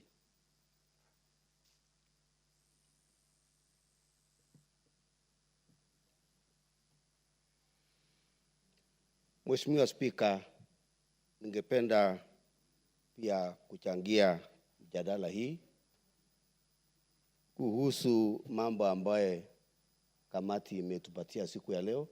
Na niseme tu ya Bwana Spika ya kwamba tungependa kwanza tushukuru kamati kwa kazi ambao wamefanya. Wamechukua muda mrefu kutafuta information na mambo ambayo yanakuwa yanatakikana kwa hii ripoti. Na mimi Bwana Spika, ningependa kuunga mkono mjadala hii na kupongeza kamati. Na ningependa Bwana Spika tujue ya kwamba Kenya imebadilika, katiba ni tofauti, watu lazima waajibike na kuhakikisha kwamba katiba, mambo ya katiba hii inatimishwa vile inatakikana. Bwana Spika, naunga mkono. The Honorable Joanna Ngeno, Chairman, Departmental Committee in charge of Housing. Thank you, Speaker. I can see my brother, Mheshimiwa Wamboka, not Kwamboka, of course, Wamboka, signaling that maybe because of time, I don't understand. But I wanted to give some beef to this particular report, Mr. Speaker, and I want to state from the word go that I truly support this report. And Mr. Speaker, I think it is a very important report because it looks into several issues that has been affecting the public service.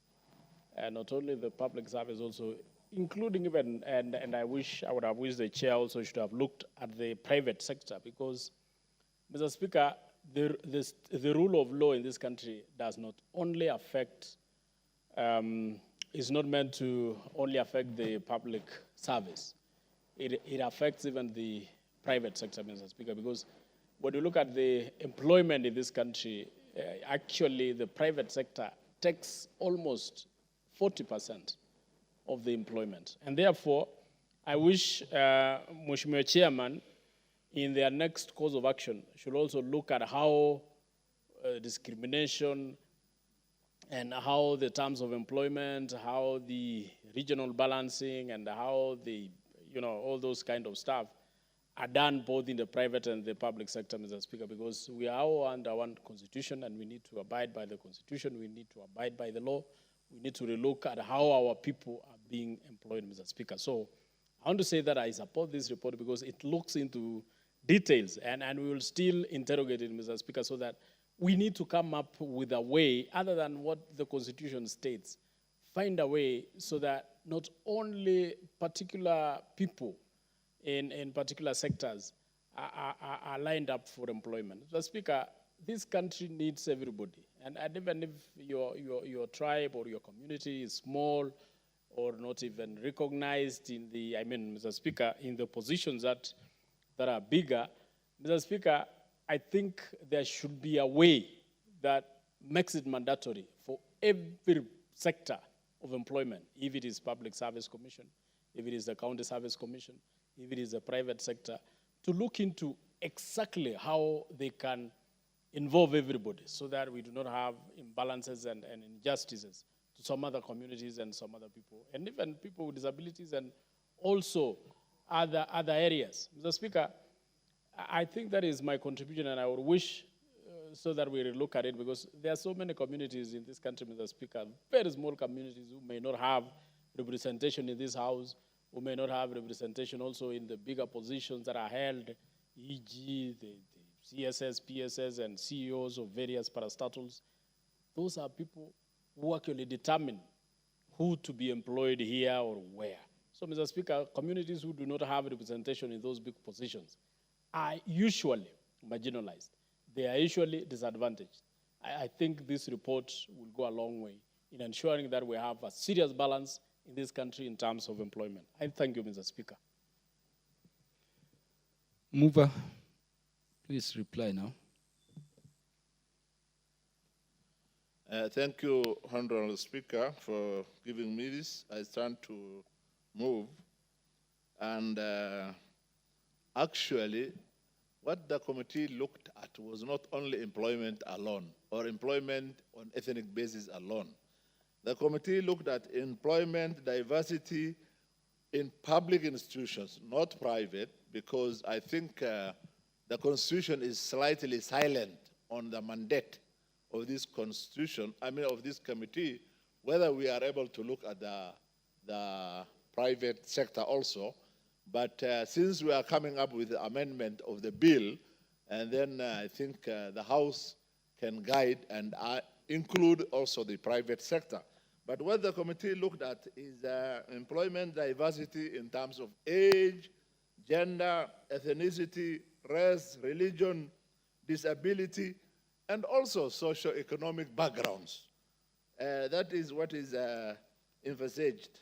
Yesterday, as members were contributing, they talked a lot about levels of classes or levels of employment.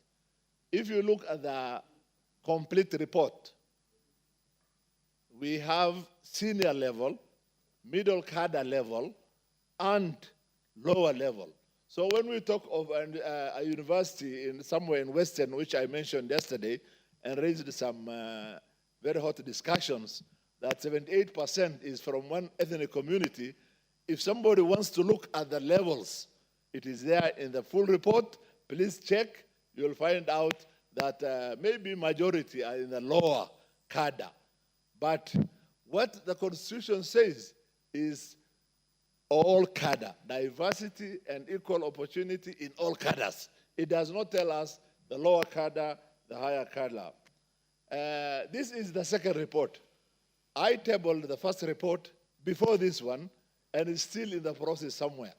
And that first report is the one that covers majority of the bigger institutions such as KRA and those.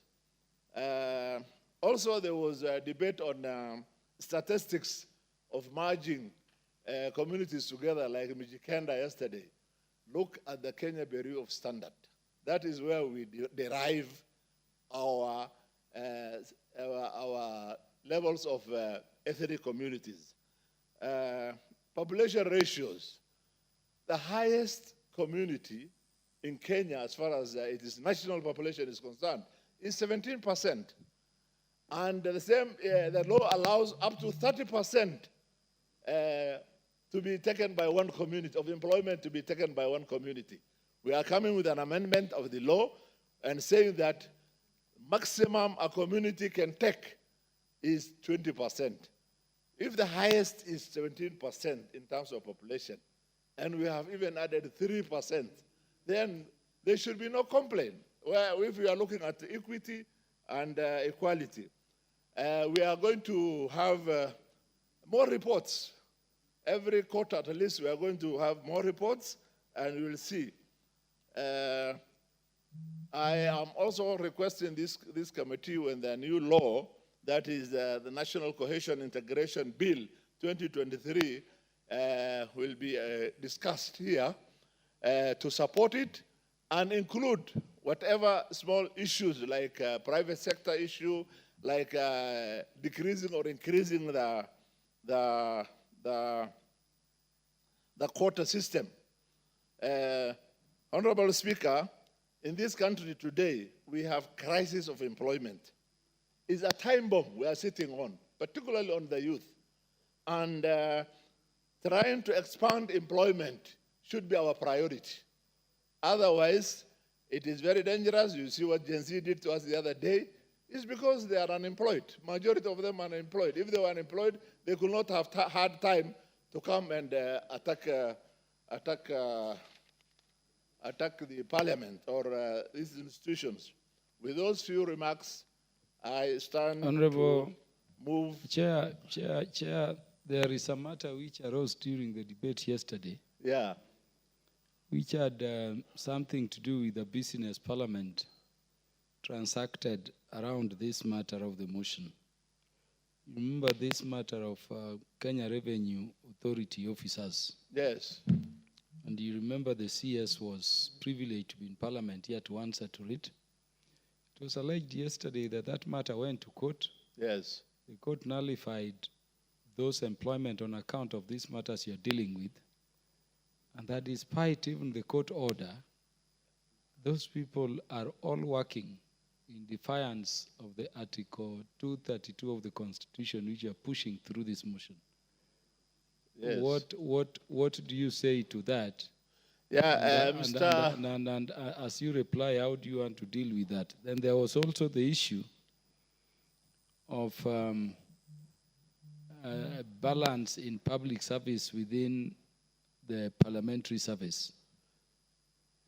How soon are you doing a report around that? Because I can tell you, it is being murmured by members of various communities outside here. Yeah. And you know, for obvious reasons, they cannot speak aloud lest they be, okay. lest they face some consequences, which may not be good. But there are communities which are saying they are not being employed in parliament. Those of them who are in parliament are not being promoted. Promotions come, even where they are qualified, they are just stagnant. And we are having Makondes within parliament. And you know, I'm saying this one you need to make a comment on in terms of how fast you want to go into parliamentary service, and also have a report here so that we can be a good example as the institution that makes these laws we are seeking also to help be implemented. What do you say to those two? Okay, the first one, Kenya Revenue Authority, I think it was this committee which raised the first red flag. And there were even attempts by bigger authorities to try to stop Kenya Revenue Authority not to come to this committee. But ultimately we did it. We were the first one to raise, and it went to the papers, and that is where whoever took them to court got the information from. And it is true that the court has ruled that that was illegal, and it was actually illegal. And what they did was to appeal. And therefore, the court gave them time until the matter is concluded, then the status quo can remain. And that is why those employees are still there. And you know the court sometimes takes too long. If it was within the powers of this committee, we could have concluded it long ago. But it's now within the court, and therefore matters in court, we are also told not to indulge in it so much.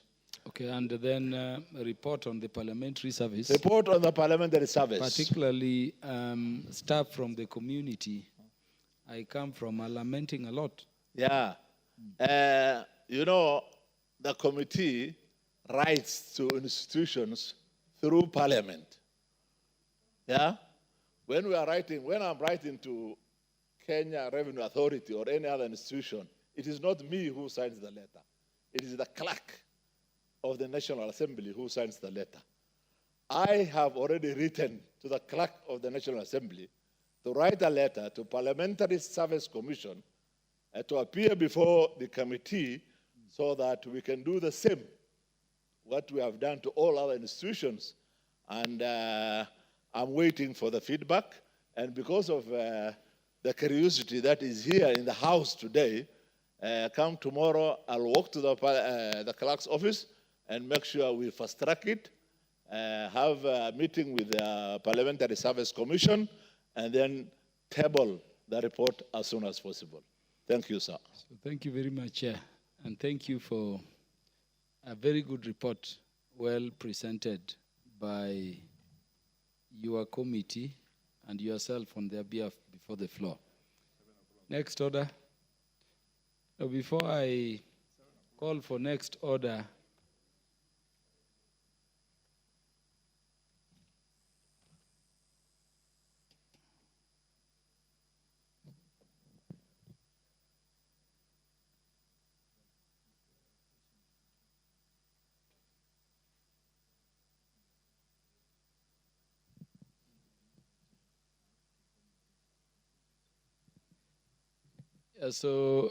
Chair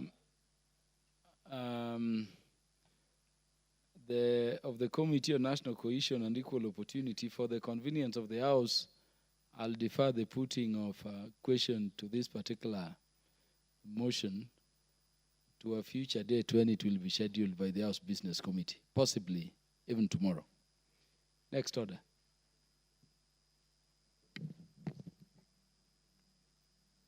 Order number 14, motion, consideration of reports on financial statements of state corporations in Nyanza region. The Chairperson, Public Investments Committee on Governance and Education to move.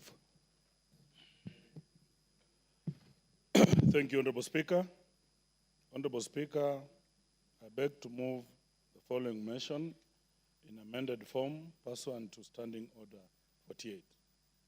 That this House adopts the report of the Public Investments Committee on Governance and Education on its examination of the reports of the Auditor General on the financial statements of state corporations in Nyanza region for the financial year 2018, 2019, 2019, 2020, 2020, 2021, laid on the table of this House on Thursday, 25th July 2024.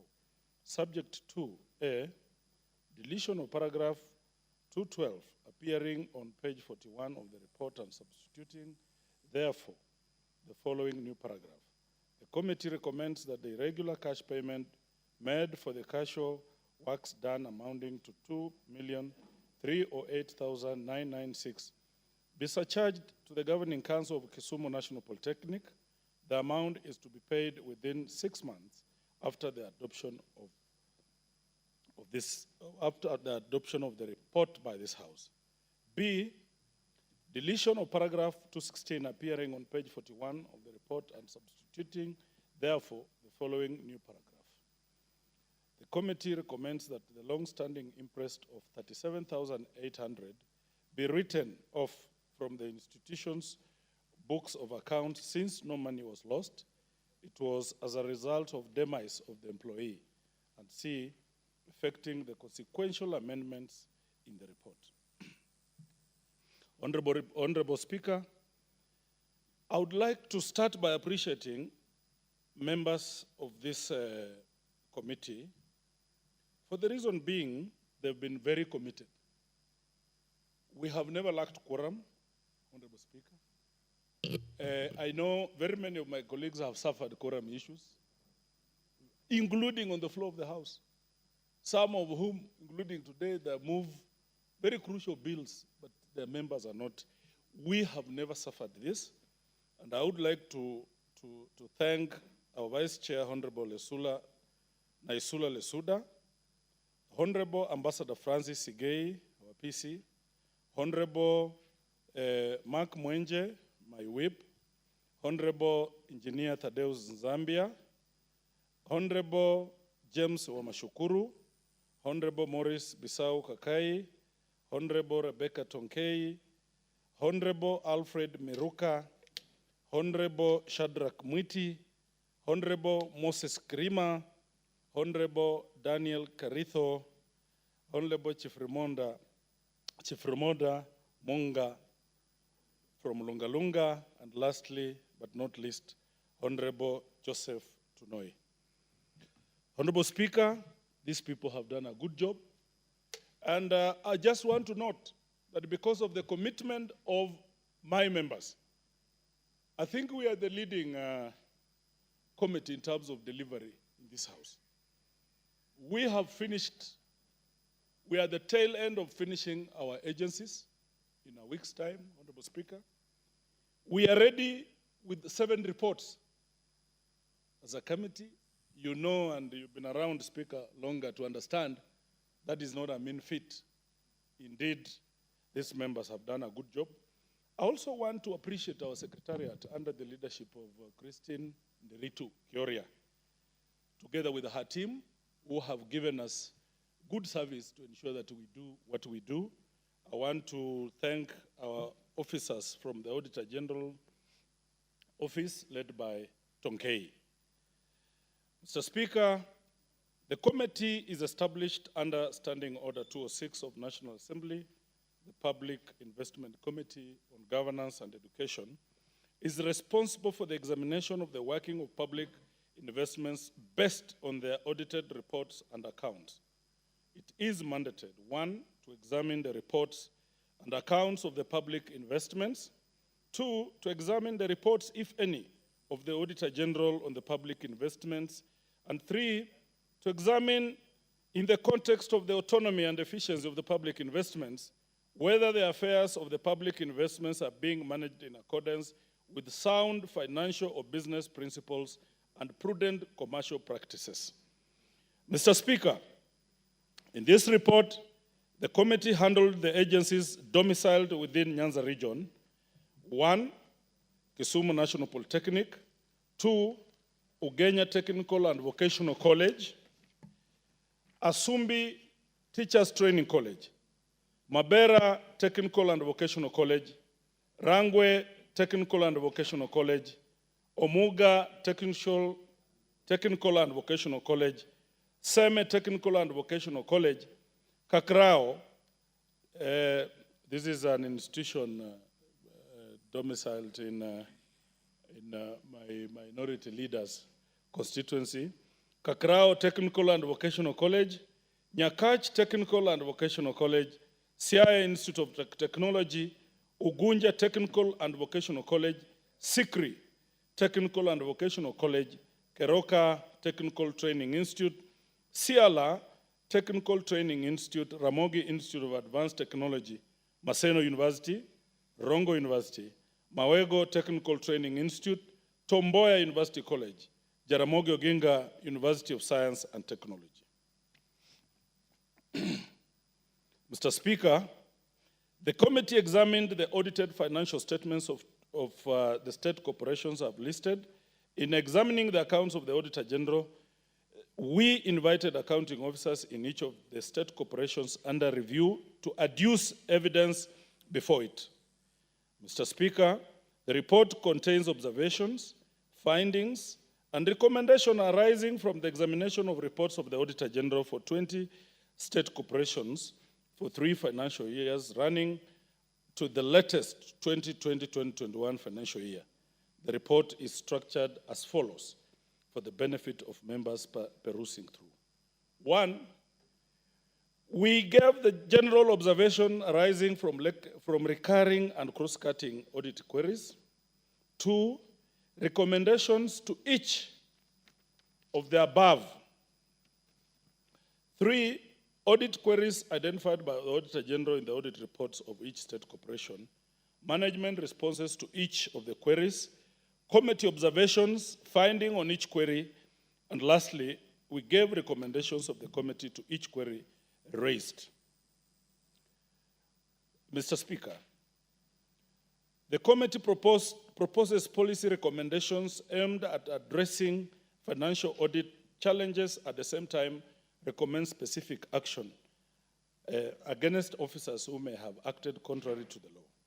It further recommends additional investigations of certain matters by the relevant investigations such as EACC and DCI. Honorable Speaker, some of the misgivings being committed in some of these institutions are very worrying. And some of them are very deliberate. And the House should understand or should take notice that most of these institutions had never been audited before. They were doing things the way they want. And that has led to collapse of our institutions. Because we have incompetencies. We have officers engaging in issues that are blatantly against the law. And we have recommendations, far-reaching recommendations, Honorable Speaker, that we want some of these people be investigated immediately by our investigative agencies, EACC and DCI. And we want to urge EACC and DCI not to compromise on their investigations, because we want at the end of the day to see these perpetrators behind bar. And at the end of the day, we want justice for Mwananchi. Mr. Speaker, sir, all this geared towards ensuring prudent use of public resources and holding all persons who have misappropriated public funds accountable in accordance with Article 2265 of the Constitution. Honorable Speaker, these observations and recommendations, if considered and implemented, will enhance accountability, effectiveness, transparency, efficiency, prudent management, commercial viability, and value for money in the state corporations and the public investments in the governance and the education sector as a whole. Our key mandate, Honorable Speaker, the person at the center of this audit is the student. The student to us matters because we are the protectors of public interest. We have funny stories around this institution, Honorable Speaker, that students are disadvantaged every other day. As we speak, students of Moi University who went to school in good faith, in a government school in good faith, who went through their education in good faith, 4, 5, 6 years in good faith, have not graduated, cannot graduate. Honorable Speaker, we discussed the matters of Moi University here the other day. Students are suffering. They are not supposed to suffer. It is the responsibility of the government as such. And that is why we place the student at the center of our service to humanity. And we are calling upon all these universities to ensure that the student is not disadvantaged in any way. Honorable Speaker, the student, once they meet their part of bargain, once the parent meet their part of bargain, the student is supposed to have their legitimate share. We have workers who work for this institution, Honorable Speaker, most of whom have gone for many years without salaries. They are employed, yes. It's called permanent and pensionable. It is a shame that most of these institutions cannot and are not paying salaries. They are not fulfilling their obligation in terms of statutory deductions. A worker works for an agency, they retire, you have been deducting their monies, and then once they retire, there are no benefits. This, Mr. Speaker, this person will die. These people will not live. Our retirees are dying because of mismanagement in these institutions, and it should not be allowed.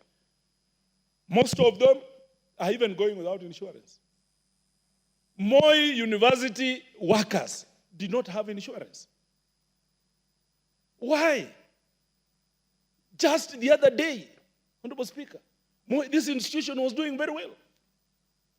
But because of tribalism, Honorable Speaker, because of tribalism,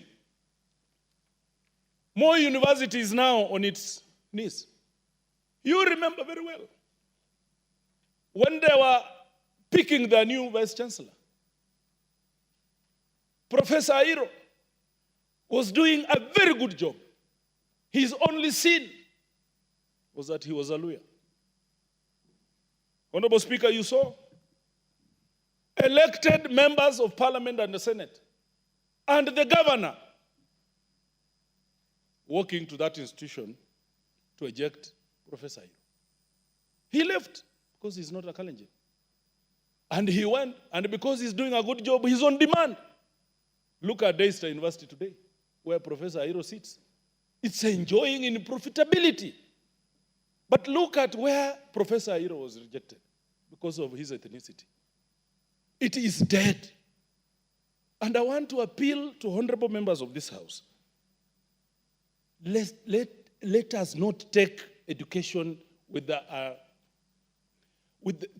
us not look at education through the lenses of tribalism. We are killing it, Honorable Speaker. Let the right people do the right things. We are proposing that those people who have been found to be incompetent, that they should never hold office, public office, at least so that we serve as a lesson to other people.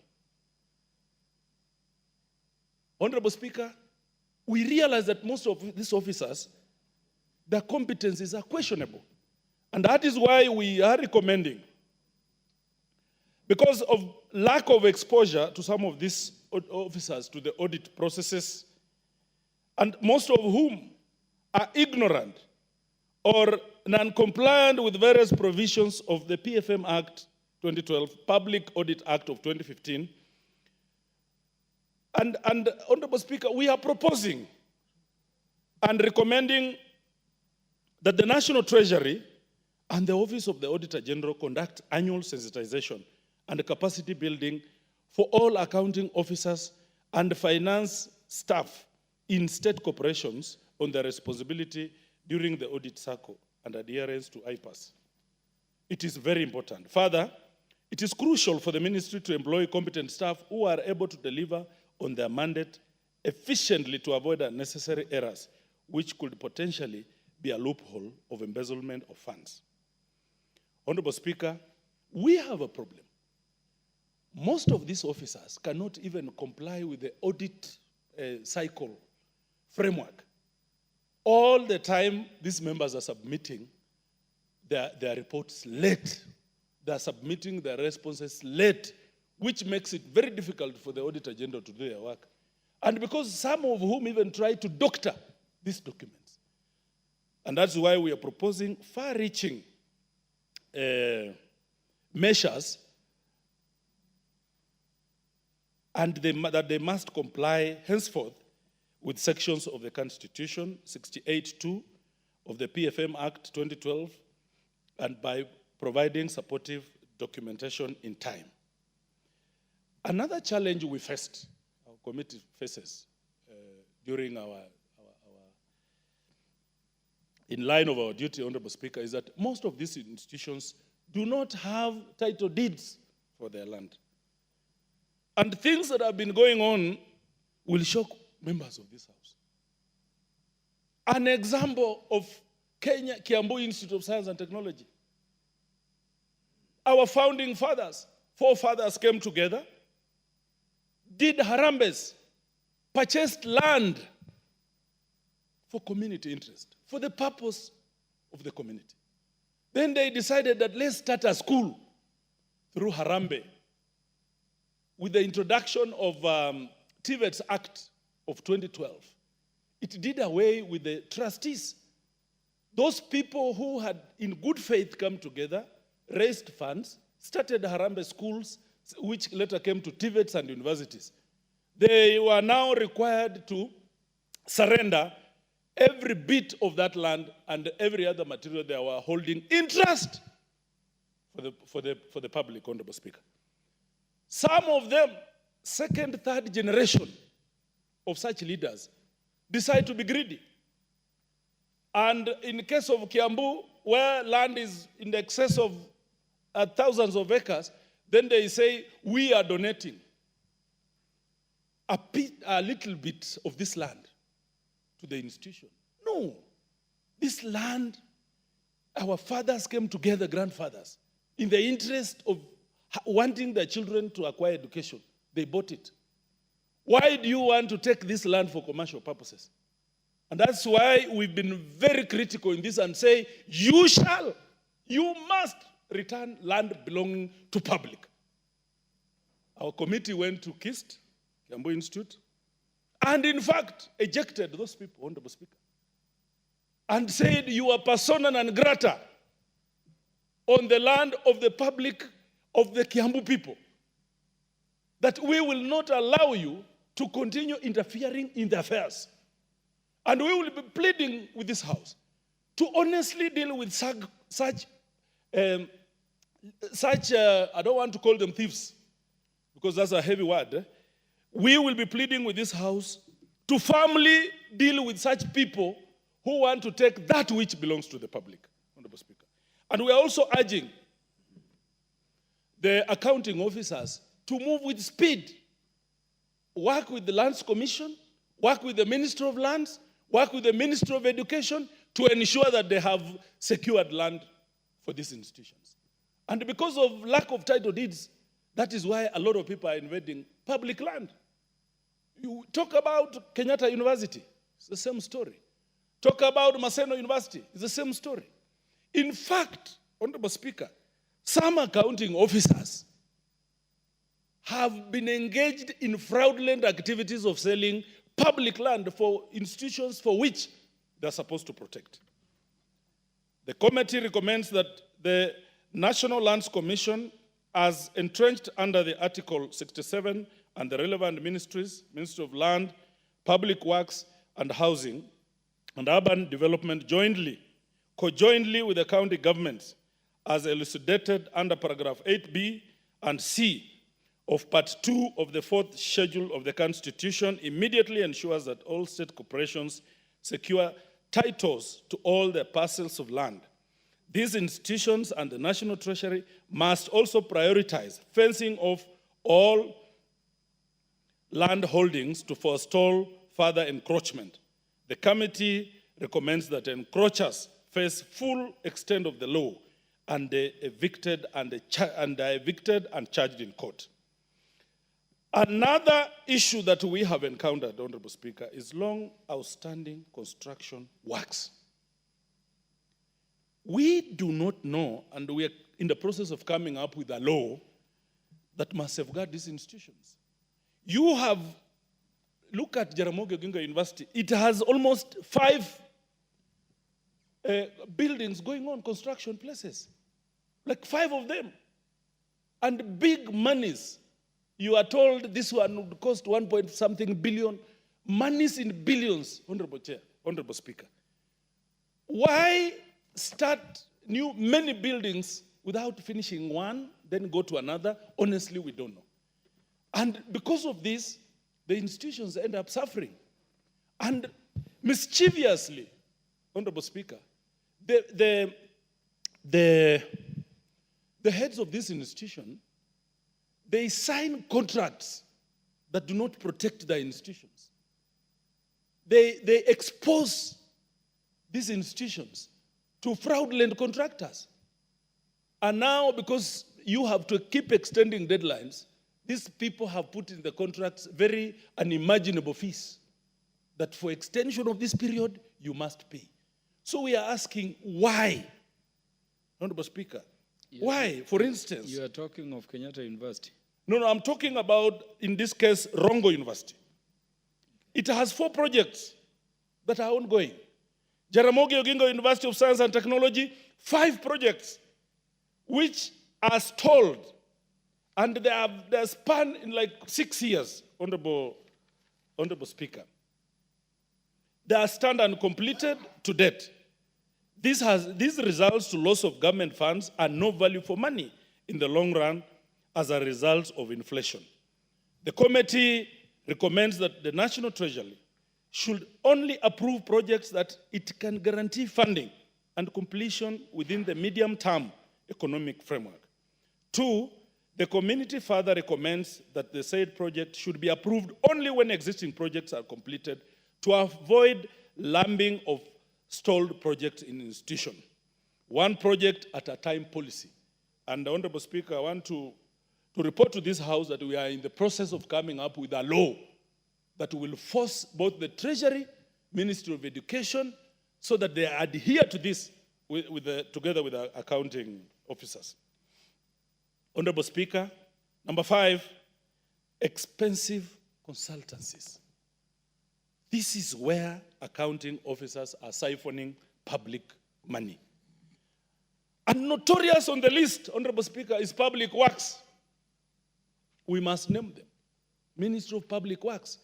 I don't understand why an officer employed by government, paid by government, in the name of an engineer, architect, QS, must use the government car, government driver, government fuel to go on a project of government and still be paid allowance when they have salaries, Honorable Speaker.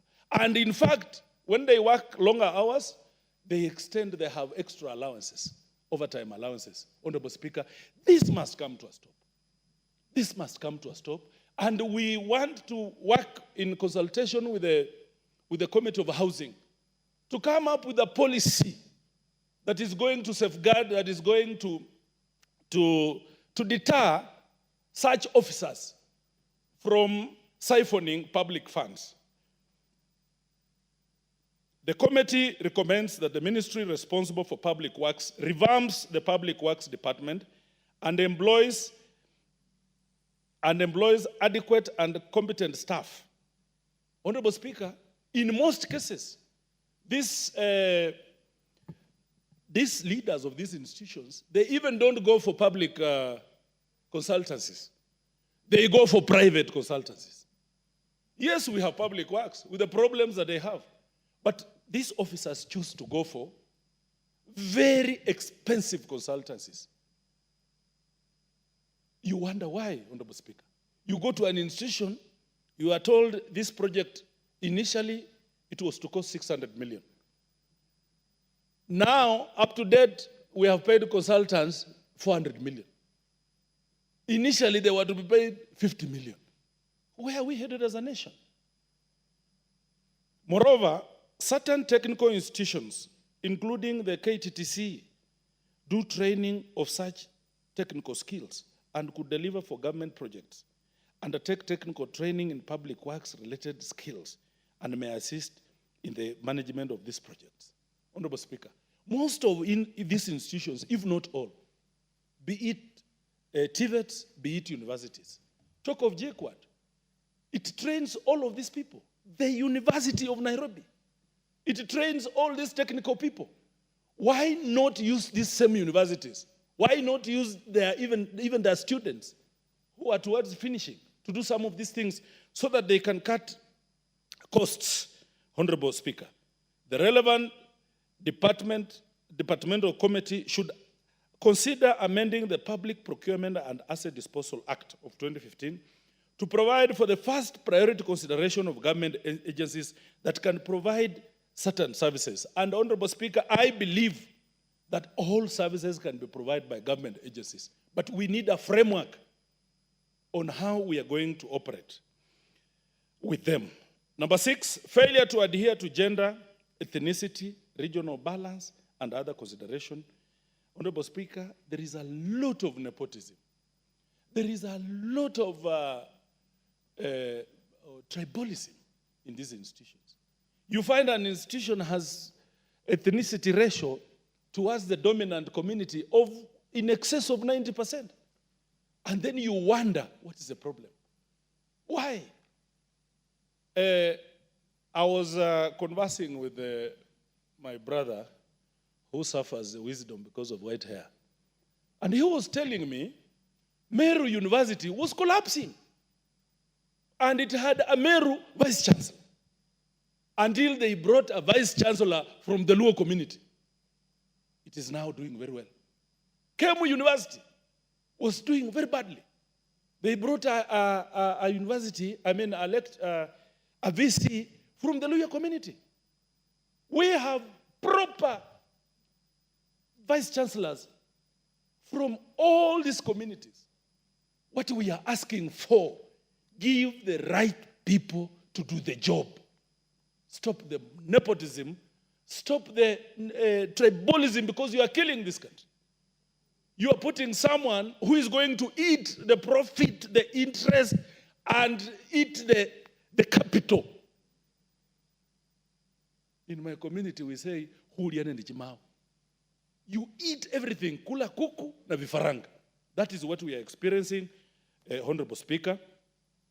And the committee recommends that all public agencies must comply with the constitutional provision on equality and inclusiveness, buttressed by the National Cohesion and Integration Act number 12 of 2008. Two, that the committee also recommends amending the TVET Act 2013 to grant these institutions the authority to engage with the Public Service Commission during the hiring process of the 50% allocated to the Board of Governors. Further, the committee recommends that the National Cohesion and Integration Commission, together with the Inspectorate of State Corporation, conduct biannual examination of ethnic composition in these state-owned enterprises to confirm incremental address of the matter. Honorable Speaker, all of us know more universities suffering because of lack of finances. They decided to do an HR audit. We have Public Service Commission, which is rated very highly across the continent and therefore in the world. But they bypass Public Service Commission and they go and bring in a private auditor by the name, I've just forgotten the name. What was that name? H? Yeah, some name, Honorable Speaker. And these people are charging them very expensively. Public Service Commission can do this work without charging them. We had to stop it and told more universities that you are joking. Go back and go to Public Service Commission and ensure that you undertake this through the government framework. Honorable Speaker. Number 7, understaffing in the TVET institutions. You would bear witness that under this, I think the Ministry of Education is not serious. It is not addressing challenges in the education sector the way they're supposed to be addressed, Honorable Speaker.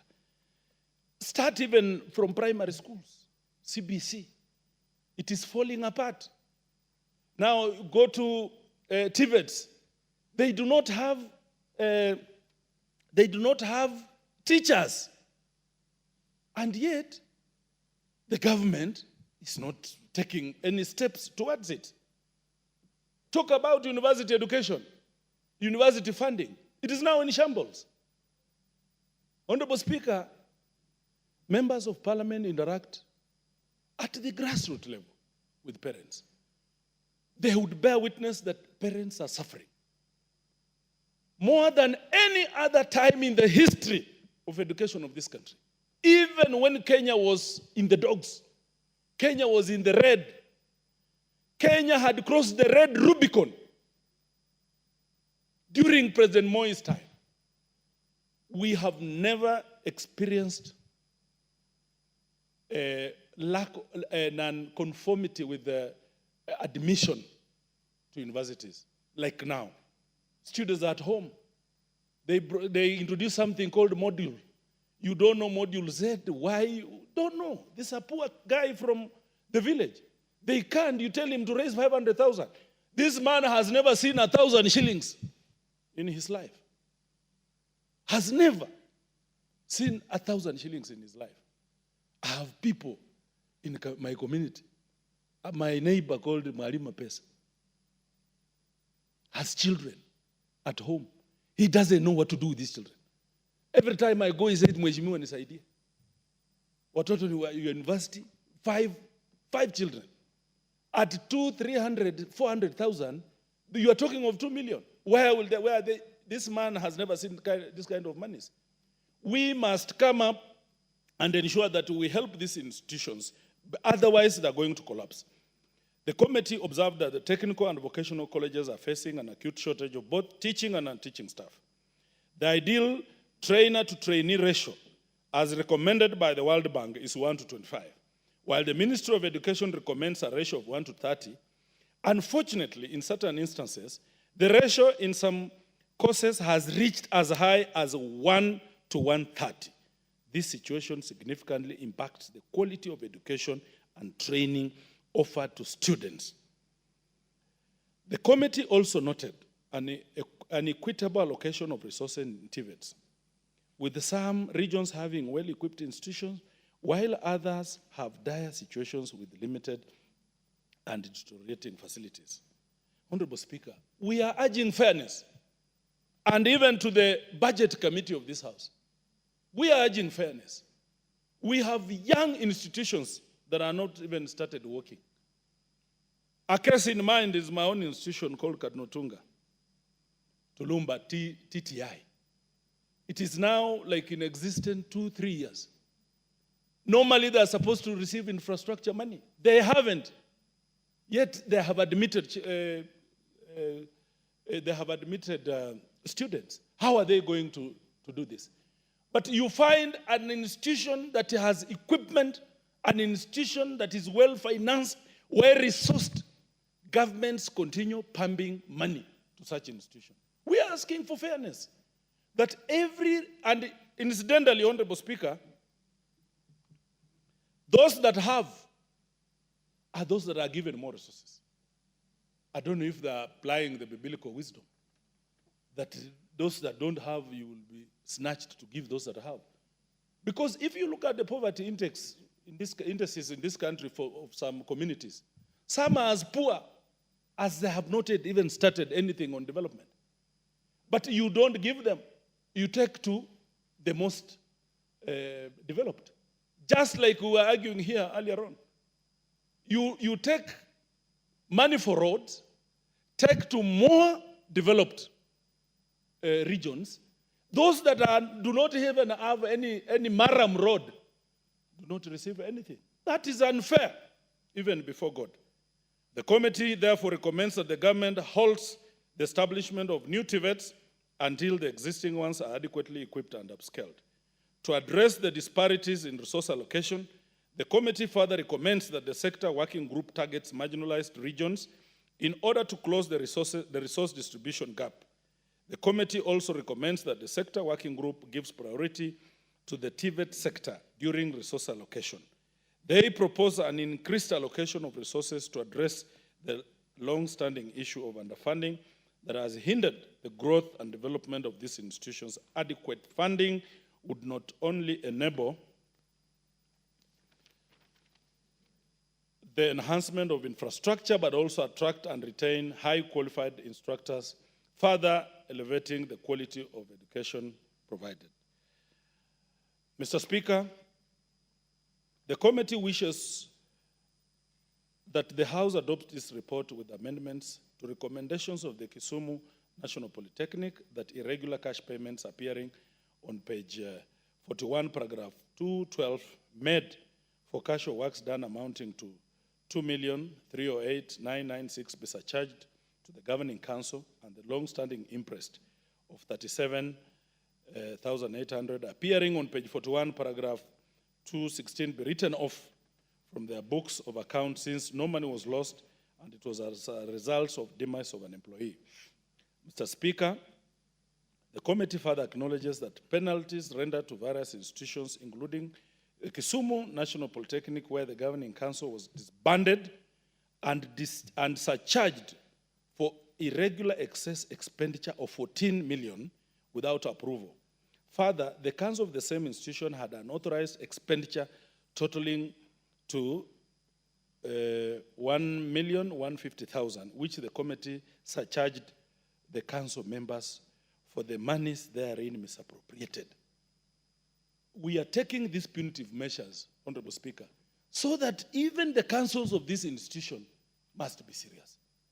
They go to this institution just to fleece money. Councils take money without approval in the name of allowances. They approve things that do not exist. Even in some instances, we are told, Honorable Speaker, and I think this was more university, that that the council was collecting money from the bank, give one individual to go and pay the people who is supposed to pay as and when they feel. We have recommended very harshly, like Kisumu National Polytechnic, the council be disbanded and action be taken. We are inviting ESCC, we are inviting DCI to move with speed so that these culprits may start respecting finances for the public. You are taken to an institution to help that institution. You are not taken to an institution to collapse it. This must be approved, Honorable Speaker, so that it serves as an example and deterrent to those crooked council members, to those officers who've been given to serve and they take advantage of the public. Further, Mr. Speaker, there are cases of delayed completion of projects of some TVETs by their mentor institutions, like Rongo University, which failed to complete workshop, classroom, and offices for Kakrao Technical and Vocational College. The college is to be completed, and this I want to commend our minority leader, Honorable Junet Mohammed. When we realized that there's a problem, we called him and said, we need your help here. And he agreed. The college is to be completed by NGCDF of Suna East constituency. The committee has banned Rongo University from undertaking any projects within the institution and should fully hand over the institution, such like Kakrao Technical and Vocational College, so that they initiate their own projects. And we are doing this and so that put an embargo on the university not to start any new project until they complete the existing projects. Mr. Speaker, the books of accounts of Jaramogi Oginga Odinga discloses a dinner allowance of 55,250 paid to an officer involved in preparation of data with the Commission of the University Education within the university precincts, which is contrary to Section 2111 of the University Collective Bargain Agreement 2013-17, which states that meal allowance shall be paid to members of academic staff working out of their duty station, where half-subsistence allowance is not paid. The committee finds this expenditure unlawful and charges the officer involved charges the accounting officer at the time 55,250. Mr. Speaker, having noted the proceedings of the Public Investment Committee on Governance and Education and the examination of the report of the Auditor General on the financial statements of state corporations for the financial year 2018-19, 2019-20, and 2020-21.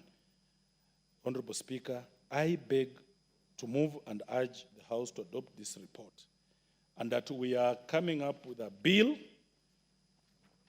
which will address the gaps under education funding, a bill that I'm sure, Honorable Speaker, you've seen it on the order paper, university funding. Honorable Speaker,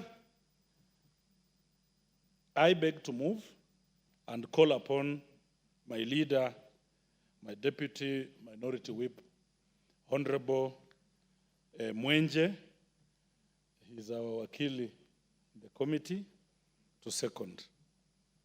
Thank you, Honorable Speaker. The Honorable Mwenje is the deputy minority whip. Second. Thank you, Honorable Speaker. I want to thank the Honorable Chairman of the committee, together with my fellow colleagues in the committee, for a job well done. From the get-go, Honorable Speaker, I want to just highlight the issue of education. Honorable Speaker, you'll realize that when it talks about education, it empowers individuals. Education is all about economic growth and stability. Education is all about reduction of poverty. It improves health, promotes equality, encourages civil participation, fosters peace and stability, and drives technology and scientific progress. In a nutshell, sets groundwork for a better life. And Honorable Speaker, that is the mandate that all these institutions that have been discussed by the chairman are mandated to do for the great people of our western region, Homa Bay, Kisumu, Siaya, I believe Kisii, and Nyamira as well. Honorable Speaker, I want to mention the issue of TVETs, because TVETs will play a key role in providing practical skills. And these TVETs, as you've noticed from the report, is that they've been facing numerous challenges. There's this negative perception at times that we found out there where people think that TVETs are inferior institutions, but no. These institutions offer meaningful skills to our youth that we can use day to day. Honorable Speaker, one of the things that I've realized lately is even getting a good carpenter, a good electrician, a good plumber is a problem nowadays. And these are the institutions that will assist us with that. So we must fight that, because if there's a negative perception, that it means there's less funding, there's less support for this institution. We've noticed that there's inadequate infrastructure, Honorable Speaker. And as the chairman pointed out, there are unqualified instructors. Honorable Speaker, I want to say from the get-go, as a member of parliament from Nairobi, I represent a constituency that has over 400,000 in population. There are 5 constituencies that were split from the greater Embakasi. And actually, if you count part of Kasarani constituency, then there are 6. If you look at the original 5 Embakasis, only one has one of these institutions that we're talking about, a TVET. The rest don't have. Embakasi West, Embakasi Central, Embakasi East, Embakasi South. We all rely on one institution in Embakasi North. We know the importance of these institutions. And that's why from the get-go, we must make sure we distribute this national cake equally, even here in Nairobi, so that we can ensure we educate our young people. Honorable Speaker, as I come to the main issues that have been raised, and I'll try and avoid some of the issues, poor funding to these institutions. We have a lot of stalled projects. And when we visited these institutions and went to some of them, including Rongo University, Honorable Speaker, we noticed there were projects worth 1 billion, 1.2 billion, and monies disbursed were 6, 7, 800 million, and yet the project is incomplete. Why not do these projects in phases? If this money had been spent in phases, we could have opened partially some of those lecture rooms, part of those libraries, and have an ongoing project. That is something that the ministry must look at and ensure that we don't have wastage, where you just pour in 800 million, and when the funding doesn't come, then you just have an institution, you just have a project that is lying there and not benefiting those students from that region. The other issue, Honorable Speaker, the staff. Every time we sit in a committee, there must be somebody who will come and say, I am the acting VC, I'm the acting HR, I'm the acting finance manager. We have actors, basically, in these institutions. And it is okay to be acting because it happens, Honorable Speaker. But what happens when we go to an institution where you find somebody's been acting for 6 years, for 5 years? Then that means we have a problem right there. We've faced a situation where we found people have been acting for such a long period. Yeah? 22 years is advised by my chair. It means it is madness. That means you'll all, and at times you find staff who have been recruited. We had one institution, and in this situation, Honorable Speaker, somebody sat and said they're the accounting officer, and when we asked for their qualifications, they told us they have a CPA 2, and they were claiming to be qualified for that position. Yet we require a certified accountant to hold that position. Honorable Speaker, we noticed even the lack of diversity with these staff. And this is something that is choking these institutions. We were proud to see some institutions in this region that have actively tried to reduce.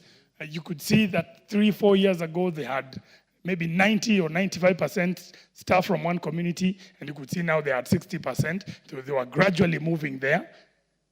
But more needs to be done. And Honorable Speaker, I can tell you, in the institutions we've seen where they have 90% or more of people coming from one community, those institutions do not work. They fail.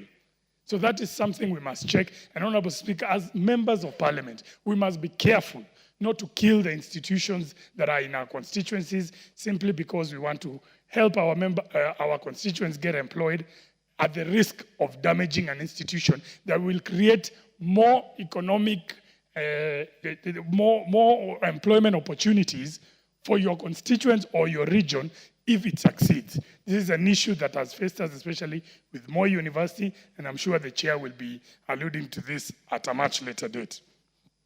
Honorable Speaker, because of lack of good staff, then you have poor documents. Even the tendering documents for some of these institutions were pathetic. There was just no excuse for it. You could see a lot of illegalities have been done, and more importantly, Honorable Speaker, public money has been lost. That is obvious because of what we've seen, and this must change, Honorable Speaker. Even audit issues. We have areas where we couldn't account not just for hundreds, but millions, because there are no documents. You have money being withdrawn and paid to people as sitting allowances and is siphoned through one staff or another staff, and there was no way to account for it.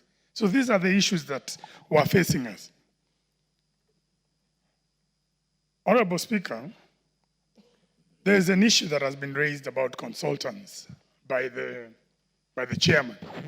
And Honorable Speaker, one of the issues that I'd want to raise is that we saw consultants ensure that the first money out is always paid to consultants. So you have a project which is at 60% or 50% completion, but the consultant has been paid 100%. Later on, the same consultant comes up with a variation. You have to increase money through a variation. And once again, he's the first person to be paid out.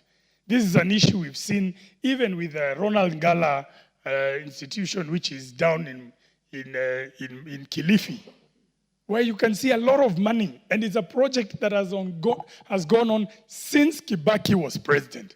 In fact, Honorable Speaker, some of these institutions, I was still in university when they began. Now I'm here as a member of Parliament. 2 presidents later, Kibaki, Uhuru, now we are President Ruto, and we are dealing with the same issues. It's unacceptable what we've seen with these consultants. We must ensure that any variation that is done, it must be supported with the right documents. We must ensure that if we're going to vary a contract, especially before its completion, we must ensure we're not wasting a lot of money with these consultants. Honorable Speaker, the support from NGCDF has been amazing, as has been mentioned with the situation in Suna East. We were able to reach out as a committee, engage the committee there, together with the area member of Parliament, who immediately was able to support us. And I would encourage all these institutions to do that, to engage CDF. And it must come out clearly, Honorable Speaker, that CDF, of course, is not at the purview of the member of Parliament. It is money that belongs to the people. But we intervened as a committee to ensure that the people of Suna East do get an institution. Finally, Honorable Speaker, as a wind-up, the issue of land that is held by these various institutions, especially the TVET, we found there was a lot of land, Honorable Speaker, and I'll be requesting for a minute or two as I'm the seconder, that where there are institutions that land was set aside by a community or individuals, kindly let us allow that land to be transferred as per the new TVET Act. Honorable Speaker, it's important to clarify an issue that was raised, especially that was touching on the Moi family, that there was a summon regarding a piece of land because of other issues or impeachments that were going on. That is wrong, Honorable Speaker. We had invited the family and also former Senator Gideon Moi purely on the issue of clarifying ownership of land that is supposed to be for a certain institution, which I believe is Rift Valley. So it's important to make these issues quite clear. And that's the issue we faced with quite a number of TVETs that were started by the community. So with that, Honorable Speaker, I want to kindly request that this House and the Budget Committee considers supporting these institutions so that we can ensure that these TVETs, these institutions that are based in our constituencies, in our communities, continue to progress, that those children, those young men and women who are there continue to be equipped with the right skills, and with that, we'll be able to firmly give a proper foundation to the young men and women of this country. With that, Honorable Speaker, I beg to support this amended motion, and I second the same. Thank you, Honorable Speaker. Honorable members, I now propose the question. This House adopts the report of the Public Investments Committee on Governance and Education. Its examination of the reports of the Auditor General on the financial statements of state corporations, Nyanza region, for the financial year 2018-2019, 2019-2020, and 2020-2021, laid on the table of the House on Thursday, 25th July, 2024, subject to A, deletion of paragraph 212 appearing on page 41 of the report and substituting therefore the following new paragraph. The committee recommends the irregular cash payments made for the casual works done amounting to Kenya shillings 2,308,996 be surcharged to the Governing Council of Kisumu National Polytechnic. The amount is to be paid within 6 months after the adoption of this report by the House. B, deletion of paragraph 216 appearing on page 41 of the report and substituting therefore the following new paragraph. The committee recommends the long outstanding interest of Kenya shillings 37,800 be written off from the institution's books of accounts since no money was lost. It was as a result of demise of the employee. And C, effecting the consequential amendments in the report.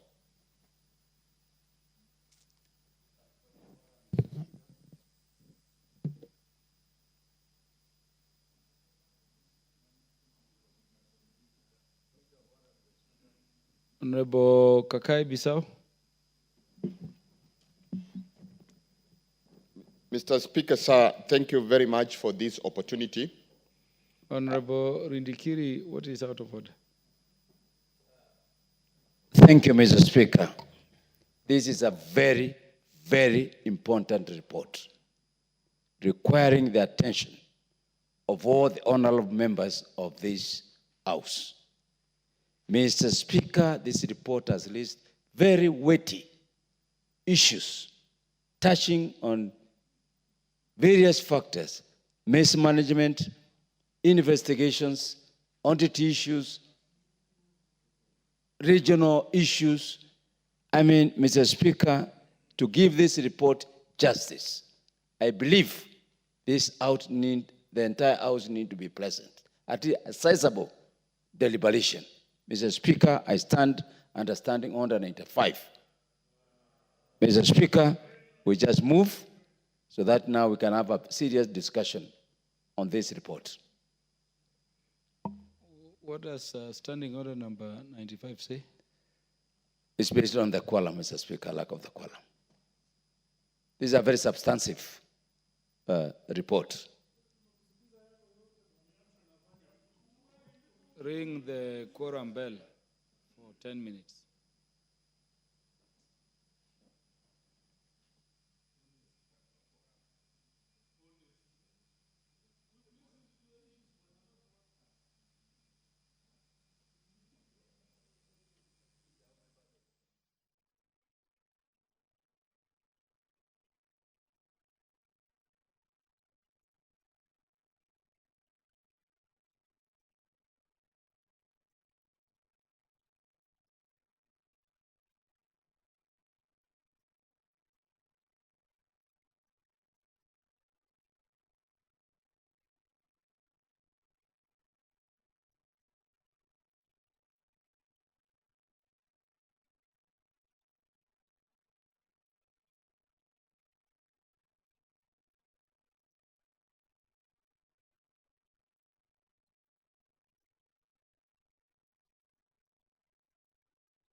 Honorable members, the time being 8:09 p.m., this House stands adjourned until Thursday, the 7th day of November 2024 at 2:30 p.m.